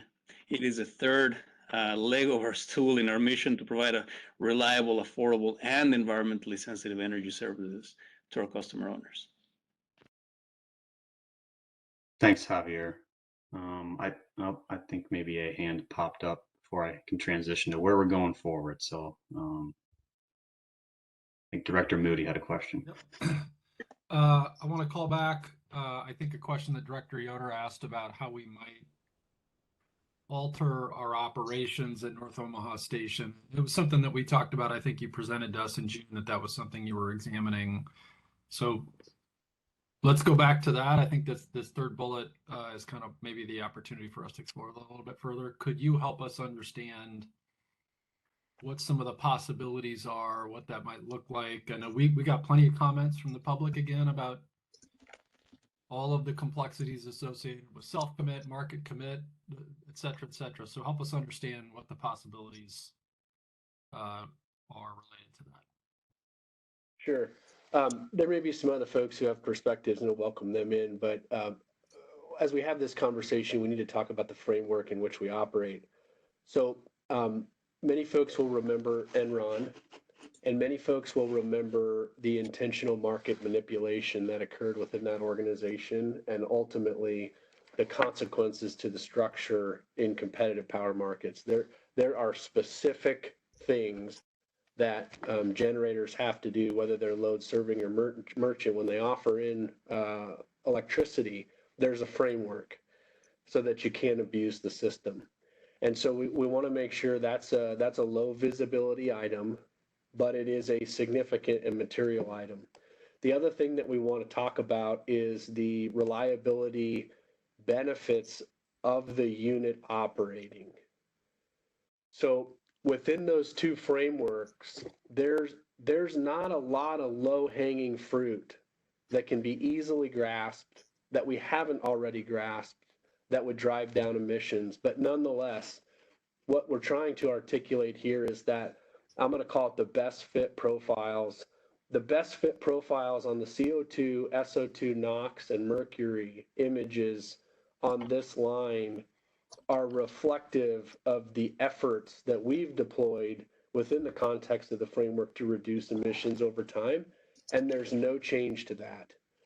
So as we continue to work on this, and it's embedded in our culture to do this, we'll bring back updates on things that we find, but we wanted to be authentic in our intention to do this, and also transparent that anything we've could get our hands on to reduce emissions, we've deployed. But we will continue to do that. There is no change to that, and we want to make sure that folks can hear that. Thank you for that, Brad. If I could ask a follow-up question. We learned this morning about the new 2 natural gas facilities and the potential for an interim generation interconnect agreement. And again, let's not pretend that we know if and when that's going to happen, what it's going to look like. But if it did occur and we had that in hand to at least run those facilities sometime in 2024, would that create an opportunity for us to change the profile of how we run North Omaha, these 2 units? Yeah, And I can answer that. I think the answer is yes, Director Moody. It would give us more flexibility. Okay. We would have more power coming from those two new stations. It will give us flexibility. Now, it is important to, very, very important to remind the public that these units, North Omaha 4 and 5, when they're running on coal units are not designed to be peaking units, right? So we cannot ramp them up and down, turn them on and off. Bad things happen mechanically to those units if you abuse them that way. However, that doesn't mean that we won't look into opportunities to run those units in a different way and offer them into the market in a different way. They have to be available at all times in order for them to be accredited. That's a key point here. However, there might be opportunities, especially in the shoulder months, where we know that there will be a lower load and the demand for capacity and energy may not be the same as in the peak months, for us to change the way in which we offer those units in the market, and that would help us then continue to reduce emissions in the interim. Back to Director Williams' point, we may not have to wait until 2027 to see any reductions. We may actually be able to do that in the interim. However, we don't know exactly how that's going to work. It will all depend on market conditions and system stability. But that condition that you presented, Director Moody, of having Turtle Creek Station and Standing Bear Lake Station on, would add a lot of flexibility for us to then look into how do we operate North Omaha 4 and 5 in a slightly different way. Thank you.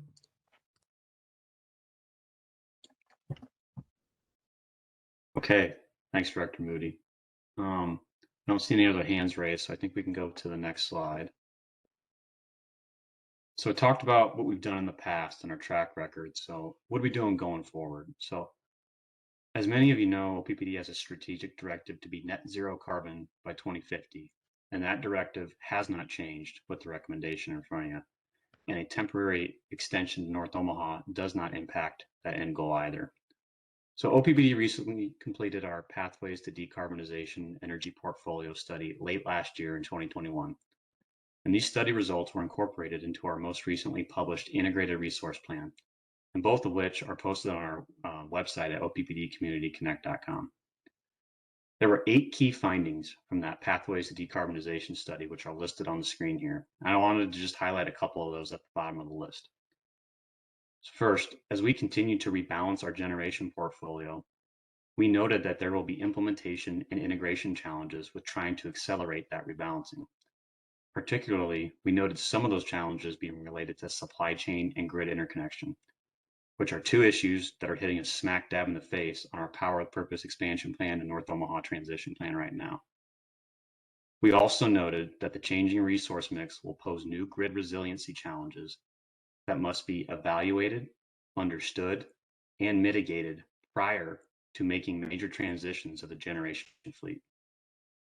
So our goal of net zero carbon by 2050 remains, and we are confident we're going to overcome these challenges in meeting that goal, but we need to ensure we have proper runway to overcome them.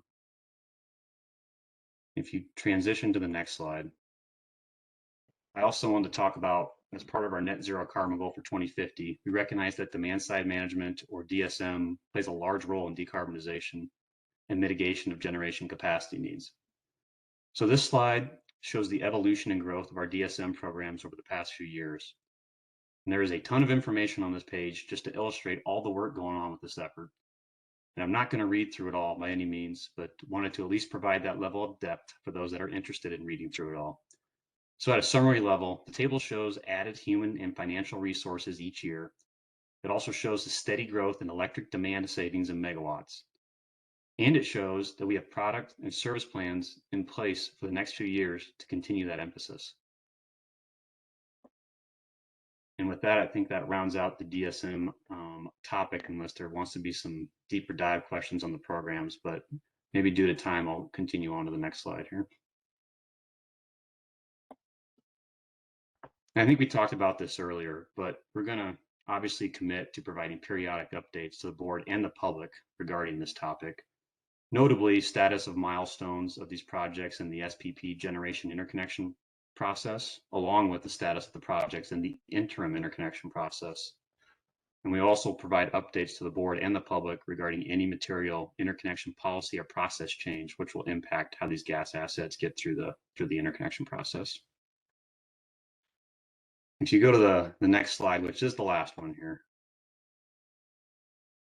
So this has been a very, very long agenda item and probably noteworthy to be so, but I know there's a ton of information presented today, a lot of it very technical. So just wanted to try and summarize the main points here on one slide. So that's what this is here. So, and those are the Power with Purpose Generation Expansion Project is the key enabler to fulfill the transition plan at North Omaha Station. It must occur in the right technical sequence at the right times in order to ensure grid reliability and resiliency is maintained to help avoid large-scale blackouts. While the direction of net zero carbon remains unchanged, as well as our intentions to refuel and retire the units at North Omaha Station, the timeliness of the generation changes is dependent upon variables not solely controlled by OPPD. Community feedback as they understand our commitment to reliability, but some are disappointed that we can't make the change when we said we would. Accordingly, social media sentiment says 89% is either neutral or positive regarding the recommendation. And additionally, in accordance with Powering the Future 2050, OPPD intends to engage with local education and community organizations to pursue efforts to improve overall impacts for the Omaha residents. As I mentioned before, updates will occur to the board publicly on a monthly frequency during the Power with Purpose project status meetings. The district will know more definitive timelines upon receipt of the generation interconnection study results published by our regional entity, the Southwest Power Pool, and that is estimated to get those results in late 2024 or early 2025, depending on how they progress to their backlog queue. Staff's recommendation is to extend North Omaha Station for a temporary period, just until we can get the Power with Purpose gas assets being completed and fulfilled all the regulated grid interconnection and delivery milestones, which are currently estimated now by the end of 2026. And so with that, I believe that concludes the presentation material, and we can open it up to additional questions now. Director Bogner. So I recognize that, you know, this is disappointing for many of us to, you know, this is not the direction we want to see, or these are the decisions we don't want to have to make when we made previous decisions that were in line with some of our strategic directives. I mean, we all recognize that this is a disappointing outcome. However, it's a temporary outcome. And so I just want to offer up that as we are thinking about this decision, I go back to some of our governance principles, and I just want to kind of call that out here publicly now and put that out into the ether here. So first off here is the board staff linkage 5. The board of directors operates under the principle of unity of control. And so this means that only decisions of the board acting as a whole are binding on the district. So I'll remind us of that. Second, individual directors may express their personal opinions on the proposed actions. In doing so, it's important to bear in mind that the board governance process number 7, or GP7, covering board member behavior, states that board members are expected to act in the best interest of OPPD and the customer owners. This supersedes any conflicting duties such as advocacy for a person, cause, or on behalf of interest groups. So definitely something that we all need to be keeping in mind here. And then third, as stated in GP7, each member of the board is expected to support the legitimacy and authority of the decisions of the board. This governance principle goes on to state a preference that board members refrain from criticism of board decisions. So even after Thursday, if we make a decision that's disappointing to many of us, we do need to honor that that decision is made and we move forward. So with that, I'll turn it back to you, Director Williams, to continue this discussion. Great. I appreciate that reminder about the governance and applicable principles and policies for the organization. We have had a good amount of discussion that was somewhat not the anticipated schedule, but that's what happened. I'm looking for additional hands or comments or input at this time about the information that's been presented, and with the understanding of a few of the connected or adjacent discussions that we've had so far today. Do any directors have additional follow-up questions for technical information and clarification? Or any additional, anything else you would like to express now? Okay. Sorry, I guess I have one, and I think it'll be quick, but you know, Brad, you started, boy, it's been 2.5 hours ago or whatever, by talking about the 70 million different alternatives that we examined as part of, you know, 2019 Power with Purpose. And I bring that up because in certainly some of the public comments that we've received, they've often said, well, have you thought about this? Have you, you know, could we deploy solar wildly as fast as we can, or can we do multiple 5 megawatt projects to sort of solve the problem? I'm not looking for you to take those one by one, but I want to dispel of the myth that we didn't really think through any alternatives in this point. At this point, we just kind of said, okay, well, we're stuck, so let's just delay North Omaha. Like I want to help us understand, generally speaking, you know, the calculus for once you started to get clarity for the problem that was in front of us, and the methodology, for lack of a better term, that was used to sort of arrive at the two options that are before us today. Sure. I appreciate the discussion around the original analysis of Power with Purpose and talking about the size of that population and how thorough we tried to be and the types of conversations that we had at that moment of time. And what we're really talking about now is, to use a golf analogy, we're in the middle of the swing. We're playing the hole we want to play. And we've already set gas assets in motion, hundreds of millions of dollars of gas assets. We have teams working darn near around the clock physically on solar sourcing. And we've got deep conviction that the solutions that we're in the midst of are spot on. They are spot on. And to be in the middle of that evolution and act like we could make a deviation is insincere. And I think from my perspective, I would like people to hear that. And I would like people to hear the focus and the intentionality, and to be able to see the progress that we've made in some of these areas, so that they can see a little bit of what I can see and what the other executive team members can see, that this is moving. This is a monster, and it's moving. And amidst the discussion around the delay, we need to make that real. And so I hope that we've done that today. We'll continue to do that, and I hope my answer is helpful. And Brad, if I may, thank you for that, and thank you for the question, Director Moody. And this doesn't stop here. We are experiencing, OPPD is experiencing load growth that we haven't experienced in the first 76 years of our existence.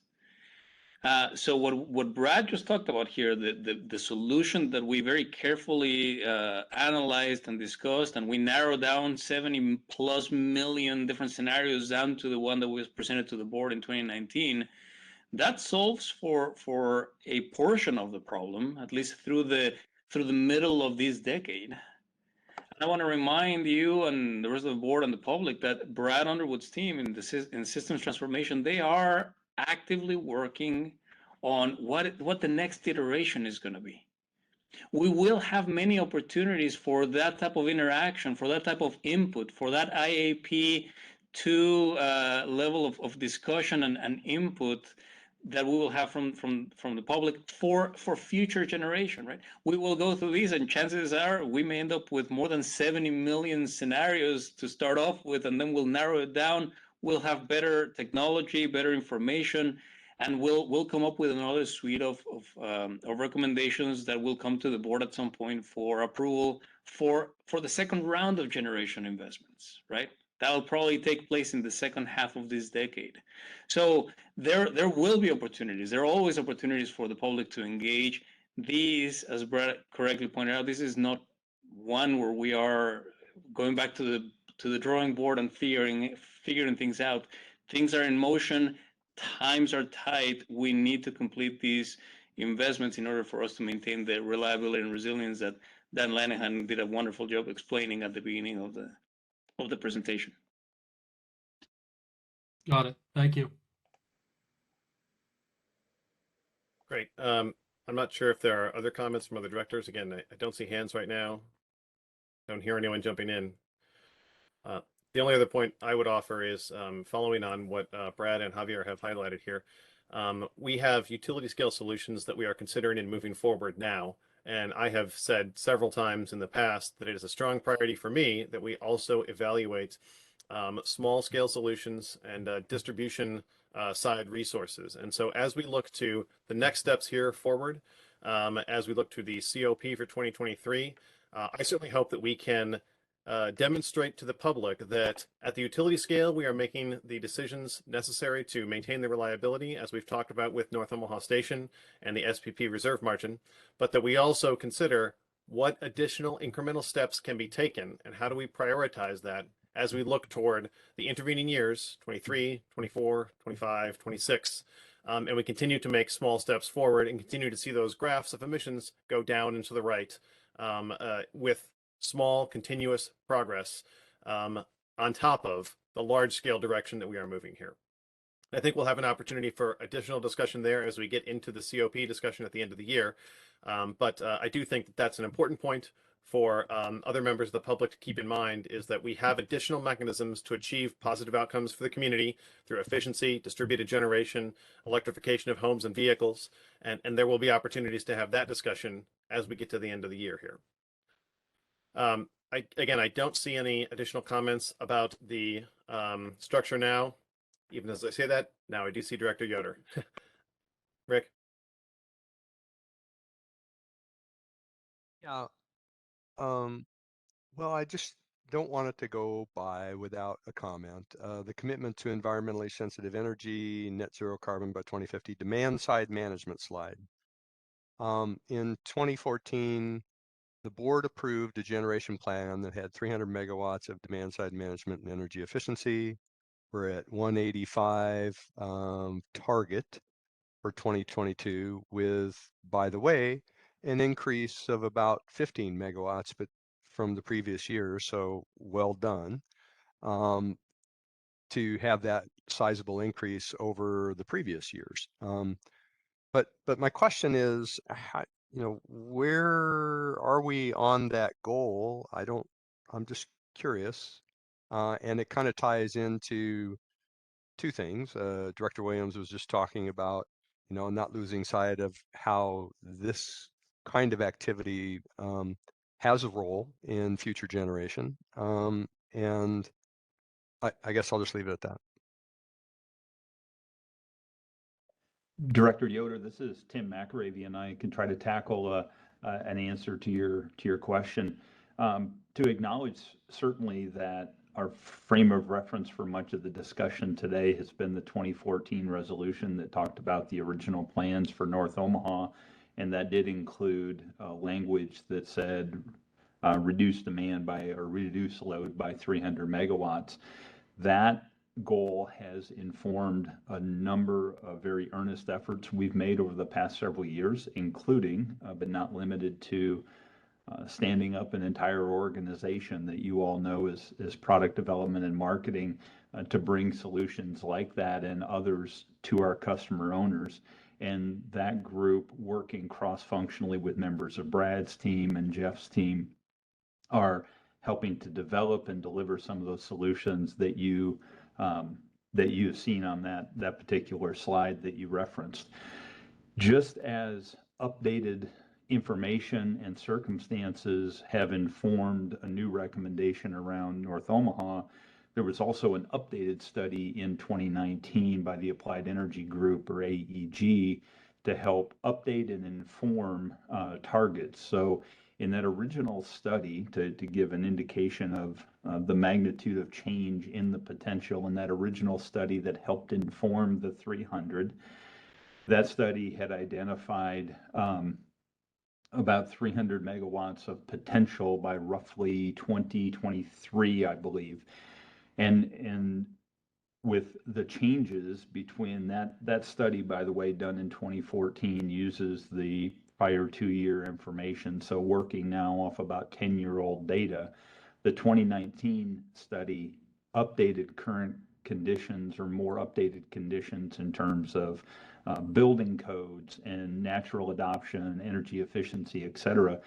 That was designed to come up with a 3-year target, 2022 being the 3rd year, and that target was that 185 in 2022. So just by rough comparison, 2014 study with about a 300 megawatt suggested potential by 2023, updated study around 185 megawatts by 2022. So that just reflects some of the changes. That said, we continue to be really focused on this. We see that this is a key component of the solution, which is why we put it in the slide today. In fact, we have teams working now to acknowledge changes in the marketplace in just the last few months, and to look at some of the, in particular, programs to update them that could be focused toward large C&I customers that could help drive some of our demand side management program adoption even faster.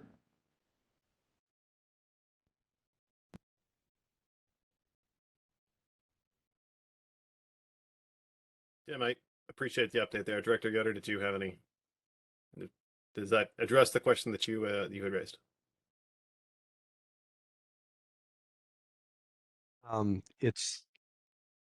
I thank you for the information. So if I were to stay today, pardon me if you just said this, Tim, and it didn't sink in, but what would be the current demand side management goal that we have? So as depicted on the slide, we have a goal for the end of 2022 at 185 megawatts. We are largely on target to achieve that. The study of 2019 did an extrapolation out for the next couple of years. And I refer to it as an extrapolation because we didn't continue to plan specific programs. We have them planned, as we see on the slide, but didn't correlate them specifically. But that would suggest that the potential of growing it another 12 to 15 megawatts over the next couple of years. So it did not come out with a achievable horizon of 300 anytime in the foreseeable future.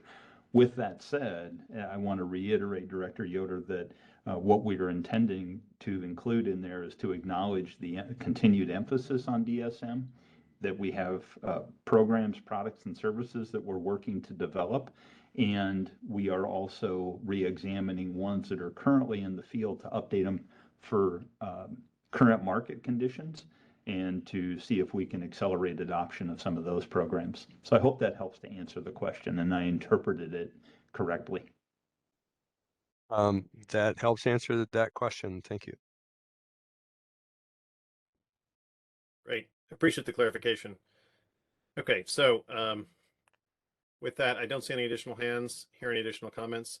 We did discuss a couple of things that I think were not part of the slide presentation, but the board will coordinate with the executive leadership team about the next steps that we had highlighted regarding language in the resolution and next steps about additional policy work, just to make sure that by Thursday we're all clear on what is included, what is anticipated for the resolution and the recommended vote on Thursday, and what additional things will occur related but somewhat outside of that, including community engagements, as well as additional updates about operations and additional ways that we are going to improve and reduce our emissions moving forward.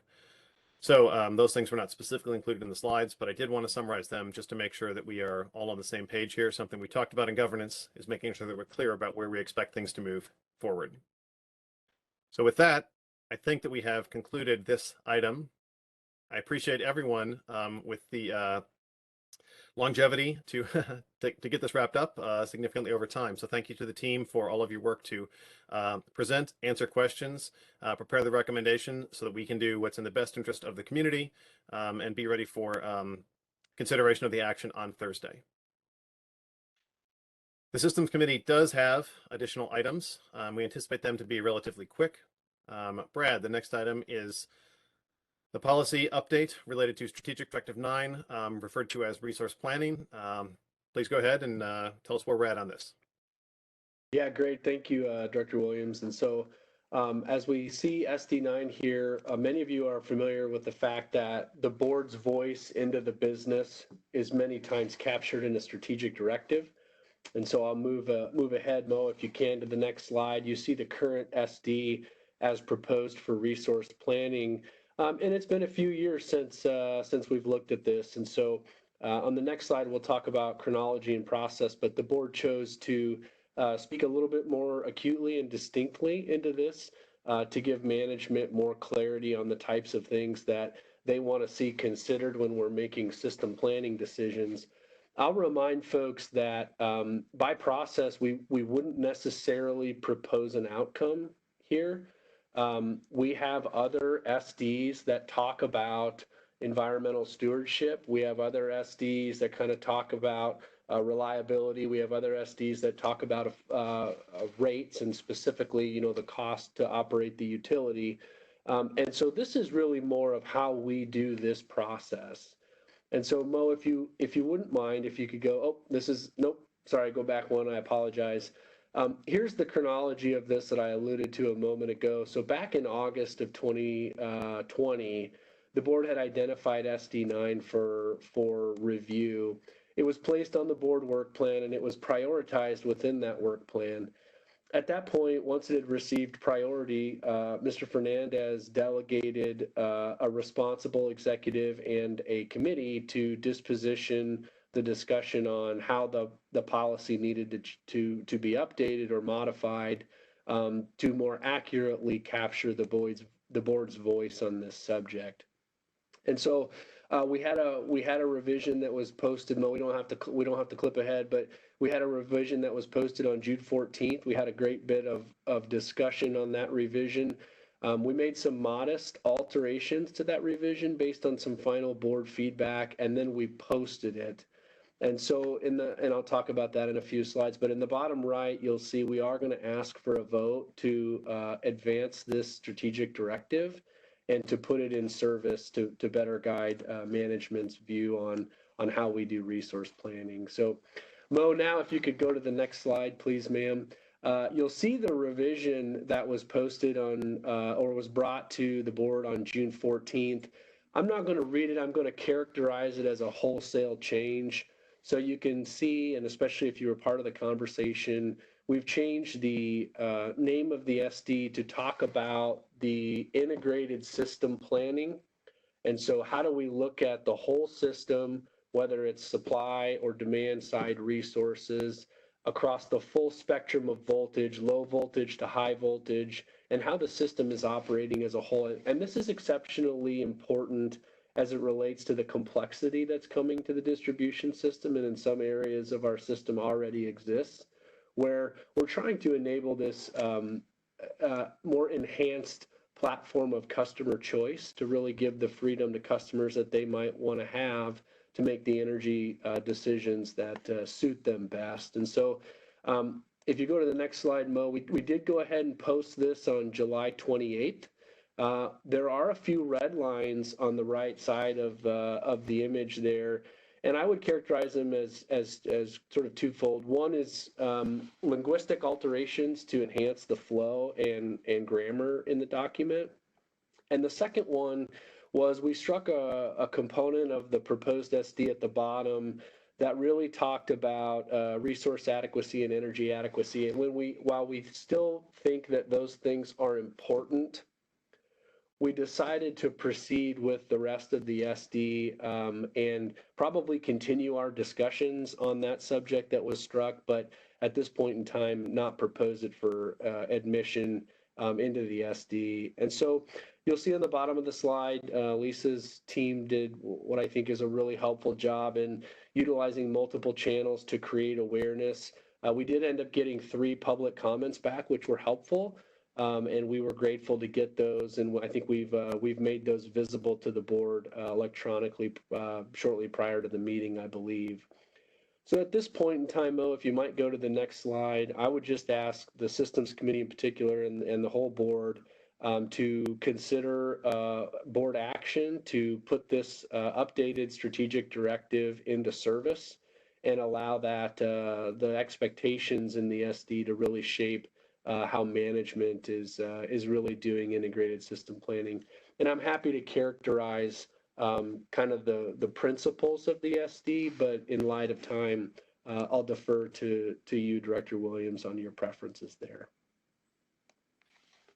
Great, thanks very much, Brad. As a reminder, we did discuss this in June, and the Systems Committee has discussed it for a few months even prior to that. So I think that Systems Committee members in particular are familiar, and there wasn't a lot of language update since June as well. So does anyone on the Systems Committee, I'll look to you first, if you have any final thoughts on this. Again, we have looked several times at this. I think we felt that this was ready to move forward, and generally under the guidance of, does the language we're looking at now better capture what we'd like to see in a monitoring report a year from now compared to the language that that was previously existing. I think that's kind of how we had evaluated one of the other recent policy updates. I do not see any hands or hear any comments specifically, which is perfectly fine, especially because, again, we've talked about this before and gone through a few revisions. So I'm going to assume that if we don't hear comments, that the Systems Committee does agree that this is ready to move forward to an action item on Thursday and be approved and incorporated into the policy binder as the new strategic directive, replacing resource planning with integrated system planning. Again, a lot of talking there. In the intervening time, I don't see any hands. With that, I think we do have agreement that we can move this forward as an action item for Thursday. So thank you very much, Brad. And there is one more final item on the Systems Committee agenda. We'll power through here. As mentioned earlier, the Nuclear Oversight Committee report. And Tim, if you'd like to provide us an update on the process there. Good afternoon, Tim Yilling, Senior Director of Decommissioning for Fort Calhoun Station. I've got 3 items to talk about today, and I'm going to start with the bottom one, and for the first 2, we'll go to pictures afterwards. But the Nuclear Regulatory Commission was out here in July to perform their their continuing inspection routine.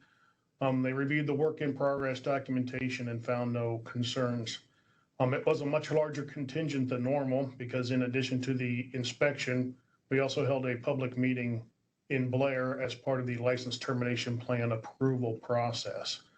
So got the opportunity to have the leaders for both the region and at the Washington, D.C. headquarters to see the site, see the work that's going on, and really have that personal interaction. And along those lines, one of the NRC commissioners will be out on site next week to see the progress for himself as well. If we could go to the next slide, please. So this is an overhead view of the upper guide structure, upper support plate, which is part of the reactor vessel internals. And we've been talking about reactor vessel internals for a good portion of the year. We're in the 65 to 70% range now for cuts complete. That project does continue on track for completion by the end of the year. We are having some challenges, not the least of which is the heat, which is affecting stay times and the ability of our personnel to stay in that area and continue cutting. It's a matter of getting them out and getting them cooled off so we don't have any industrial safety issues as we're doing that work, but it does remain on track. Next slide, please. The other area where we've had a lot of focus over this year and that we're going to talk about this month is the turbine building and the demolition activities there. The picture on the left, you can see the turbine building with already most of the exterior panels removed and some of the support structures. And then the picture on the right is that same building that's been collapsed down on top of itself as part of the demolition process. All that material has now been removed, and that gets us to the next slide, which shows us the turbine building pedestal. And I've referenced that a few times throughout the year, and I talk about it being a robust structure, and even the pictures here don't do it justice. But it's a concrete and rebar reinforced structure that held the turbine that ran probably 3/4 of the length of the turbine building and was half as wide as the building. So you can see in that picture on the bottom, we are pounding away on that with a couple of hydraulic hammers. But the building itself removed, now it's just a matter of getting that pedestal removed. So that project is going well as well, along with the demolition of the auxiliary building. Project remains on track for substantial completion by the end of 2025, in line with our estimates. And then just to give a little context to the discussion before about the frequency of updates, we are planning to go to a quarterly update. And the reason for that is it's really just the next change in the decommissioning process, and it's about the pace of change. The monthly updates were a carryover from when we were an operating plant, and certainly as an operating station, there's new things to update every month. And as we stepped into decommissioning and we went from the safe store methodology to the deconstruction methodology, and we moved fuel and we got systems ready and we started demolishing buildings, there was a lot to update on a monthly basis. Still a lot of important work to do, but the pace of change and the scope of work that we're doing on any given month is reducing, and thus the reduced updates. But certainly we'll continue with our director's updates, and if there's ever anything that's important to bring out in a public setting like this more frequently than quarterly, we'll bring those reports back as well. And that's the end of my report, pending any questions. Thanks very much, Tim. I do have 2 additional clarification questions. One, you talked about the schedule. The other major item that everybody is interested in is the budget. How are we doing on the overall expenditures for the project? Overall expenditures remain on track to meet our original estimate. So another way to say that would be on budget. Great. Very glad to hear it. And then last, from attending some of the DOC exit meetings, we've talked about the frequency and speed of removal of some of the waste from the site. Can you clarify how are we doing on removal of the material from the site? I know there had been some challenges in the past. Are we doing well on our projected schedule forward? We are, for this turbine building in particular, effectively all of the material is removed except for the rubble coming from the demolition of the turbine pedestal that you see here. That's being used as a ramp to put those machines on to continue that work. So we are accumulating some rubble in the basement of that building, but that will be removed. There's no significant backlog. And the same thing with the demolition of the auxiliary building. That material is moving off site in an efficient manner. No significant backlog of that material either. Great. Glad to hear it. I do see a hand from Director Mulhoff now. Thank you, Director Williams. Tim, I was reading an article in the front page of the Enterprise, the Blair newspaper, about one of your employees, and wanted to congratulate you and him on your safety record. And I think that it's important to note every time we get a report from you how well we have done in keeping employees and the community safe during this whole process. So thank you very much for that. Thank you. And for those that didn't see it, we had an opportunity for one of our project managers to do a day in the life story in the local paper, along with the series they're doing with other local folks. Great. Thanks again, Tim. I don't see any additional hands or hear any additional comments. So thank you for the work. We will look forward to another public update in about 3 months, quarterly update from here forward. And I believe with that, at long last, the Systems Committee agenda has concluded. So Director Bogner, back to you.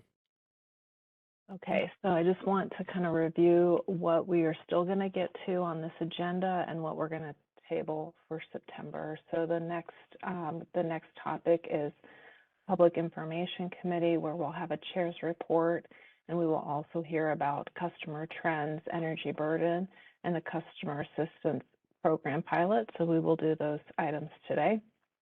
And then we will move to other business, which is confirmation of the board meeting agenda and board work plan.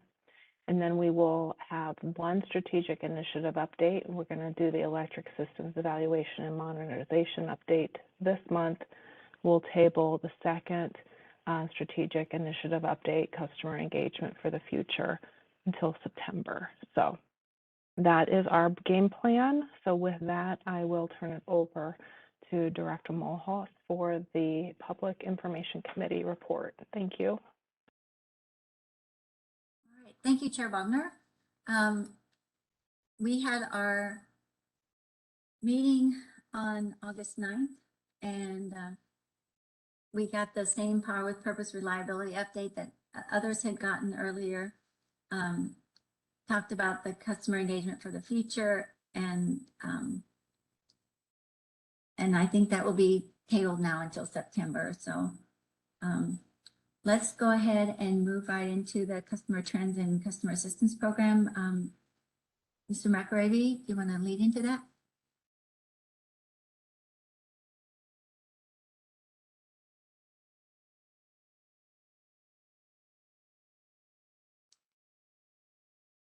I think you might be on mute. Oh.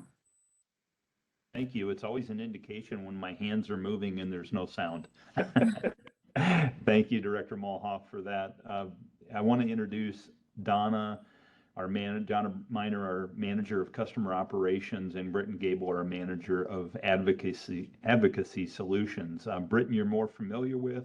Donna may be new to the group, but I want to give a brief introduction and just frame what the board and the public will hear today. Customer trends are pieces of data that you see monthly and quarterly, and what you'll hear today is an abbreviated version of that, since that data often dwells around the delinquency or recency of customers relative to their OPPD bill. What we acknowledged is that often leads then into the discussion around energy burden and those sorts of implications. And then as we have historically talk about that topic, that leads naturally into, for those customers that need assistance, what are those assistance programs that are available? And we're excited to be able to talk about a pilot of a new assistance program today for our customers. So signaling that we're going to blend bits and pieces of those three into what we hope you find will be one kind of contiguous message here. So without further ado, I will turn it over to Donna. Thank you, Tim. Good afternoon, everyone. My name is Donna Miner, and I am the Manager of Customer Operations. First, I appreciate the opportunity to share the current customer trends with you today. First, I do want to thank the team for their dedication and their hard work that you will see reported in the coming slides. I will share with you trends around how our customers are paying their bills, and then Britton will talk about how we are addressing some of the data found through the energy burden solutions. So this first slide shows the summary of aged debt for our residential and our low income customers for July of 2022. Here are some of the highlights. So 90% of our customers are paying their bills within 30 days. And that has remained a steady trend that we have seen month after month and even last year. You will see for this month, there was an uptick in the total age debt for the 31 plus in the dollars and the counts. We expect to see an increase due to customer usage impacted by the weather and this time of year. The team continues to monitor economic pressures and challenges our customers are facing so that we can guide them to the right solution that works for them. Now let's look at our LIHEAP customers.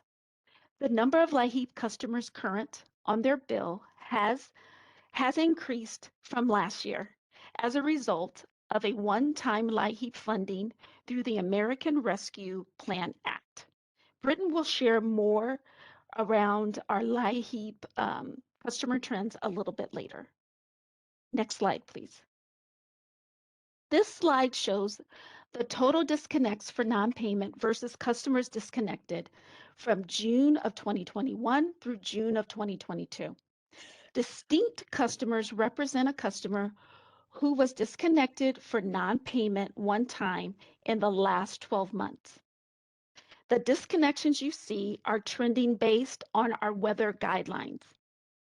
During this time, OPPD delivered 212,261 disconnect notices. The average disconnect notice amount was $395. Field activities are prioritized based on the oldest age of debt and the greatest amount due. The average disconnect collection amount was $498. During this time, 3% of customers were disconnected. The field staff is trained on our energy assistance offerings and solutions, and they share this information with our customers in the field. So if a customer is disconnected for non-payment and the customer pays by 6 p.m., we guarantee that that customer is reconnected the same day, barring any safety or access issues. Now Britton will share the impact of assistance on customer arrears. Right, thank you, Donna. Good afternoon, Board of Directors. Britton Gable, I'm the manager of Advocacy Solutions here at OPPD. To go ahead and continue this update on customer trends. Over the last year, OPPD has received over 41,000 energy assistance payments, totaling more than $15.4 million. Here in this graph, and Donna's previous update on the trends of our customers, both customers that are 30 days and 90 days behind, we wanted to show the impact that this assistance money is having in arrears. One thing to note, this assistance isn't just going to customers that are in arrears, but it's also helping customers and preventing them from going in arrears.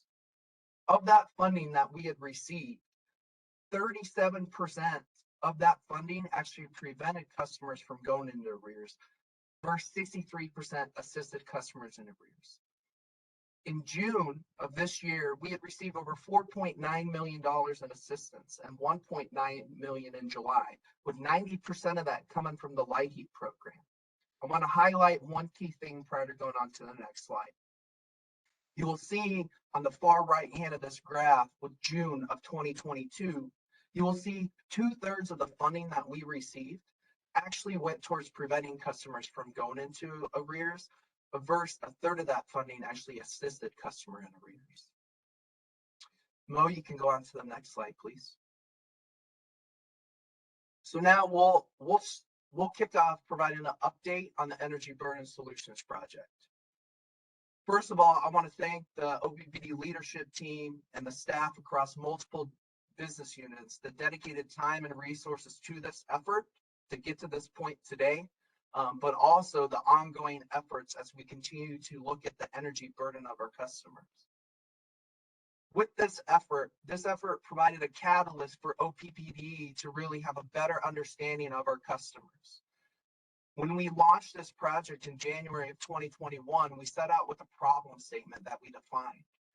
We have customers at OPPD that have a higher percentage of income to go into their utility bills, and they're limited to short-term assistance funds, while long-term solutions are lacking. I just got done talking about how we've received over $15 million over the last year, with the majority of that funding coming from one-time funding that came through the American Rescue Plan Act. So the key thing about this, what's the future? What are those long-term solutions? So with this project, we set out on a number of objectives. We wanted to better understand our customers, what's driving their energy burden and their electric burden specifically at OPPD. We wanted to really understand the business and the impact at OPPD regarding collection, credit and collection expenses, and how these customers that are caught behind, if we have them current, what positive impact that would have to OPPD. And then to further ado, finally, we wanted to offer solutions that really reduce their electric burden and had a positive impact on them. You can go to the next slide.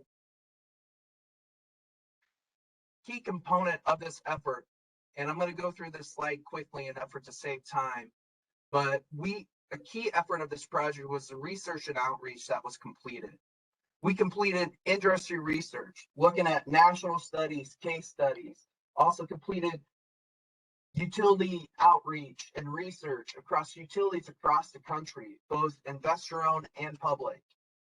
We wanted to better understand what's going on across the country as a result, as it is related to electric burden, and ways to address it and ways to better understand what's affecting our customers. We also engaged our employees. Every day we have customers contacting us, seeking help on how to pay their bill, what assistance is available. We wanted to better understand from our employees what they're hearing from our customers and what types of solutions we could possibly make available. Another key thing that we did community agency engagement. We engage public schools, we engage faith-based organizations, our own energy assistance partners, other community partners. We engage government agencies such as Douglas County, other local governments. We engaged the Nebraska Department of Health and Human Services related to the light heat program and also the weatherization program that is administered by NDEE. We also engage our local utility partners such as MUD. Through this effort, we wanted to better understand what's really driving our customers' energy burden and also gather ideas and concepts to address that moving forward. And lastly, we wanted to test ideas with our low-income customers. So we executed on a customer survey. We wanted to test product ideas. We wanted to see what would resonate with them to really help with electric burden. Go to the next slide, please. So just a quick level set. I've already started going into this train of talking about energy burden, but what is energy burden? Energy burden is really the gross household income spent on energy costs. What are energy costs? We consider energy costs heating, their heating costs, which is natural gas, propane, fuel oil, whatever's used to heat their home, and their electricity costs. With this project, we focus on the electric portion of this, of a customer's burden, specific to OPPD. So one key thing I want to make note. So when we did our research, we came to better understand that customers that have 6% of their income or more going towards their energy costs, that's considered a high energy burden. Customers that have 10% or more of their income going to their energy costs, that's considered severe. So with this project, we want to take a deep dive effort to better understand, okay, what's the electric burden percentage that would be considered high? So how much income going towards the electric bill would be considered high? With this project, we discovered that customers that have electric burden greater than 4.26%, so 4.26% of their income going to their electric bill would consider to having a high electric burden. You can go to the next slide. So what drives the energy burden of our customers? There's 4 key quadrants that really drive the energy burden of our customers. We have the physical component. We have customers that live in older homes with leaky roofs, poor insulation, inefficient appliances. We have weather extremes, heating, high heat. We just got out of some really hot weather. We also have really cold temperatures that can really affect. There's economic drivers. We have customers that are on SSI disability. They can't do anything. They're earning more income. They're on a fixed income. So, and then the other part is really we have customers that have struggle to pay upfront costs to really address these physical drivers of energy burden and make energy efficiency improvements to their home. There's policy implications. So what I mean by that is that there's inefficient policies that prevent customers from accessing programs. I want to highlight some things that OPPD has done over the last couple of years. Back in 2021, OPPD had worked on LB 306 and LB 449 to advocate for our customers, to promote access. LB 306 increased the income level for the light heat program from 130% of the federal poverty level to 150% to increase access to our customers to help their energy burden. Another component that drives energy burden is the behavioral aspect. We have customers that have a number of household individuals living in there, disability, the need for medical necessary equipment, also the trust towards investments, also making sure and the whole issue around getting information to the diverse customer base about programs that exist. Mo, you can go to the next slide. Britton, can we pause for a minute? I think Director Moody has a question. I sure do. Thank you, Janice. Question on drivers. Britton, do we have any sense for whether or not our customer owners that are renters are more likely to experience an electric energy burden? I mean, I'm assuming the answer is yes. They have the inability to, invest in their home, so to speak, right? Because it's not something that they own. But any data there? Curious. Yes. So Director Moody, with this effort, we took an in-depth study of renters versus homeowners. In the appendix of this presentation, we actually highlight that our renters actually have an electric burden 56% higher than homeowners. So there is a factor, and that's part of the roadmap and understanding of this project to better understand what's affecting our customers and what solutions we can do to partner and address in the future. Thank you. All right, Mo, we can go to the next slide. So with the Energy Burden Solutions project, we also, to the key point that I made earlier, we wanted to better understand our customers and better understand what's going on, not just at the zip code level. I want to make note that these heat maps, they are at the zip code level. We have one on the left indicating the percent of customers with 3+ disconnect notices. The one on right indicates the average electric burden by zip code. The key thing about this project is underneath that zip code is that there exist customers, and we better understand them as a result of this project. So what's affecting their energy burden? Is it the age of their home? Are they renting? Are they owning? All those other factors that really affect energy burden. The other key thing is that we want to ensure that we're meeting our customers where they are. And the truth is, we want to continue to monitor and really see what's going on at the zip code level down to the customer level so we can better understand our customers. Go to the next slide, Mo. As we move further with this project, we wanted to better understand assistance trends. Okay, we wanted to better understand, okay, customers that are struggling. So one thing that we consider, customers that are 90 days past due, they're having a hard time paying their bill. So are we getting assistance to them? And are we getting them on the light heat program? So with this effort, we wanted to see and monitor the impact of assistance, whether or not we're reaching people that are having struggling, and also getting them access to assistance, and whether or not we're actually getting them on the light heat program and they're accessing that solution as well. So this is just a quick snapshot of what's going on across our district. You'll see it concentrated, in the Omaha metro, but that doesn't mean our rural customers don't need help. So that's why with this effort, we wanted to better understand our customers at the customer level, so then we can drive solution towards them to meet them where they are. Mo, you can go to the next slide. So I want to talk about current state. What is OPPD currently offering from a bill payment solution perspective? And I also want to talk about addressing energy usage. So we have our own energy assistance program, which is funded 100% based on donations from our employees and our customer owners.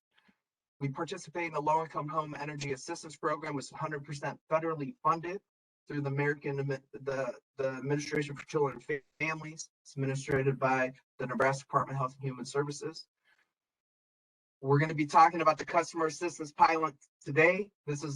We'll focus the remainder of the presentation on this. This is the new program that we've launched to help our customers with their electric burden. We have pay program, pay and installment program, specifically designed for customers that option for them. And then to go back to those drivers, we have customers that can't afford those upfront costs for those energy efficiency improvements. We have an energy efficiency assistance program designed to help income qualified homeowners make improvements to their home so they can have a more efficient home and reduce that burden. Mo, you can go to the next slide. So I want to provide a quick update on the current state of these solutions. Year to date, since January 1st of 2022, we've received $10.4 million of assistance. In all of last year, we had received a little over 10 million. Okay, there's a lot of one-time money that's becoming available. On the light heat distribution chart on the right, I want to make note, 61% of the light heat funding we've received year to date is supplemental. We've received over $7.8 million of light heat year to date. Okay, we received $5 million last year in all of 2021. The other piece of this is that I want to talk about what is our 5-year average of assistance. We typically average about 6 million total in assistance. So we're seeing numbers. So when we talk about short-term money and really what are we going to do in the future to address electric burden, this topic is super important. So what's the long-term solutions to really help our customers moving forward? Mo, you can go to the next slide.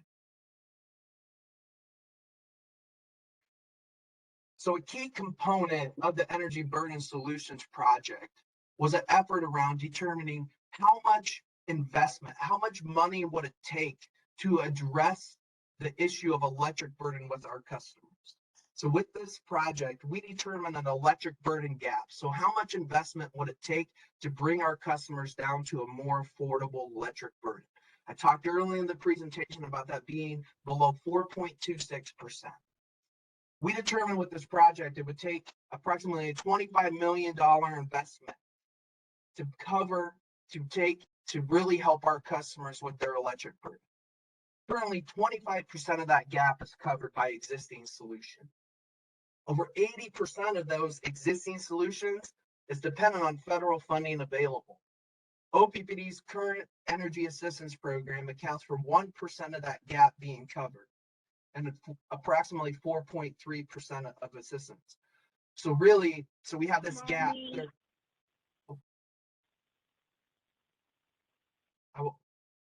I'll just continue. I think we're good.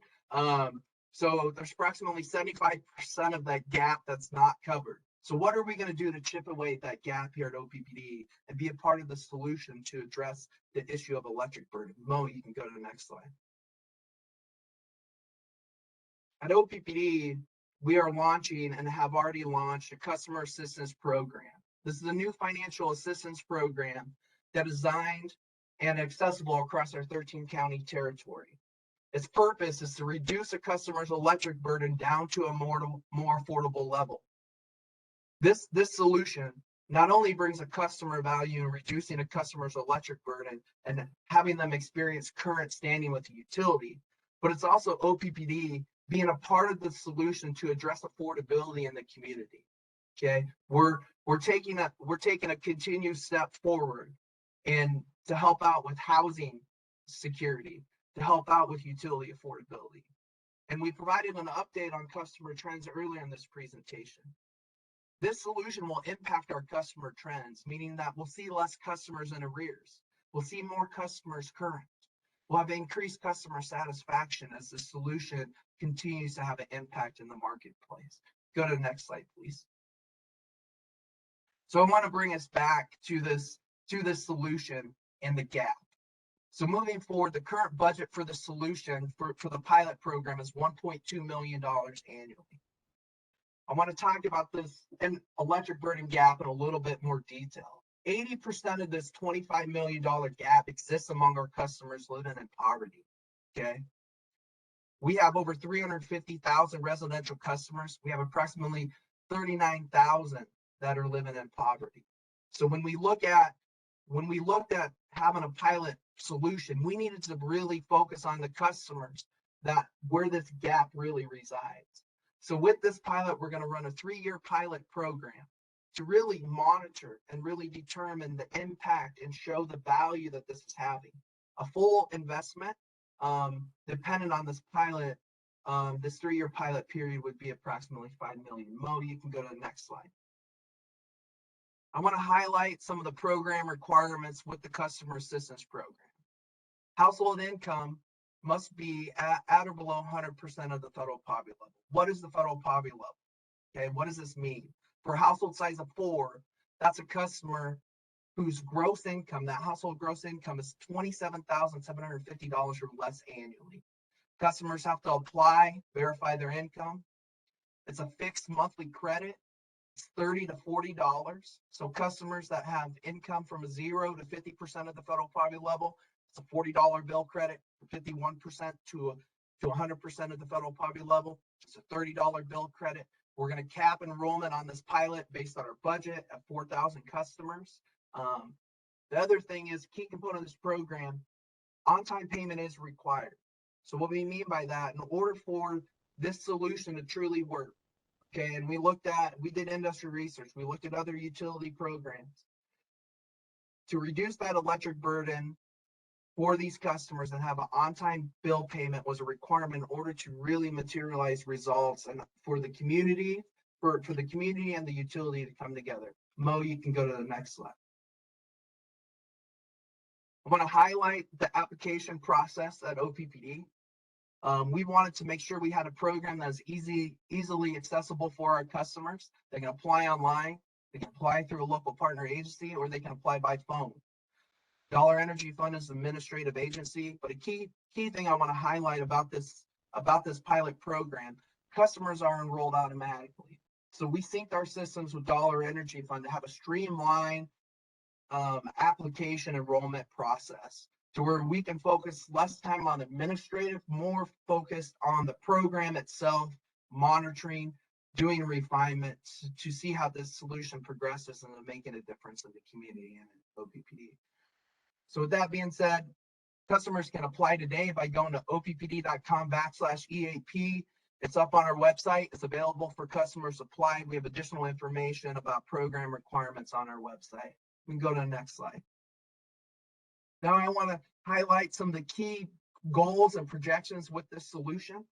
We want to have a 60% retention rate. What do we mean by that? So we have customers, as I talked about before, that are on SSI disability. They cannot improve their income situation. So with that being said, we want to see them be successful on this program. So we want to have a 60% retention rate. We want to have 3,000 signups by the end of December. We'd like to have 4,000 by the end of first quarter of 2023, but that's pending approval of the 2023 corporate operating plan. I just want to make a key note. And then to continue, we're going to have an impact to those customer trends that we started off with this presentation. Okay. The other thing that I want to touch on is customer contacts. Our customers that are low income, that are living at 200% of the federal poverty level or less, they contact us 47% more often than our traditional customer. If they are in current standing and not in threat of disconnection, we're going to see a decrease in how often they're contacting us. These are the projections and the goals that we're going to monitor because we're going to see a decrease as a result of this pilot program. We can go to the next slide. So now I want to show you guys a projection of electric burden and electric burden gap. So we talked about how much money it would take of an investment to reduce the electric burden of our customers down to affordable level. Key thing is we know that there's inflationary pressures going on across the country. So this is a projection, a 5-year projection of the electric burden gap. But the key thing we want to show in the orange is what OPPD is doing to chip away and address the gap here. Okay. So we're going to run a pilot for 3 full program years, the customer assistance program pilot for 3 full program years. And if that's successful and those results come, we will increase that investment and open that up. The other part is, it's not just the customer assistance program where the energy burden solutions effort stops. Okay. You'll see in the light orange, there's going to be continued programs and efforts that we're going to work on to help address the electric burden gap of our customers. Okay. Customer assistance program is just one solution that we're bringing to market. Mo, we can go to the next slide. So that being said, where are we going from here? So we have the customer assistance program that we just brought to market. We're going to continue to work on energy assistance programs. We're going to work on a strategy around raising more money so we can continue to help customers that are in need of one-time short-term assistance funding. Okay, we're going to look at ways to secure other funding in the community, similar to what we did with the Douglas County UAP program, etc. We're going to look at energy efficiency programs. Okay, we talked about renters. What does it look like? How can we further impact our customers and partnering with energy efficiency solutions? Communication. We need to make our customers aware about the solutions that exist in the community, not just at OPPD, but other organizations. Policy efforts. What we're going to continue to look at this driver that affects the energy burden of our customers and what can be done to really help our customers. And then we're going to continue to refine and grow and mature the energy burden solutions and cross promote where applicable to make sure we're getting customers, we're engaging our customers, we're getting them the information necessary to get them in contact with the solutions that are designed to help them.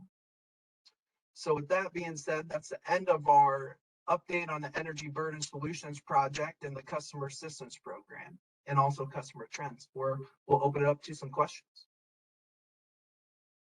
Thank you, Britton and Donna, and I appreciate the report and all the work that went behind it. I know it was a heavy lift, and appreciate the time.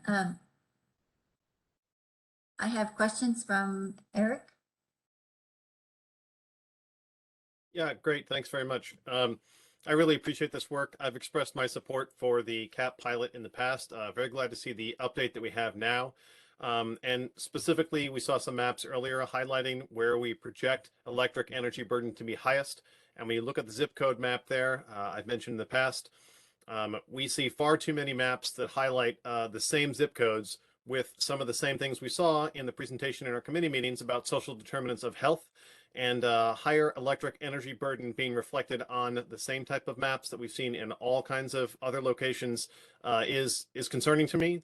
And so I really appreciate the fact that we are specifically working to understand the consequences that some people face in our community disproportionately, and then address them with a specific program tailored to those exact situations. So again, that's just support for the work that we've done. I appreciate the update now. I've got the link to oppd.com/EAP that I want to share with people who might be in need of assistance. And again, I appreciate everything you've done. Thanks very much for the presentation today. Thank you. Director Williams, Director Moody. Thank you, Director Molhoff. Thank you for the presentation. Very excited about this work, echoing much of what Eric just said. I won't repeat it. Two things. I'm curious if we contemplated or hypothesized that the investments that we're making to drive down the electricity energy burden will have positive financial returns as a result of, less time in the field, less activity seeking collections, whatever those other expenses are related to this. Is that something on our radar from a measurement standpoint to determine effectiveness?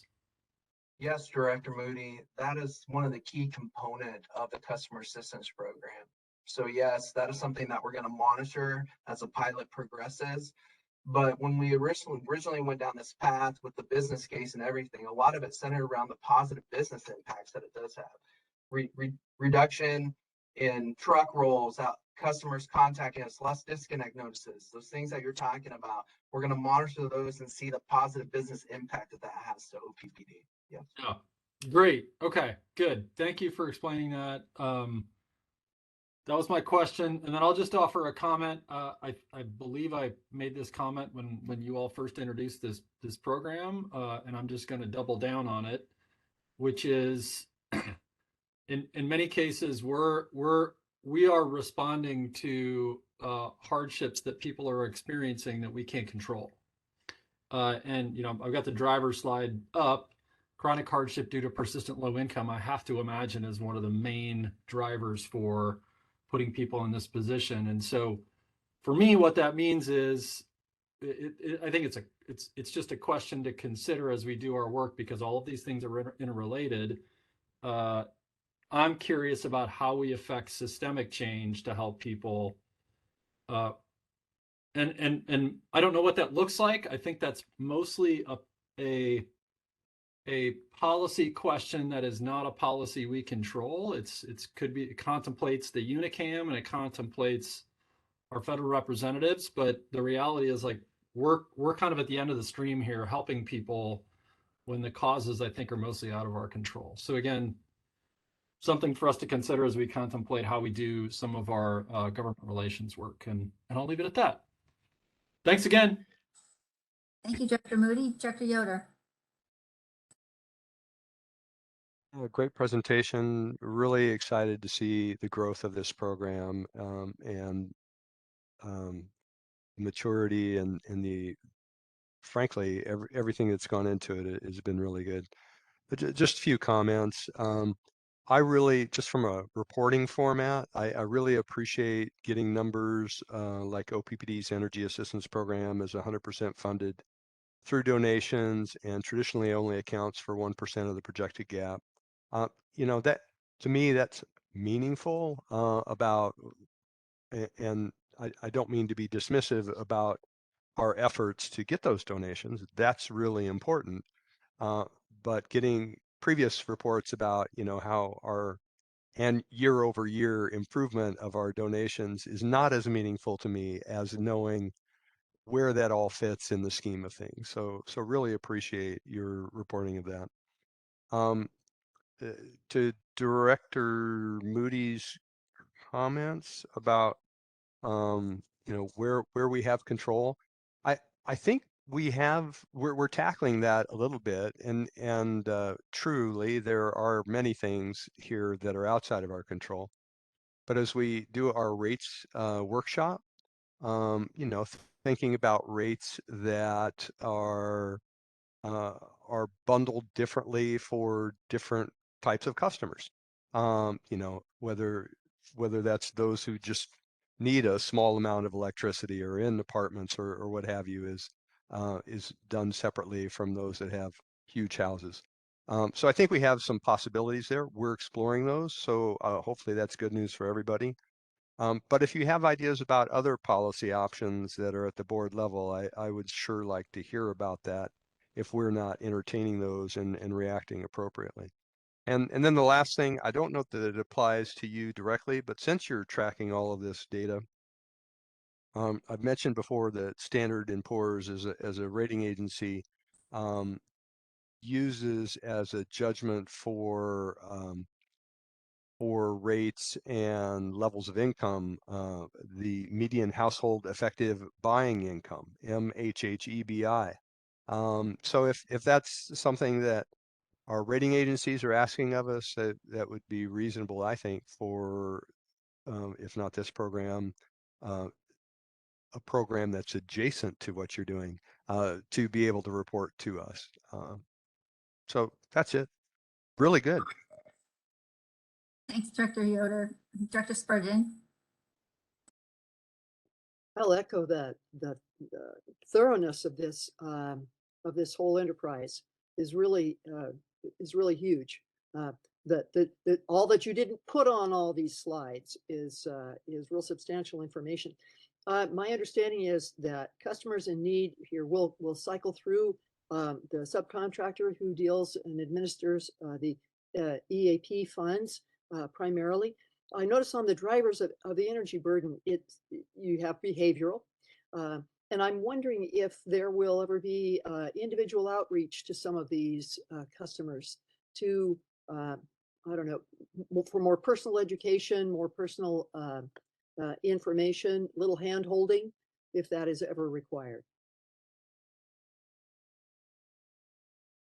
Yeah, Director Spurgeon, I want to touch on your question. So part of our energy assistance network that we've created, we really want to meet our customers where they are. So we've equipped our nonprofit partners that are interacting with our individuals seeking assistance with information on our solutions. So we can really help them and provide case management. So to where as they're seeking case management, this is one of the solutions, specifically CAP, that these agencies can offer individuals that are needing help to really get them on a sustainable path forward. So yes, we've created content, a flyer, education materials. Our community partners have been trained on this solution, and those are efforts that will continue as we continue to have this out in the public and continue to refine and get feedback.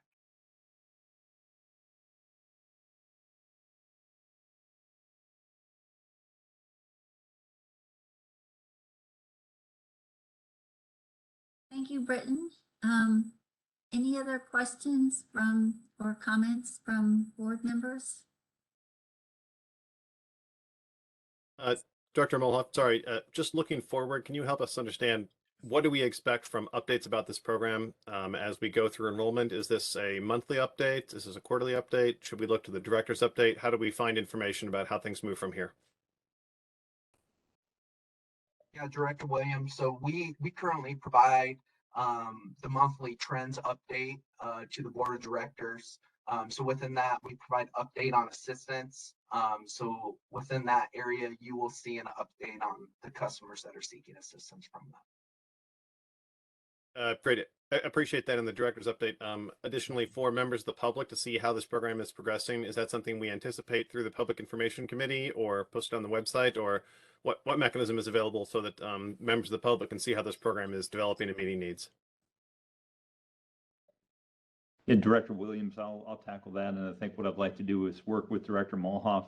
It feels like public information is a good setting for that sort of a discussion, and then we could determine from there how we make appropriate information public. Great, excellent. Thanks very much. Look forward to that. Thank you. Thank you so much. And I want to acknowledge that Director Howard put a note in the chat that she's really excited about the program and grateful for all the staff time that went into getting us to this point, and I would echo that sentiment. So thank you to y'all, to Britton and Donna, for presenting today, and Tim and your team, thank you very much. With that, I will turn it back over to Chair Bogner. All right, thank you. The next item on our agenda is confirmation of the board meeting agenda. So presently, these are the items that are expected to be on our agenda on Thursday. Are there any requests to move items from consent to board discussion? Go ahead, Director Yoder.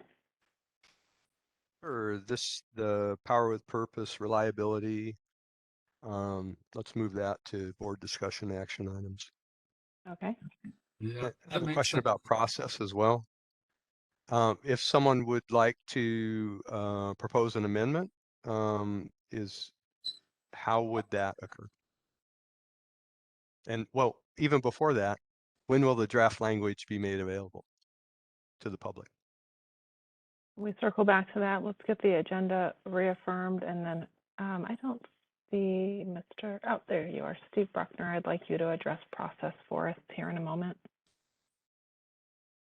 Are there any other requests to move items from consent to discussion?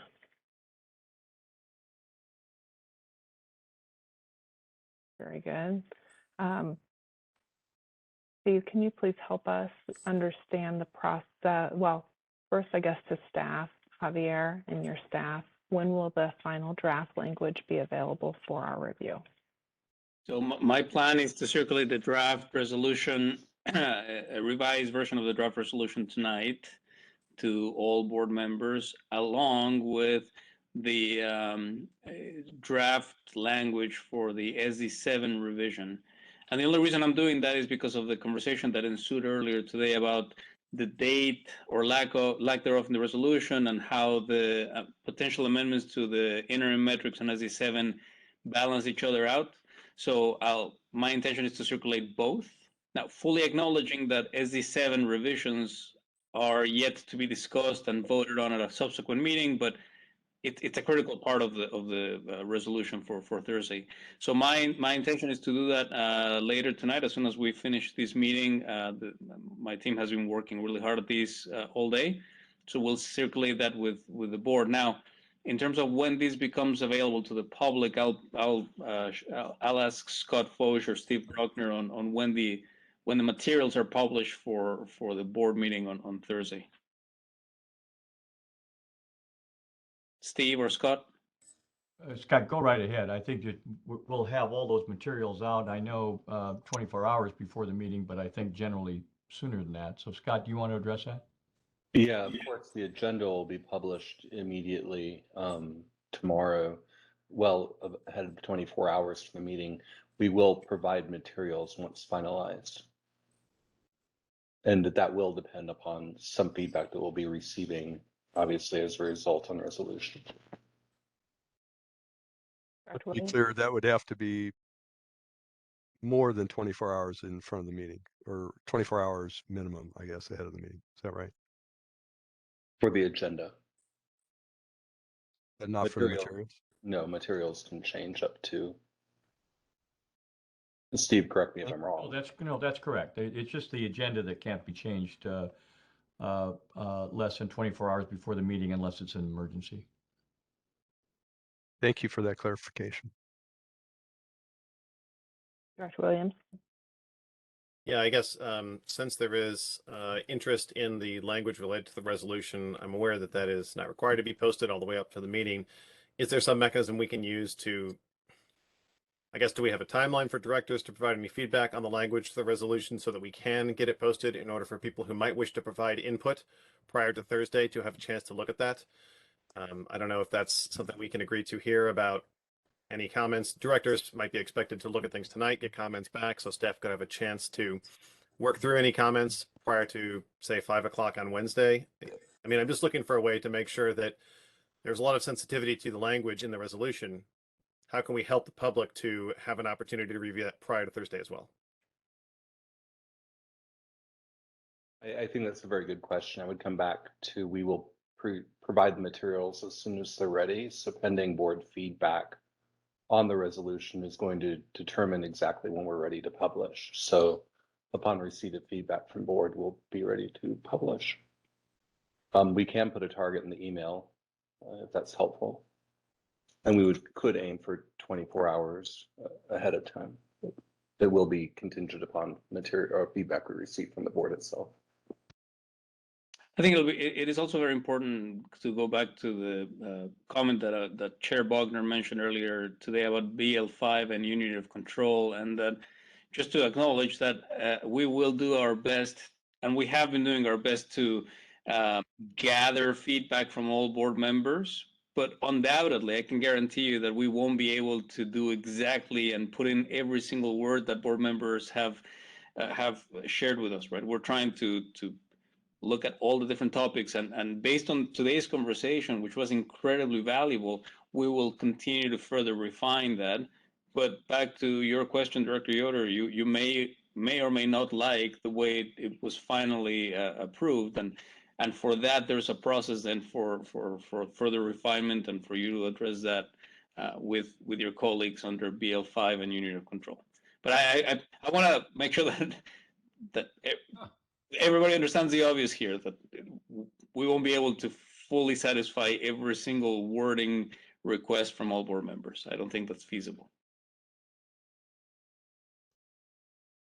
So I guess I'll make a request that if you have comments after seeing the revised language, to get those in by noon tomorrow, so that there's a few hours before like 5 p.m. tomorrow afternoon to work through any final details, so that our public has 24 hours in advance. So if we could aim for that, and go ahead, Scott, in the email to directors to remind us of that timeline, that would be helpful.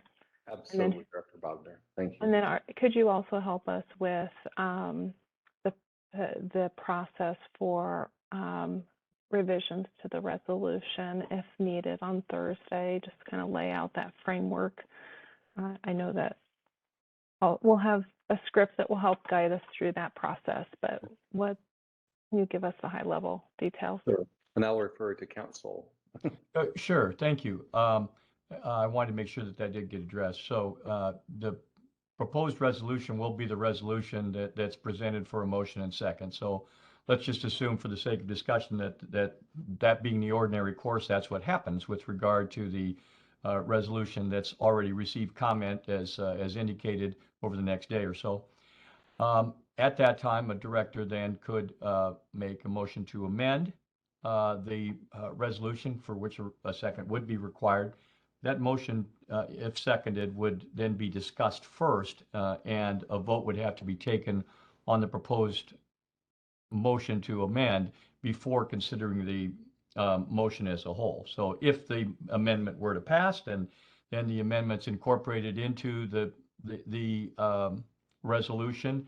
and then the board proceeds to vote on the amended resolution. Does that give you sufficient clarity? Thank you very much. Yes. Okay. Okay. Any other items related to this agenda on Thursday that we need to talk about? If not, we'll move to board work plan. Okay, let's move to board work plan.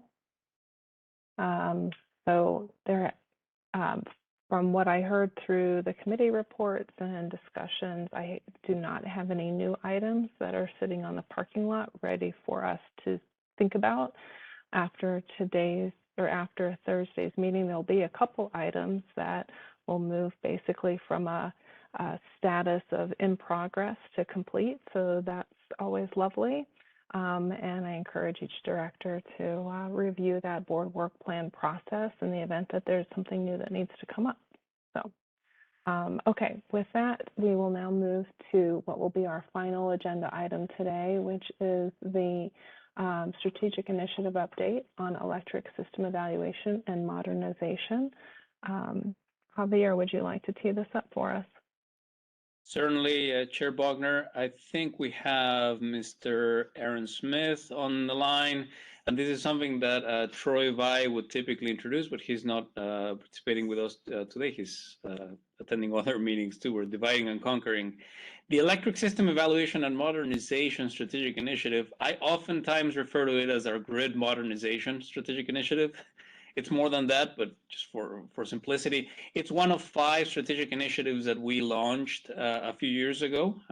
It sits in good company with our Pathways to Decarbonization, Workforce Transformation, Customer Engagement for the Future, and Technology Platform strategic initiatives. This is one installment of an update that we've done these type of updates in the past. I believe maybe the last time we did one of these was about a year ago to the board.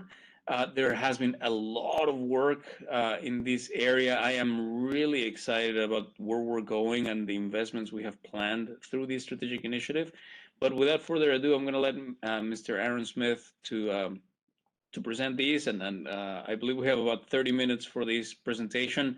We do have we had another strategic initiative update, the Customer Engagement for the Future. That one we will move to next month due to time constraints. But for now, Aaron, take it away. All right, thank you, Javier. Good afternoon, everyone. It's great to see you all virtually again. My name is Aaron Smith. I'm the Director of Customer Experience and the lead for this Electric System Evaluation and Modernization and Strategic Initiative. So today, I'm going to share a high-level update with you on our progress. We're going to introduce the soft launch concept to you and scope. We'll discuss our AMI ecosystem evaluation, which looked at the AMI readiness of our existing technology systems, because AMI is so much more than just a new meter. It's the ecosystem of all the supporting technologies that really makes it advance. And finally, we'll talk about the next steps on our journey to modernize the grid. Go to the next slide, please, Mo. Thank you. So before I dig in, I thought I'd provide a little bit of a refresher on the objective and vision for our strategic initiative. So last fall, as Javier indicated, I presented our vision for the modern grid.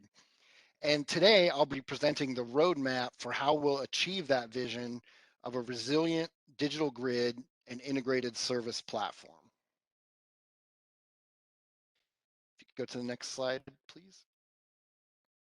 So last time, we also introduced the key building blocks for this resilient digital grid. And we can further break this down into 2 major buckets. And the first of them is the AMI ecosystem. So Mo, if you could advance it just one. So this AMI ecosystem, these are the core technologies that help us to design, model, and operate the grid. And this is where we'll focus the majority of today's update on. The GIS, or Geographic Information System, provides not only a geographic representation of our assets, but also the electrical model of how things are connected. The outage management and mobile workforce technology helps us to analyze outages, plan and optimize work, mobilize crews, and keep them safe. And finally, we need a robust and secure communication infrastructure to link our AMI meters and other grid devices to our core technology systems. If you could advance it more, please. No, thank you. The next bucket, oh, if you could go back just to the previous one for just a second. Thank you. The next bucket is the distribution automation and advanced applications. And really, this is all about modernizing the grid that has served us well for decades to enhance reliability and enable employees and customers to have the information that they need at their fingertips. This will also enable the self-healing capabilities by quickly isolating issues and restoring power automatically to areas where it's safe to do so. This is also where we'll be able to layer on advanced analytics to support both customers and the utility. This Hey, is one called, really yes. quick, and this is, I'm just going to tie these to a few concepts that were discussed much earlier in the meeting today, but we were talking about distributed energy resources, demand side management, etc. All of those programs that we discussed earlier are great, and we're already making some progress.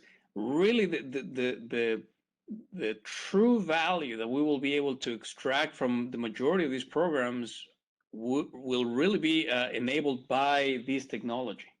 Right. When we have technology out in the grid, when we have meters and two-way advanced metering communications with our customer owners, where when we have these intelligent grid sensors and the advanced distribution management system, then we'll be able to really extract that value of that customer owned generation and batteries and demand side management to really work around lowering our peak and really use them the way they're intended to be used. So I'm really excited about this work. It doesn't mean we have to wait until then to deploy these programs. However, these programs will have significantly more value once this technology that Aaron is presenting will be there. Just trying to connect those two dots in case it helps. Yes, thank you, Javier. Very good example. That the distributed resources are very much a part of the advanced applications that we're talking about here. So another example would be to uncover the energy saving actions that customers can take and also create opportunities for new products and services. Or even in the advanced future, the ability to proactively address equipment issues before they become a problem using sensors and the advanced analytics. Well, if you could hit the next slide, please. So as I mentioned today, we'll spend a lot of time discussing AMI. So what I want to provide is a quick refresher on exactly what AMI is. So AMI is the integrated system of advanced meters, communication networks, and data management system that enables two-way communication between utilities and customers. And really here, the key takeaway is the integrated system. It's really all about the interconnection of all of these technologies as a whole to make the whole thing work. And in addition, when we talk about modern AMI meters, what's termed in the industry as AMI 2.0, the meter itself, it's really about 25% meter and 75% grid sensor, the way the advanced technologies have occurred in the meters themselves. Well, if you want to progress to the next one, please. So a couple of updates since I last talked to you last fall. We've created detailed use cases and business cases for AMI through a bunch of workshops with our strategic partner. In fact, we've had over 20 workshops walking through hundreds of different use cases. In addition to that, we conducted what we termed the AMI War Game to uncover all the interdependencies of this AMI ecosystem. The War Game was a 6-session exercise that involved more than 40 SMEs from all across the enterprise to get together and understand all of these key interdependencies of the ecosystem and all the timing that has to go along with that. Next, we did a deep dive in collaboration with the technology platform SI team, as well as our technology services group, on all of our current systems to assess their AMI readiness.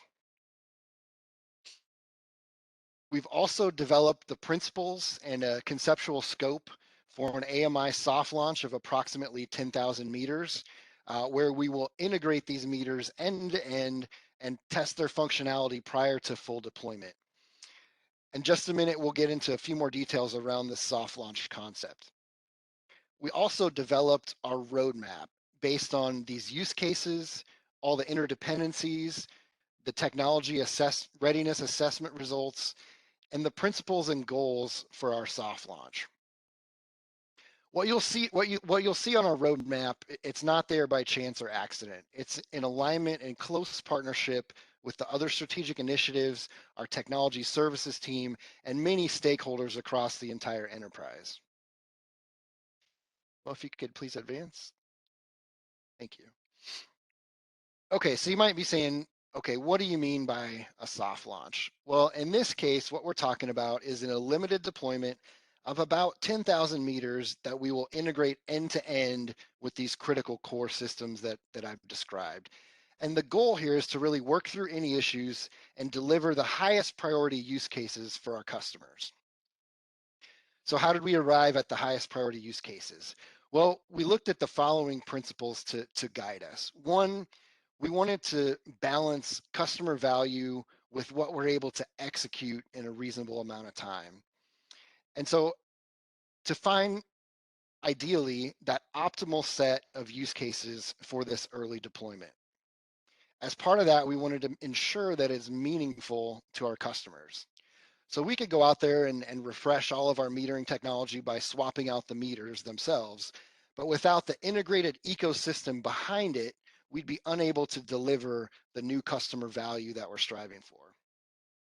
We also wanted to limit the scope enough to fit within a reasonable integration period. And we have to build it reliable and sustainable by building out a solid network and upgrading our core. And this will allow us to perfect the larger project of a full AMI deployment.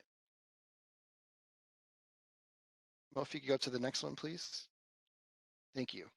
So now we'll take a look at some examples of what the AMI ecosystem will mean for our customers. As I mentioned, there's hundreds of use cases, so this is just the tip of the iceberg. But with the new meters and the full ecosystem, we'll know when customers lose power, and they'll know that we know because we'll be able to text, email, or auto call them. We'll also be able to deliver important updates like the cause of an outage and the estimated time of restoration so customers can plan their lives. We'll also be able to provide a great mobile user experience, whether through an app or just a mobile optimized browser. We'll also be able to put actionable information into the hands of our customers regarding their use of energy. And finally, we'll be able to communicate with them using their preferred channel. Our employees will also greatly benefit from this AMI ecosystem. And again, these are just a few examples of the hundreds. We'll be able to improve the user experience for our employees, making it easier for them to get critical information back that we can then disseminate to our customers. As part of this SI, we've been thinking about change management since day one of our effort, because we know that AMI will impact business processes for nearly all of our daily operations activities. But if done right, it will be a vast improvement over the current state. The AMI infrastructure also allows us to add another layer of safety for our crews by warning them of potentially hazardous conditions. And finally, having the right data at the right place and the right time will allow us to be more efficient and effective in the way we manage our assets. So here's a look at our roadmap. And it's important to know that this is based on what we know today and may change and evolve as we move forward. The first few years focus on getting the core supporting technology of the ecosystem AMI ready. Some of this work includes new or upgraded system implementations for our GIS, Geographic Information System, our outage management system, as well as our customer information system. And all three of those projects are currently underway. But we also have additional systems such as meter data management for the new AMI meters, field service management, and enterprise asset management that we're still working through the detailed scoping on for those projects. In addition to the upgraded core, we have some foundational IT items of data governance and providing some enhancement to our data centers. We also have the customer platform, which will provide the new channels for digital engagement and interaction with our customers, including, for example, the timely updates regarding outages and energy use. The Voice of the District tool will support the AMI deployment by providing us a great feedback loop so that we can provide the best possible experience for our customers as we're rolling out AMI. But it's important to note that this item is even more critical for our customer engagement of the future efforts that you'll be briefed on next month with Heather's initiative. Also, customer education and outreach throughout this process is going to be extremely important, and we're in the progress of developing plans for that now and have our strategy starting to form around what's the best way to do that. And also, as I mentioned, there'll be a lot of business process redesign as this new AMI ecosystem will touch a lot of our processes that we use on a daily basis. So that's what the next few years will look like. And once all of the prerequisite work is complete, we'll be ready to move into our soft launch, where we'll integrate the 10,000 new meters with our now upgraded core foundational customer experience, as well as processes. Once we get some runtime with the 10,000 meters, we'll then be ready to move forward with a full deployment in the subsequent years. And we'll also be able to layer on advanced functionality as we go. Next slide, please. So now we'll explore just one of these use cases as an example of how interconnected the nature of this AMI ecosystem is. So we'll look at a power outage example. So today, when a customer loses power, we rely on them to call in or submit an outage over the web so that we know that they are out. In the future state with this AMI ecosystem, the meter will send what's called the last gasp signal back to OPPD through our back end and head end and meter data management system. We'll then be able to take that data and it will be integrated into our outage management system, which is built on our customer information, as well as our geographic system model and electrical system model, so that we can make proper analysis of what may be going on in the field.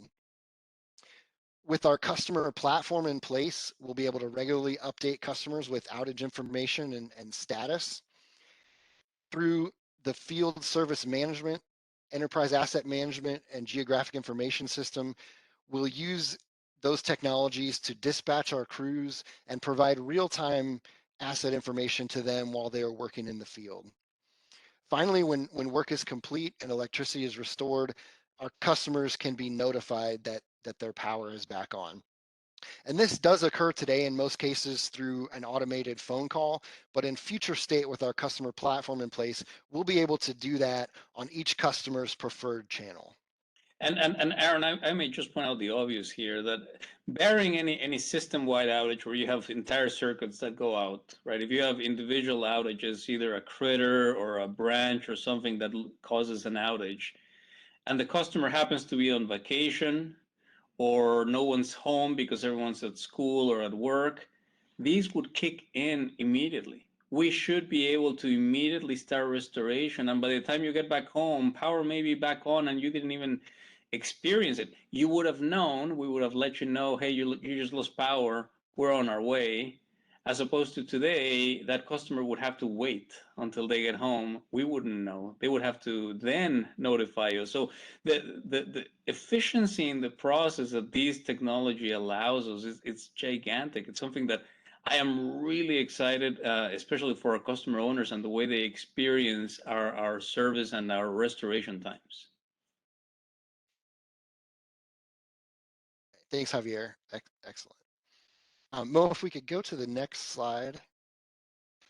So here's a snapshot summary of some of the customer as well as the OPPD benefits. So the left column represents those optimal capabilities that we're targeting for a soft launch. And some of those include what what Javier just expanded on is customers won't need to call to report outages anymore, and we'll be able to provide them multi-channel outage updates on the channel or channels of their choosing. We'll be able to provide estimated times of restoration and be able to expedite outage restoration due to more data and more information that we'll be able to bring into our control center. We'll be able to do a remote start and stop service. So when folks move in and out, they won't have to schedule an appointment for someone from OPPD to come to start or stop the service. We'll be able to do all that remotely. As I mentioned, the AMI meters, they're really, 75% grid sensor. So they're going to really provide an excellent level of situational awareness for our utility grid operators. In addition, we'll have the enhanced safety feature that I mentioned earlier, and the expanded field service management capabilities will also help us expedite not only major outage events, but everyday basis, routine outages as well. Then, if we look at the right column, this represents the future state of the advanced functionality that we'll be able to layer on after the full deployment of meters. And these include things like the ability to provide future rate options or products and services. Customers will be able to have more control over their use, and we'll be able to provide them, usage and billing alerts right to their mobile device. All of this, including the remote start stop, will provide reduced truck rolls and operating costs for us. And as we get into the future, as Javier mentioned, the distributed resources are going to be a big part of that future. And so being able to have this granular level of data that we can provide with the AMI ecosystem is really going to help us when we're forecasting DER as well as load growth within our territory. In addition, a future state with load disaggregation, and what this really means is being able to detect, which major appliances might be using energy when, and from that, with layering on advanced analytics, we may be able to let customers know that, hey, it might be time for your air conditioner unit to be serviced because of the pattern that we're seeing electrically from it. And again, that's all part of that advanced data and analytics. And then ultimately, all this advanced data also helps us optimize on spending on system improvements because of all the new data that we'll have. Next slide, please. So now we'll talk about some next steps. So our big next step is really to transition this AMI roadmap that you've seen today into the detailed project plans. And we're underway in doing that. As I mentioned, for several of the systems, we have those detailed project plans ready and we're executing. For a few more, we need to dig in and get those ready to go as we execute those starting next year. The next piece that the SI team will be focusing on this fall is the distribution automation technology and sensors. We'll be really developing our playbook for how we can minimize outage impact, provide that self-healing technology, when, where, and what type of sensors do we need to place for that increased level of awareness, as well as building out our operational tools within the control center for advanced grid management. And then also we will be scoping some engineering design tools that will help us support an end-to-end paperless workflow between engineering and the field, and be able to provide automatic updates and one source of truth for all of our dedicated employees working on the system. And so this concludes the high-level update, and I'd be happy to address any questions that you may have at this point.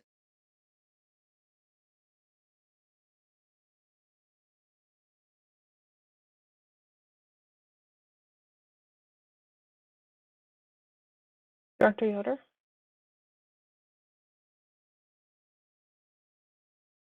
Yeah,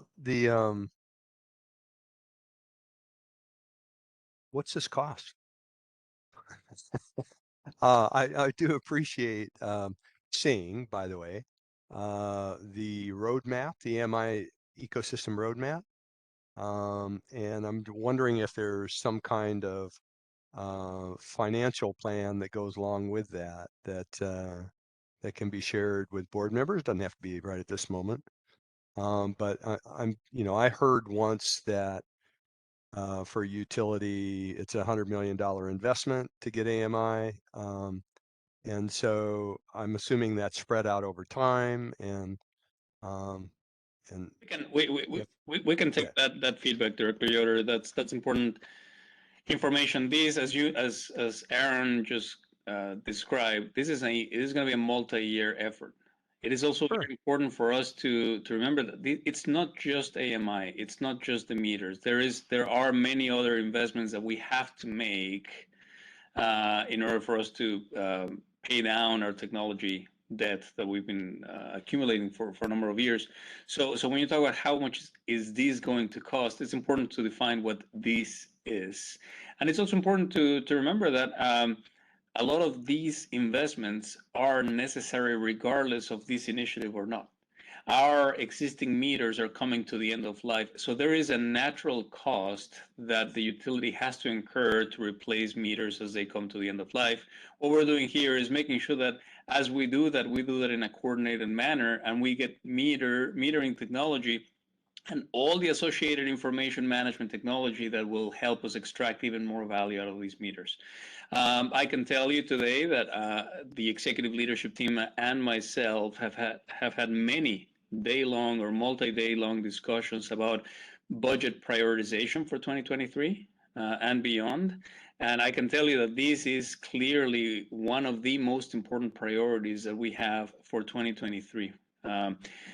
As Aaron said, the work is not going to be nearly completed in 2023. There will be more investments and more work done after 2023, but clearly this will be an important element in our corporate operating plan for 2023. More to come. We will take an opportunity when the time is right to share that through the corporate operating plan discussions and really identify, what are the investments that we are making. You're making a face. I hope I didn't say anything that offended. Oh my goodness, no! I don't know that you can do that.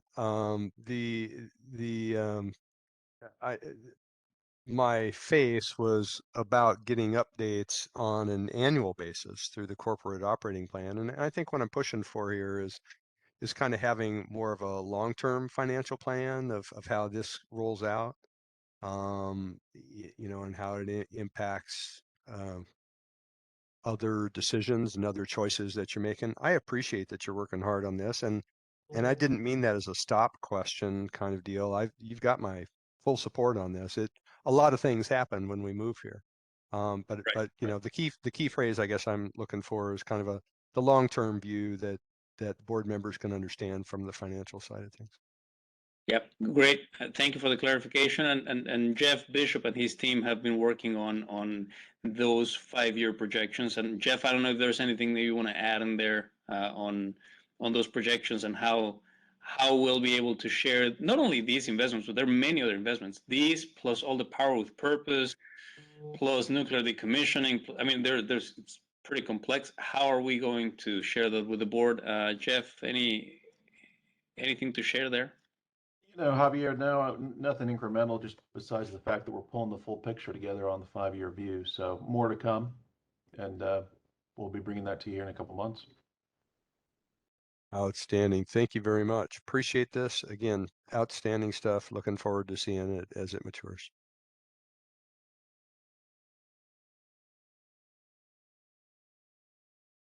All right. Any other questions? It looks like Director Williams. Yep, real brief.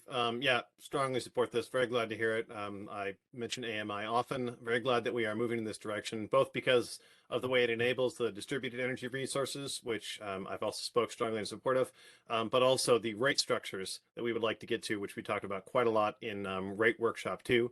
So this enabling technology, letting us move to having the other programs, projects, and services that come with it, huge improvement. So love to hear the update. I also am interested in the longer term view of how we make decisions about prioritization for finances here relative to other projects. So I appreciate the clarity on the pending 5-year view financial picture. But yeah, the technological work that we're doing here and getting to the early pilot love to hear it. Looking forward to seeing some of that stuff in action as soon as it's ready. So thanks very much for the update. It's very supportive. All right, thank you very much. Any other comments or questions right now? All right, seeing none there. We've had a long day, so I do want to acknowledge Mary Spurgeon's comment. Really exciting information. Such careful, detailed planning has been done. Like, great forethought has been involved. So thanks Mary, for dropping that in the bucket, and I agree. All right, we've had a long day, and we will have probably a long board meeting on Thursday as well. So with that, we will go ahead and adjourn and move the final agenda item to September. Thank you very much for your time today. Thanks, everybody.